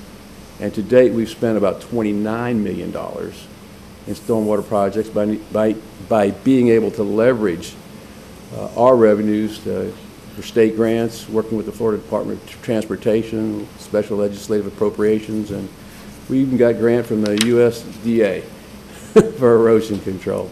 But the point being that it improves your grant applications greatly if you have a dedicated revenue source. If you can provide the 50% match or the 40% match, you come out a lot better. And the bottom line in all this is that, as we reported a year ago, we're having an impact on the quality of stormwater. We're removing about 50% suspended solids and 30% nutrients citywide from the stormwater that's generated inside the city. Projects that we completed during 2012, we did a study at Carpenter's Creek and Brent Lane, which gives us an option, or tells us what kind of options we have in that area for establishing projects that can help that area. We finished up Admiral Mason, we finished up Hewitt Street. Hewitt Street is in itself, has stormwater facilities along the street, but where it discharges is back on Drew Circle. There's a 48-inch discharge line that goes right into Carpenter's Creek. Well, we've mitigated that discharge by adding a baffle box there. Currently, construction is underway at Cypress Street to eliminate the yacht club ditch. Put another baffle box in there. We're just not getting rid of the ditch. We're putting in a box to help remove the solids that are getting into Pensacola Bay. Burnham Woods is another major discharge into Bayou de Har. It's in the Burnham Woods subdivision. Council has just awarded the contract, and we should be starting that one shortly. Yes, ma'am. Was that one always on the list? I can't remember. Yes, it Burnham was. Woods. I know Tyler on Bayou is coming up as well. That's always been It's a always been plan there. to work our way around Yep. Bayou. First worst, the worst first. Worst first. Yep, okay. and Councilman DeWeese, I've used the Dames and Moore report and the Baskerville Donovan study for Carpenter's Creek just to prioritize these projects. You know, they went in and they identified, you know, the outfalls where you have the largest watersheds or service spaces going to these outfalls, and we're trying to attack the worst first when we can afford it. Stormwater capital maintenance is, we've built almost 70 baffle boxes, so they're continued maintenance. is a big thing. We have to have these things hydraulically cleaned twice a year. We do that under contract. And NPDES permit compliance, last year, I think, it was 57,000, and 12, I think we're looking at 85,000 this year. And just providing the reports, and 50,000 of that is an interlocal with the Escambia County to do the monitoring and water quality testing, so that we're not duplicating services. Yes, sir, Councilman Johnson. Refresh my memory, Mr. Garza, about baffle boxes in the next fiscal year. Isn't there some scheduled for installation? The vaults. Aren't there some, not this year, but next year, scheduled to be built? Yes. And okay. Councilman Johnson, we finished up quite a few of them. We put 4 of them in at the intersection of 10th and Salamancas. Okay. There was a 66-inch line that goes in directly into Pensacola Bay. Engineering finished one over on Tahar on a 54-inch line, right there just east of O.J. Sims School. The one on Drew Circle we put in, just finished putting that one in.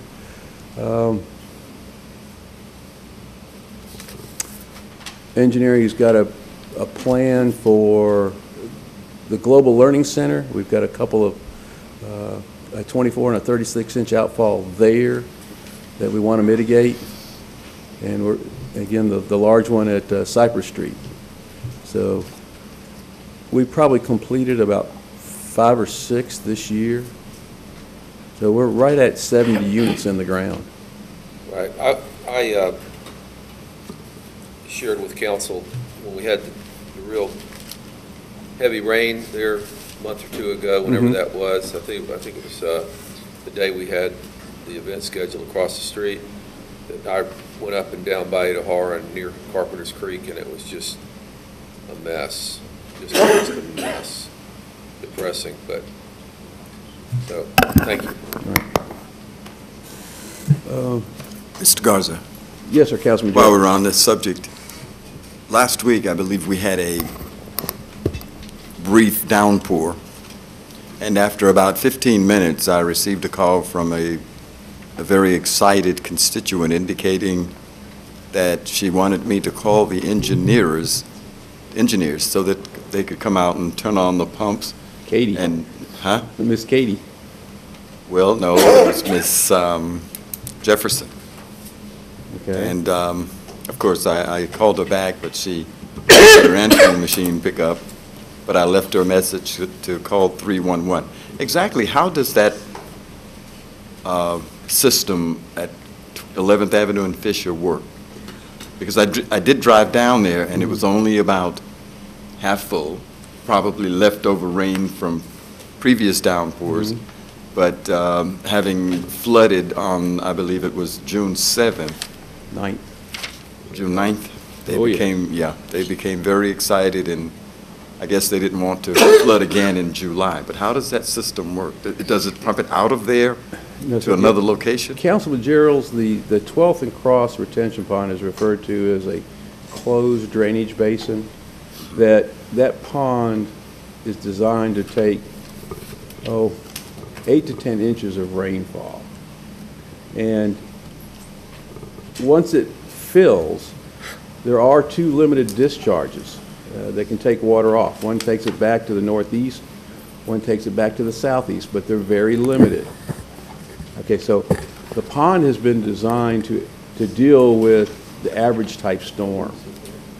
Matter of fact, the pond's been designed to deal with probably the 50-year cycle storm, the above average storm.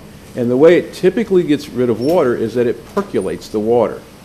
The pond will, as you've seen it before, it will drain down to where there's almost nothing in the bottom of it. And we've added a filter to the bottom of it to enhance that capability. So primarily, the water is disposed of through percolation back into the ground at that location. What happened on June the 9th is that there was more water coming into the pond that was percolating out to the ground. Consequently, the area, the pond overflowed into the adjacent neighborhood. Does that make sense? It does, but now, I know the pump is used primarily for maintenance purposes to make sure we can get all the water out of the pond if we have to go in there. However, if we get a high stage on the pond, we can start pumping during a non-rain period to try to lower that level. Because the pump it can only pump so much water, but the system that it pumps to, the existing gravity system that it pumps to, it can't be raining and can't be pumping at the same time. Otherwise, we cause other problems for other residents. Then it starts backing up in their buildings. So when it's raining real hard, we can't pump. As soon as it stops raining, that's when we get in there and try to pump it down. Well, I noticed the other day that there's a piece of about a 4 or 5 foot piece of white PVC-looking pipe that's lying on the ground on the 12th Avenue side. Yes, sir. Is it supposed to be on the ground, or is it? Yes, sir. What that is, that is a permanent suction pipe that we have buried there. So when we have to totally drain the pond, we'll come in there and hook up a pump to that suction line, so we don't have to lay, pipe all the way. Well, you can't lay pipe all the way down the bottom of it because it's full of water. So that's taken care of. So all we have to do is hook up to that pump and start pumping with a larger pump if we have to get it totally dry.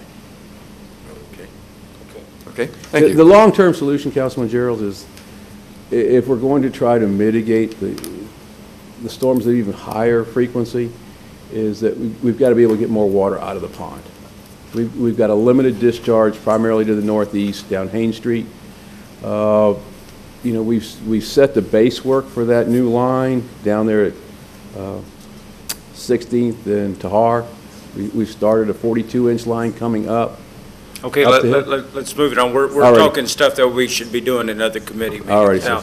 But Mr. Townsend had something he wanted to say. Yes. Thank you. Al, recognizing that the June 9th rain was extraordinary and something that water was all over the place, but up in that area by Baptist Hospital and around on Lee Street, they had to evacuate. Ambulance, EMS folks had to come and rescue folks. And Baptist right now, their new cafeteria, all of their new pod is washed out. They've got to restore all that right now. So I guess my question is, have you ever had any kind of talks with Baptist where maybe we could do a joint venture to try to enhance that area to keep some of that water? Because that June 9th was, like I say, was a whole lot, but just ordinary, it's flooded out there. And I'm just wondering whether you feel that any talks where we can get a project going with Baptist in the city, because I think it would enhance the city folks and Baptist. Yes, sir. Councilman Townsend, when Baptist Hospital brought their plans in, we worked with them to enhance the drainage in that area because they already had the flooding in the cafeteria issue and the flooding in their parking lots. We added retention ponds, they added retention ponds, they added additional collection systems, but they designed them to the 25-year storms. So when we had this high-intensity 100-year storm, they were in the same boat that a lot of other people were in the city. That I understand that. And as soon as it stopped raining, the area quickly drained down, but the impact of where it overflowed, and where it got into their buildings. Yeah, because I have water in my garage and, and everybody else. But I guess when I'm asking you, as what they got there now, I know they did 2 retention ponds with the addition and all that. There's nothing else, you're saying there's nothing else that can be done to take care of just ordinary rain, not the intensity like we had right on June 9th. Not in the short term, Councilman Townsend. To give you some perspective, that central part of town, from Baptist Hospital all the way down to the bay, is where it drains. Now, the line that drains Baptist Hospital ends up meandering from A Street over to E Street, from Cervantes all the way up. That could be enhanced, but if you don't enhance the lines downstream of that, you've got a problem also. Yeah, well, Property is a big issue in that area. You know, the hospital is very protective of their parking lots and their building sites. They do have one site that could be expanded as far as stormwater treatment, but as far as totally being able to eliminate that type scenario, you're looking at having to take a site, the similar Blunt School, and build a big pond. Okay. We have tried. The answer is yes, it's possible. Can we afford it? Can the hospital afford it? It would be an expensive proposition. Okay, thank you. But if they were to build today, it were new construction, then it'd be required. Yes, sir. But they just did. They built Yeah. new construction, put Right. up 2 new bowling ponds, and it's still not taking care of the problem. Because you had the existing buildings still there. Yeah. Right. And they're now trying to restore the buildings. It's the same issue. More water was coming in than it was able to get out, that we had at 12th and Cross. I know that, but what I'm saying, ordinary rain. Right. Not abnormal. No. I'm just saying ordinary rain, we have a problem. And it appears that what I'm hearing you say is nothing can be done. With regard to transportation stormwater available funding, there's about $2.3 million available for stormwater, $1.4 million for street resurfacing, $500,000 for street reconstruction, $350,000 for sidewalk construction, and $117,000 for intersection improvements. That's miscellaneous intersection improvements. So for 2013, we've got about $4.8 million programmed for capital improvements. Transportation improvements, that funding that we just reviewed, the $500,000 will pay for about 10 city blocks to be reconstructed. We've had to revisit our number on street resurfacing. We have been trying to accommodate 350 blocks a year. This year, based on available funding, we were only able to get about 307, 310 blocks. So I've got to point something out on your budget manual, the resurfacing list. The list is correct, but the number of blocks have shifted a little bit. They got off by a line. So, Mr. Carson, yes. what does that do to our, we give an average, like someone said in Gulf Breeze, roads are paved on an average of every 5 years. And at one point, we were at 30 years, and I know we've gotten it way down to what the typical road in the city of Pensacola, how long it takes to be paved again. Do you know what that is, just offhand? Oh, I'll be guessing. I think we're down to a 20, 25-year cycle. Yeah. So then this funding reduction down to 310 blocks, I mean, that's going to put us behind. Is that consistently going to be that way, or is it year by year? Councilman DeWeese, it's a function of crude oil prices. Okay. You know, optimistically, you'd say, well, the price of crude oil is going to be lower next year, and we'll be able to do more than 350. I'd love that to be the scenario. Again, we may be paying $4.50 for a gallon of gas. I don't know. It's how that market on crude oil fluctuates. I think it's a global demand right now, and the global economy is slowing down. So I think that's why there's more capacity right now, or more inventory, so the price is going down. And I do know that one thing that we approved as council last year took street repaving dollars from 2017. There's none of that built into the budget now, is there, where we're taking from out years?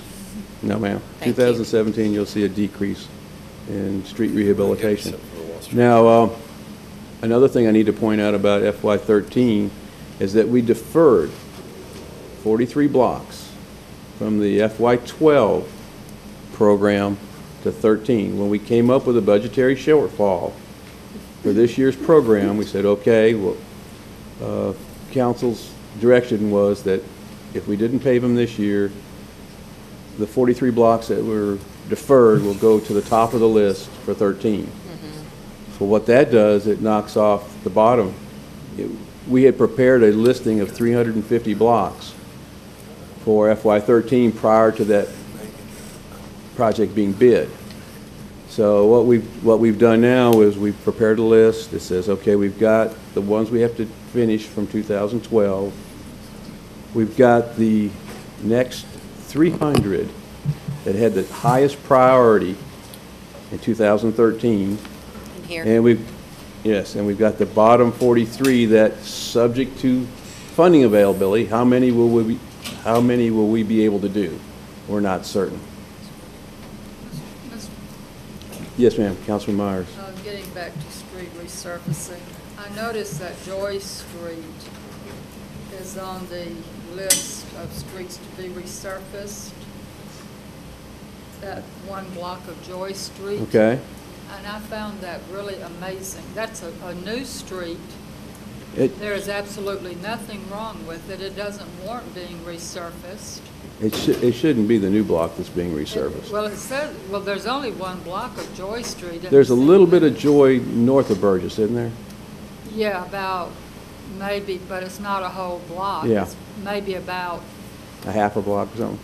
And we just, that much, about a quarter. that's probably the area that we had Okay, targeted. well, I wondered why that was on Yeah. there, because it's a new street. What we look at is that we, over a couple of years, we'll try to finish up a neighborhood. Okay. And if we can go back in there and there's one or two streets that are missing, and the neighbors always ask that question. He said, you've resurfaced every block in my neighborhood except for mine. Well, what about that? And it's usually the one that's never, I mean, there's only like 3 houses on a cul-de-sac or something, and Well, what about that 3 feet in front of my property where it's just rock, where the city resurfaced, and then you came in there and did Joy Street, and I guess they ran out of asphalt? So I've got a 3-foot section of rock between 2 nice resurfaced streets let me take a look at that. in front of my property. You must be not talking used about to just the looking at it edge, not the roadway itself, right? Just the edge? No, it's the roadway from one side of the street to the other. We'll take a look at that. They should have matched those 2 new surfaces up. I mean, I guess they ran out of concrete, or they dropped some on the street. Well, you know how anyway. Right. Okay, so that's all I had to say about it. I just wanted to make council. Dr. Pratt, I want to point out that we're in the chief's time right now. I just was wondering on, I know Hyde Park had some resurfacing done, or is this just the parts that didn't get resurfaced? I mean, Right, the parts that didn't get resurfaced. Okay, it was odd. Okay, thanks. All right. That's the extent of my presentation. If you have any questions. Councilman Myers? Ms. Dubuisson. Actually, I have a whole napkin's worth for Mr. Garza because I left my tablet.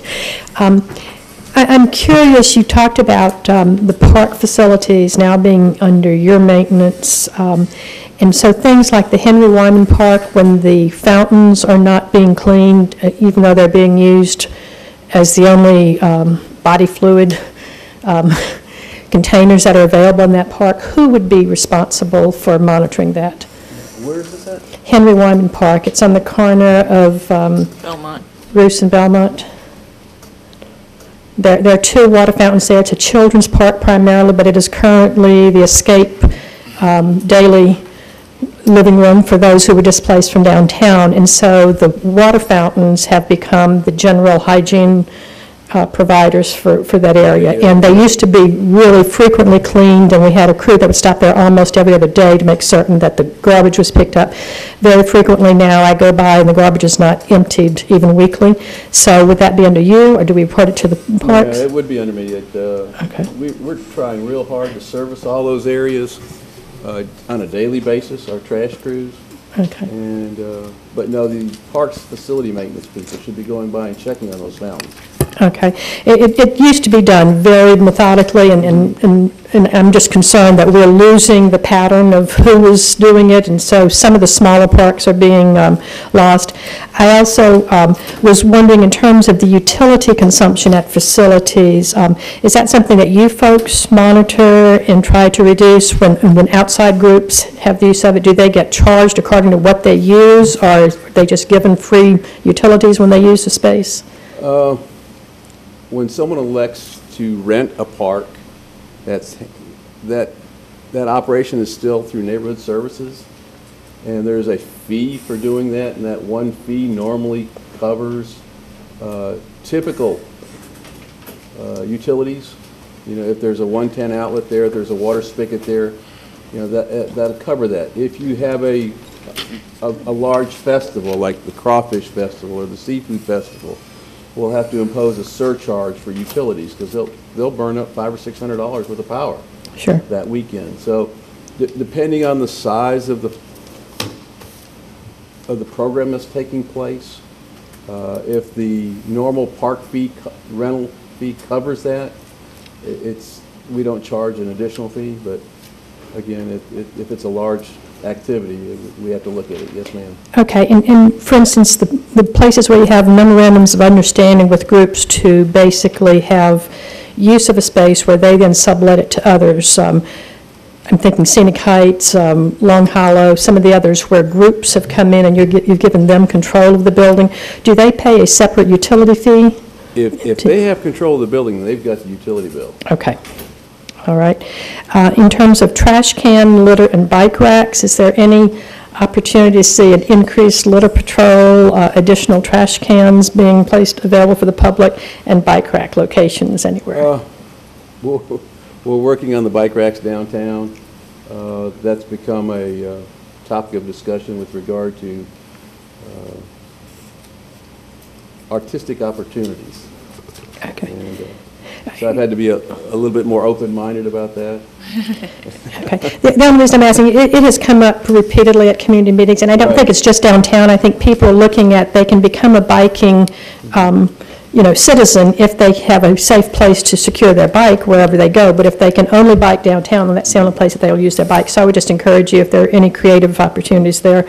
And then on the litter, if we're going to find people for running red lights, I wish we could find people who throw their whiskey and beer bottles on Palafox and in our parks.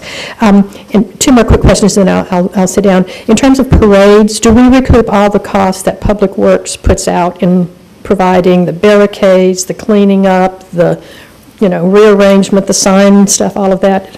At the present time, the city supports 7 major parades downtown that the city bears the cost of those activities. Okay. Okay. And then my final question, you showed the CMPA as an income producer to the tune of $249,000, but then in the breakout of expenditures, are you keeping a totally separate accounting of the CMPA time-wise issues? Yes, ma'am. Okay, so that when, for instance, when the June 9th flooding occurred and you had to move all of the manpower down there to work to save all of that stuff, was that shown as a CMPA expense, or was that shown as just an ordinary city expense? The majority of that effort was associated with Main Street, and not CMPA. Okay. That's where we had the $30,000 for the landscape.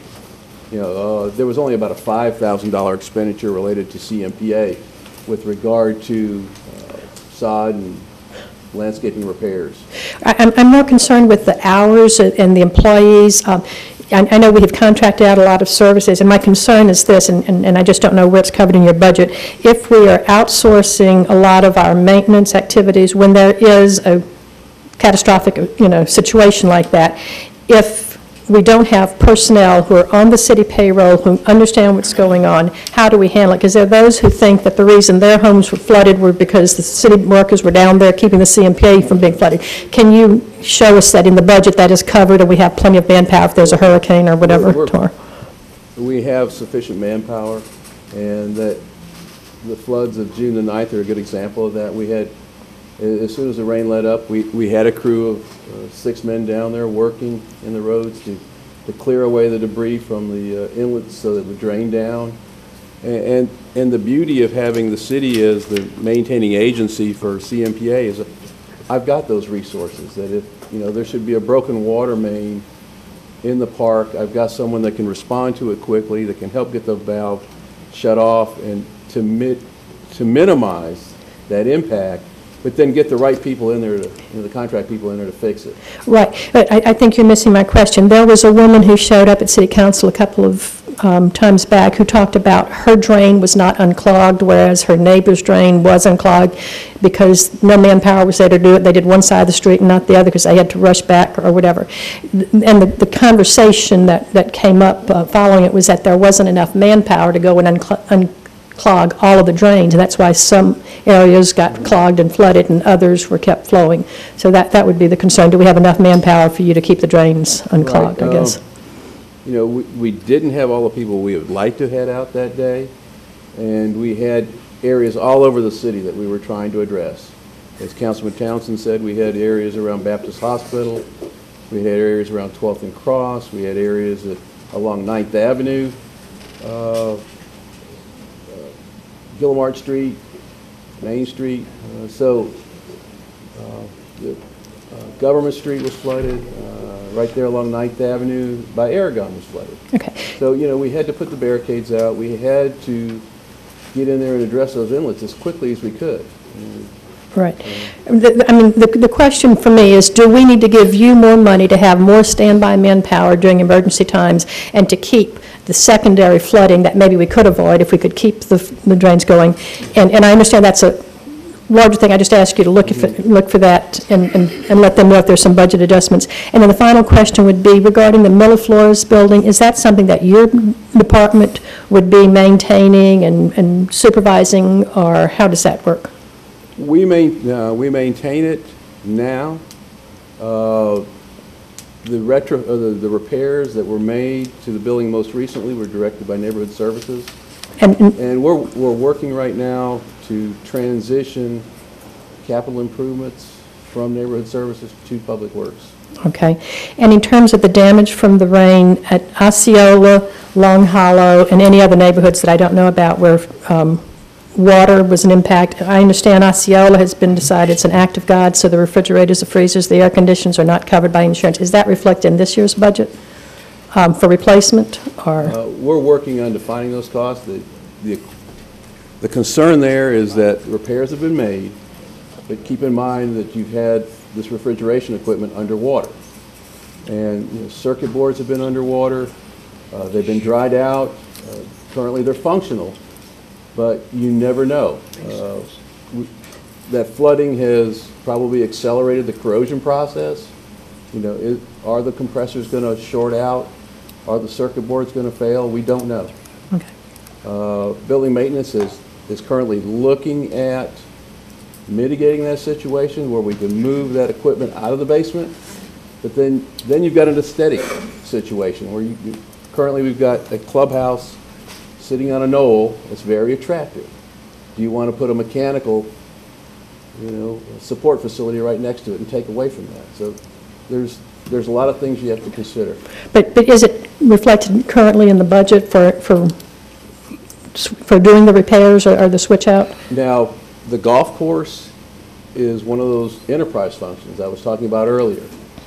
That under Neighborhood Services, they have to fund the operation and maintenance in totality of that. Now, we will look at the golf course, at the clubhouse out there in the energy survey to see if, what can be done to upgrade that equipment. And prior to going in there and, replacing what we got, maybe there's a smarter way of doing this. So the answer is no, that those things are not currently reflected in the... Correct. Okay. And in terms of Long Hollow, the fact that it was, 24 or 30 inches underwater and the damage done there, are the tenants that are being moved in being encouraged to put things at a higher than flood level, since that is a flood-prone zone, or has that been... I don't know. Okay. Thank you. All my questions. Okay. I would like to ask some questions. Okay, Dr. Pratt had her hand up. Okay. Thank you, Mr. President. Few questions. You said that there was a error in the table on the street rehab. Right. So The streets are correct, it's the number of blocks. I'm assuming that the intersection of 9th and Romana is not going to be 7.5 No, blocks. it's only one block. And so that's going to be just redoing those brick pavers that I continually hear about being a problem, or is that? Right, there's a little bit of milling we need to do in there and pavement adjustment. Okay, all right. Then on the, I think this is for for future information or another. I think I would like a little bit more information about the energy audit. You know, we've talked in the past about, you know, LED lighting. Is that the kind of thing that they're going to be looking at?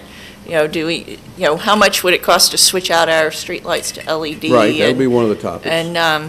And then, but you were saying something about, you know, the thermostat. Well, I'm thinking, gosh, we know that already. Are we going to have to pay another company, and they get all the savings from us turning the thermostat up? Well, no, what we'll be looking at is changing out the chiller systems. Okay. You know, okay. what makes the cold water? How efficient is that unit? Okay. You know. And maybe just, But I'll look it's more. part of that scenario, if you don't control the thermostat, you know. Right, okay.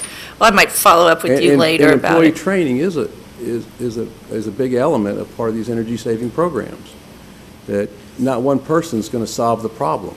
Sure. You know, people have to realize that, you know, 68 degrees is not reasonable for air conditioning. No.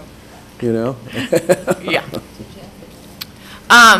Then, I guess I'll follow up again with you about the red lights and the budgetary impacts and what we really think will be the impact on that, because we see that we're going to use the red light money to fund economic development, and I just want to have a little better understanding of what we're paying, what we're obligated to pay, what the possible revenues would be. And I understand it's also a safety issue, but just how the money all flows. Parades was asked a little bit, but 2011 in the outside agency funding line, it was 30,000, now it's 80,000. Have we added parades? Is that why it costs so much more now? What page are you on? Back to the outside agency funding so it's not just you, it's also the police, and they can hear the question, so they'll know when I ask it of them. But Dr. Pratt, looking at the numbers Yvette was able to run up and put some numbers together, it looks like the difference in the cost is relating to the police actual, what they asked for, and the budgeted. But just like year to date, we show that there was $36,938 for the parades, and the police actual is zero. So I was waiting for that to come up in police, and we had asked them why the expenditure was what it is. But they were asking the same amount for the police department and public works department as the 12 request. The police had asked for $47,000 in 12, and in 13 they're asking for 47, and Mr. Garza's asking for 33.9, and he asked for it in 12 beginning, and he's requested 33.9. So it looks like that we need to look in that number and exactly see what makes that up. That was put in the boards and commission number, and we'll correct that once we get the information from police and they have a chance to look at it. okay, all right. Councilwoman Pratt, as far as public works, since 2009, we've been able to reduce our parade costs about 30%. Yeah, I remembered it was a reduction, and then... And the way we've done that is by using contract labor. Right. 40% of that crew is still city personnel. We have to, since we're pulling it with city trucks and city trailers, and we're self-insured, we don't let anybody else drive those vehicles. And then we have it, besides the driver, we've got at least one foreman on each vehicle. It takes 6 trailers of equipment to deploy those 1,300 barricades. If I remember right, it's 36 tons of material that has to be put out in 2 hours so that we don't get the downtown merchants upset. So it's a formidable task, and they're getting really good at it. Okay.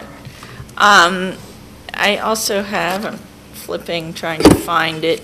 Landscaping is a program. And this is sort of one of my generic questions as well, but I'm going to pick on this. That since I've been on council, in the landscaping, there was establish a tree inventory list for city parks and medians, and I always thought, what a great idea. And we never get a report that we've actually done any of that. And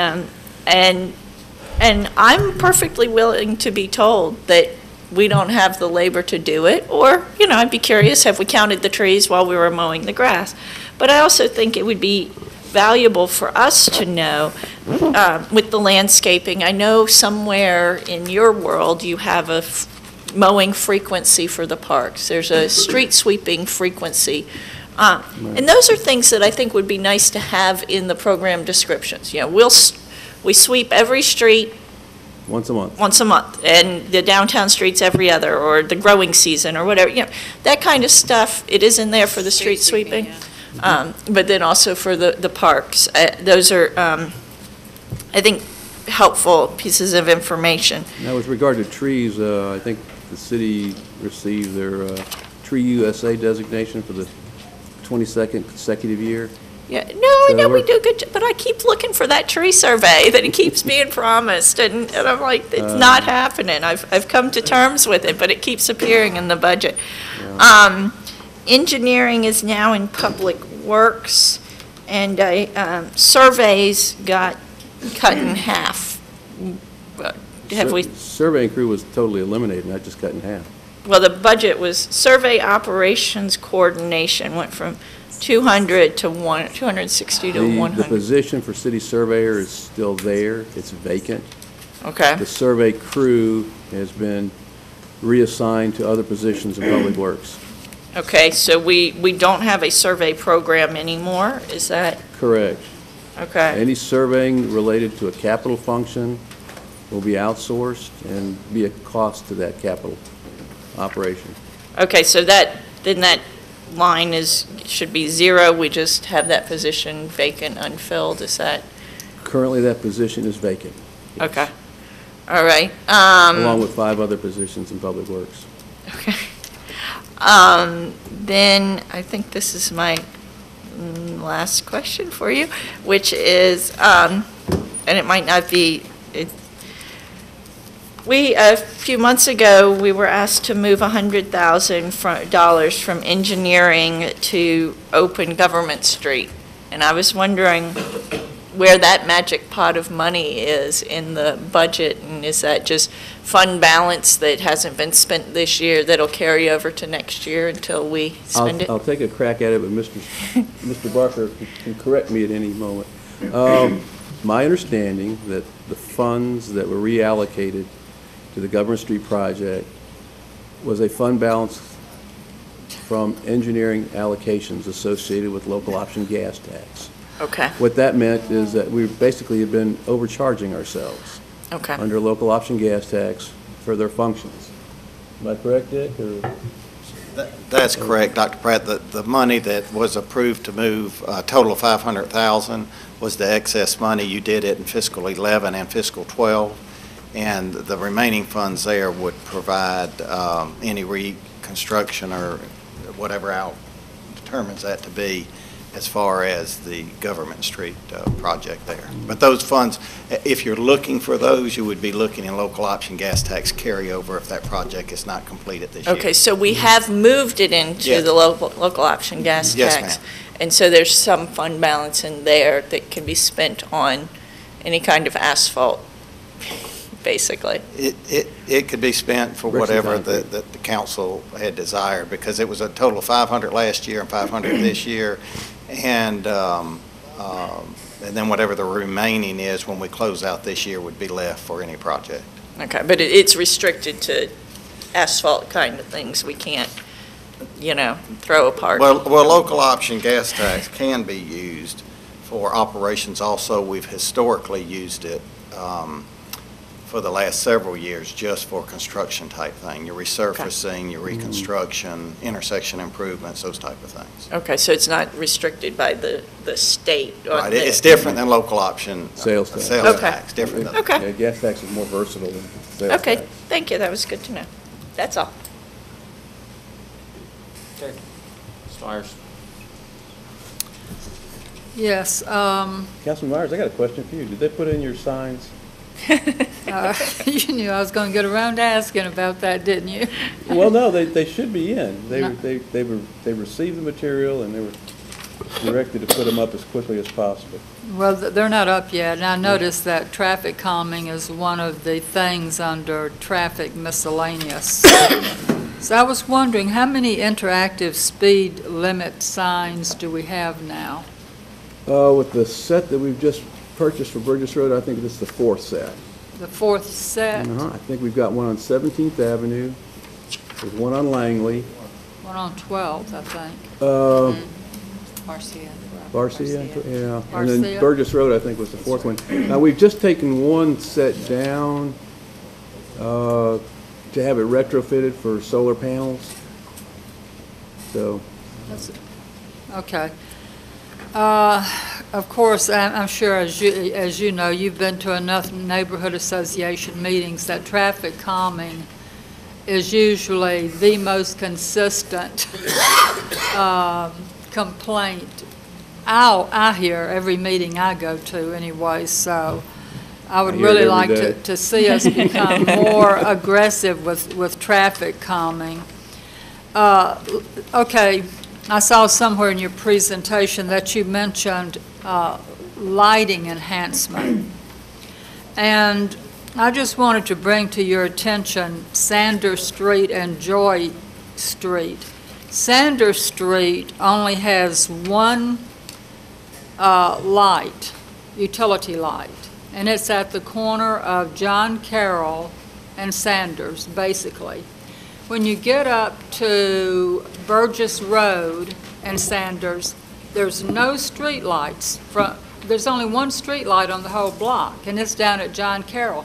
So Sanders Street and Burgess is extremely dark, and the county doesn't put in street lights. So we got, down at that end is the county, so it is extremely dark there. And I'm just wondering, okay, let me go to the second street. Joy Street the same way. Joy Street has a street light at the end close to the triangle where I live. But down toward Burgess and between there's no street light, so it's very dark. And I'm just wondering, what do we have to go through to get street lights on those two streets? We'll take a look at it, Councilman Myers. We typically try to put a street light on every corner and one mid-block, and normally a mid-block is between 200 and 250 feet, so, you know, they'll go about 3 lots. We'll try to have one in there. If there's not one in there, let me take a look at it and see. If you would look at both of those, because I've driven around and looked at other parts of the city and the neighborhood around there, and it looks real good. So I guess that's the only thing, lighting enhancement, if putting those street lights in as part of lighting enhancement, and also the interactive speed sign. So those are the two. Now, you mentioned something about trees a while ago during the planning review. Tree fund, we were allocating $80,000 this year of tree fund dollars for new plantings. We anticipate another grant from the Florida Department of Transportation that we have to match with $25,000. And we've got a few other little parks around town that we want to enhance with trees. But we work with Councilman Hall on a park in his area to enhance that. And if you'd want us to work with you on Parker Circle and any funding you might have, we'd be glad to take a look at it. Well, I don't want to talk just specifically about Parker Circle, but I am interested in a longleaf pine restoration program. And not only that park, but in some other parks. And I'm thinking we might be able to get the trees from the Division of Forestry. I was going to check there first. We did a little checking. Slash pines are readily available. The longleaf pines are quite a bit more expensive. So, well, what kind of pine trees do we have in Parker Circle? They're the longleaf pines, aren't they? I couldn't tell you for sure. Councilman Myers. Well, whatever kind of pine tree, we want to put the same pine trees back in because we want to keep the park in its natural state and using the same kind of trees to replenish them. But who would water them? I guess that's my concern. If we get the trees, who would water Initially, them? what we do is when we plant trees, the Public Works will ensure that they're watered for the first 2 years to make sure they become established. What if the citizens neighborhood association plants the trees, pays for the trees, we plant them, and would you water them, or do they have to be trees We'll that work you with plant? you, but, you know, we have to kind of limit that because we could have everybody and their neighbors planting trees, and Well, if there's that's only- something we Smitty's only one coordinate. guy. Okay, so if that's something we coordinate with you, generally pine trees, I don't think need a lot of water. They You know, don't. The saplings don't. They survive pretty well. And they're, okay, thank you. All righty. Mr. Weiss. Thank you, Mr. President, and I just have a few quick questions on some of the budget pages, 323. There was an increase in the street sweeping operations and maintenance. Is that some of the shift to try to be more of an enterprise? It's under the stormwater fund. It increased by $228,000. Well, I can tell you that last year it got cut quite a bit. Yeah. And that was one of the first things that the other budget went after, and I think this is an effort to restore some of that lost funding.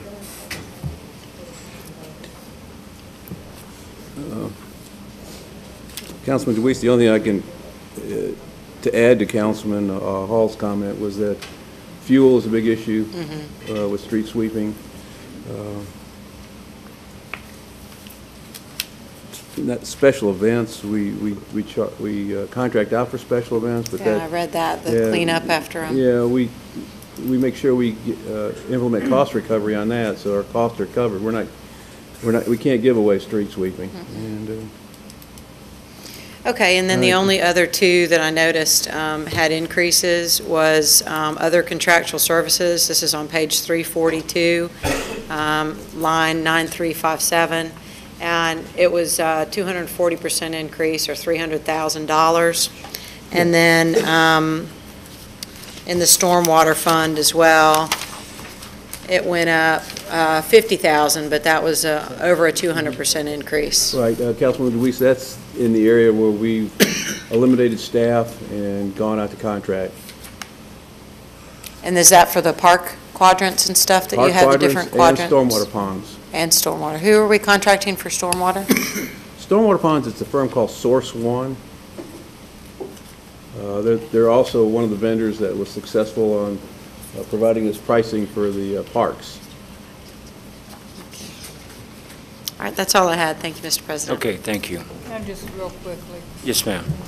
I just wanted to let you know that whoever has been cutting the grass in Parker Circle Park has done a fantastic job. We're very pleased with how the park looks. I don't know if it's a contractor who's been cutting it, but they're doing a very good job. Councilman Myers, in your area, that's a Gulf Coast Environmental Contractors.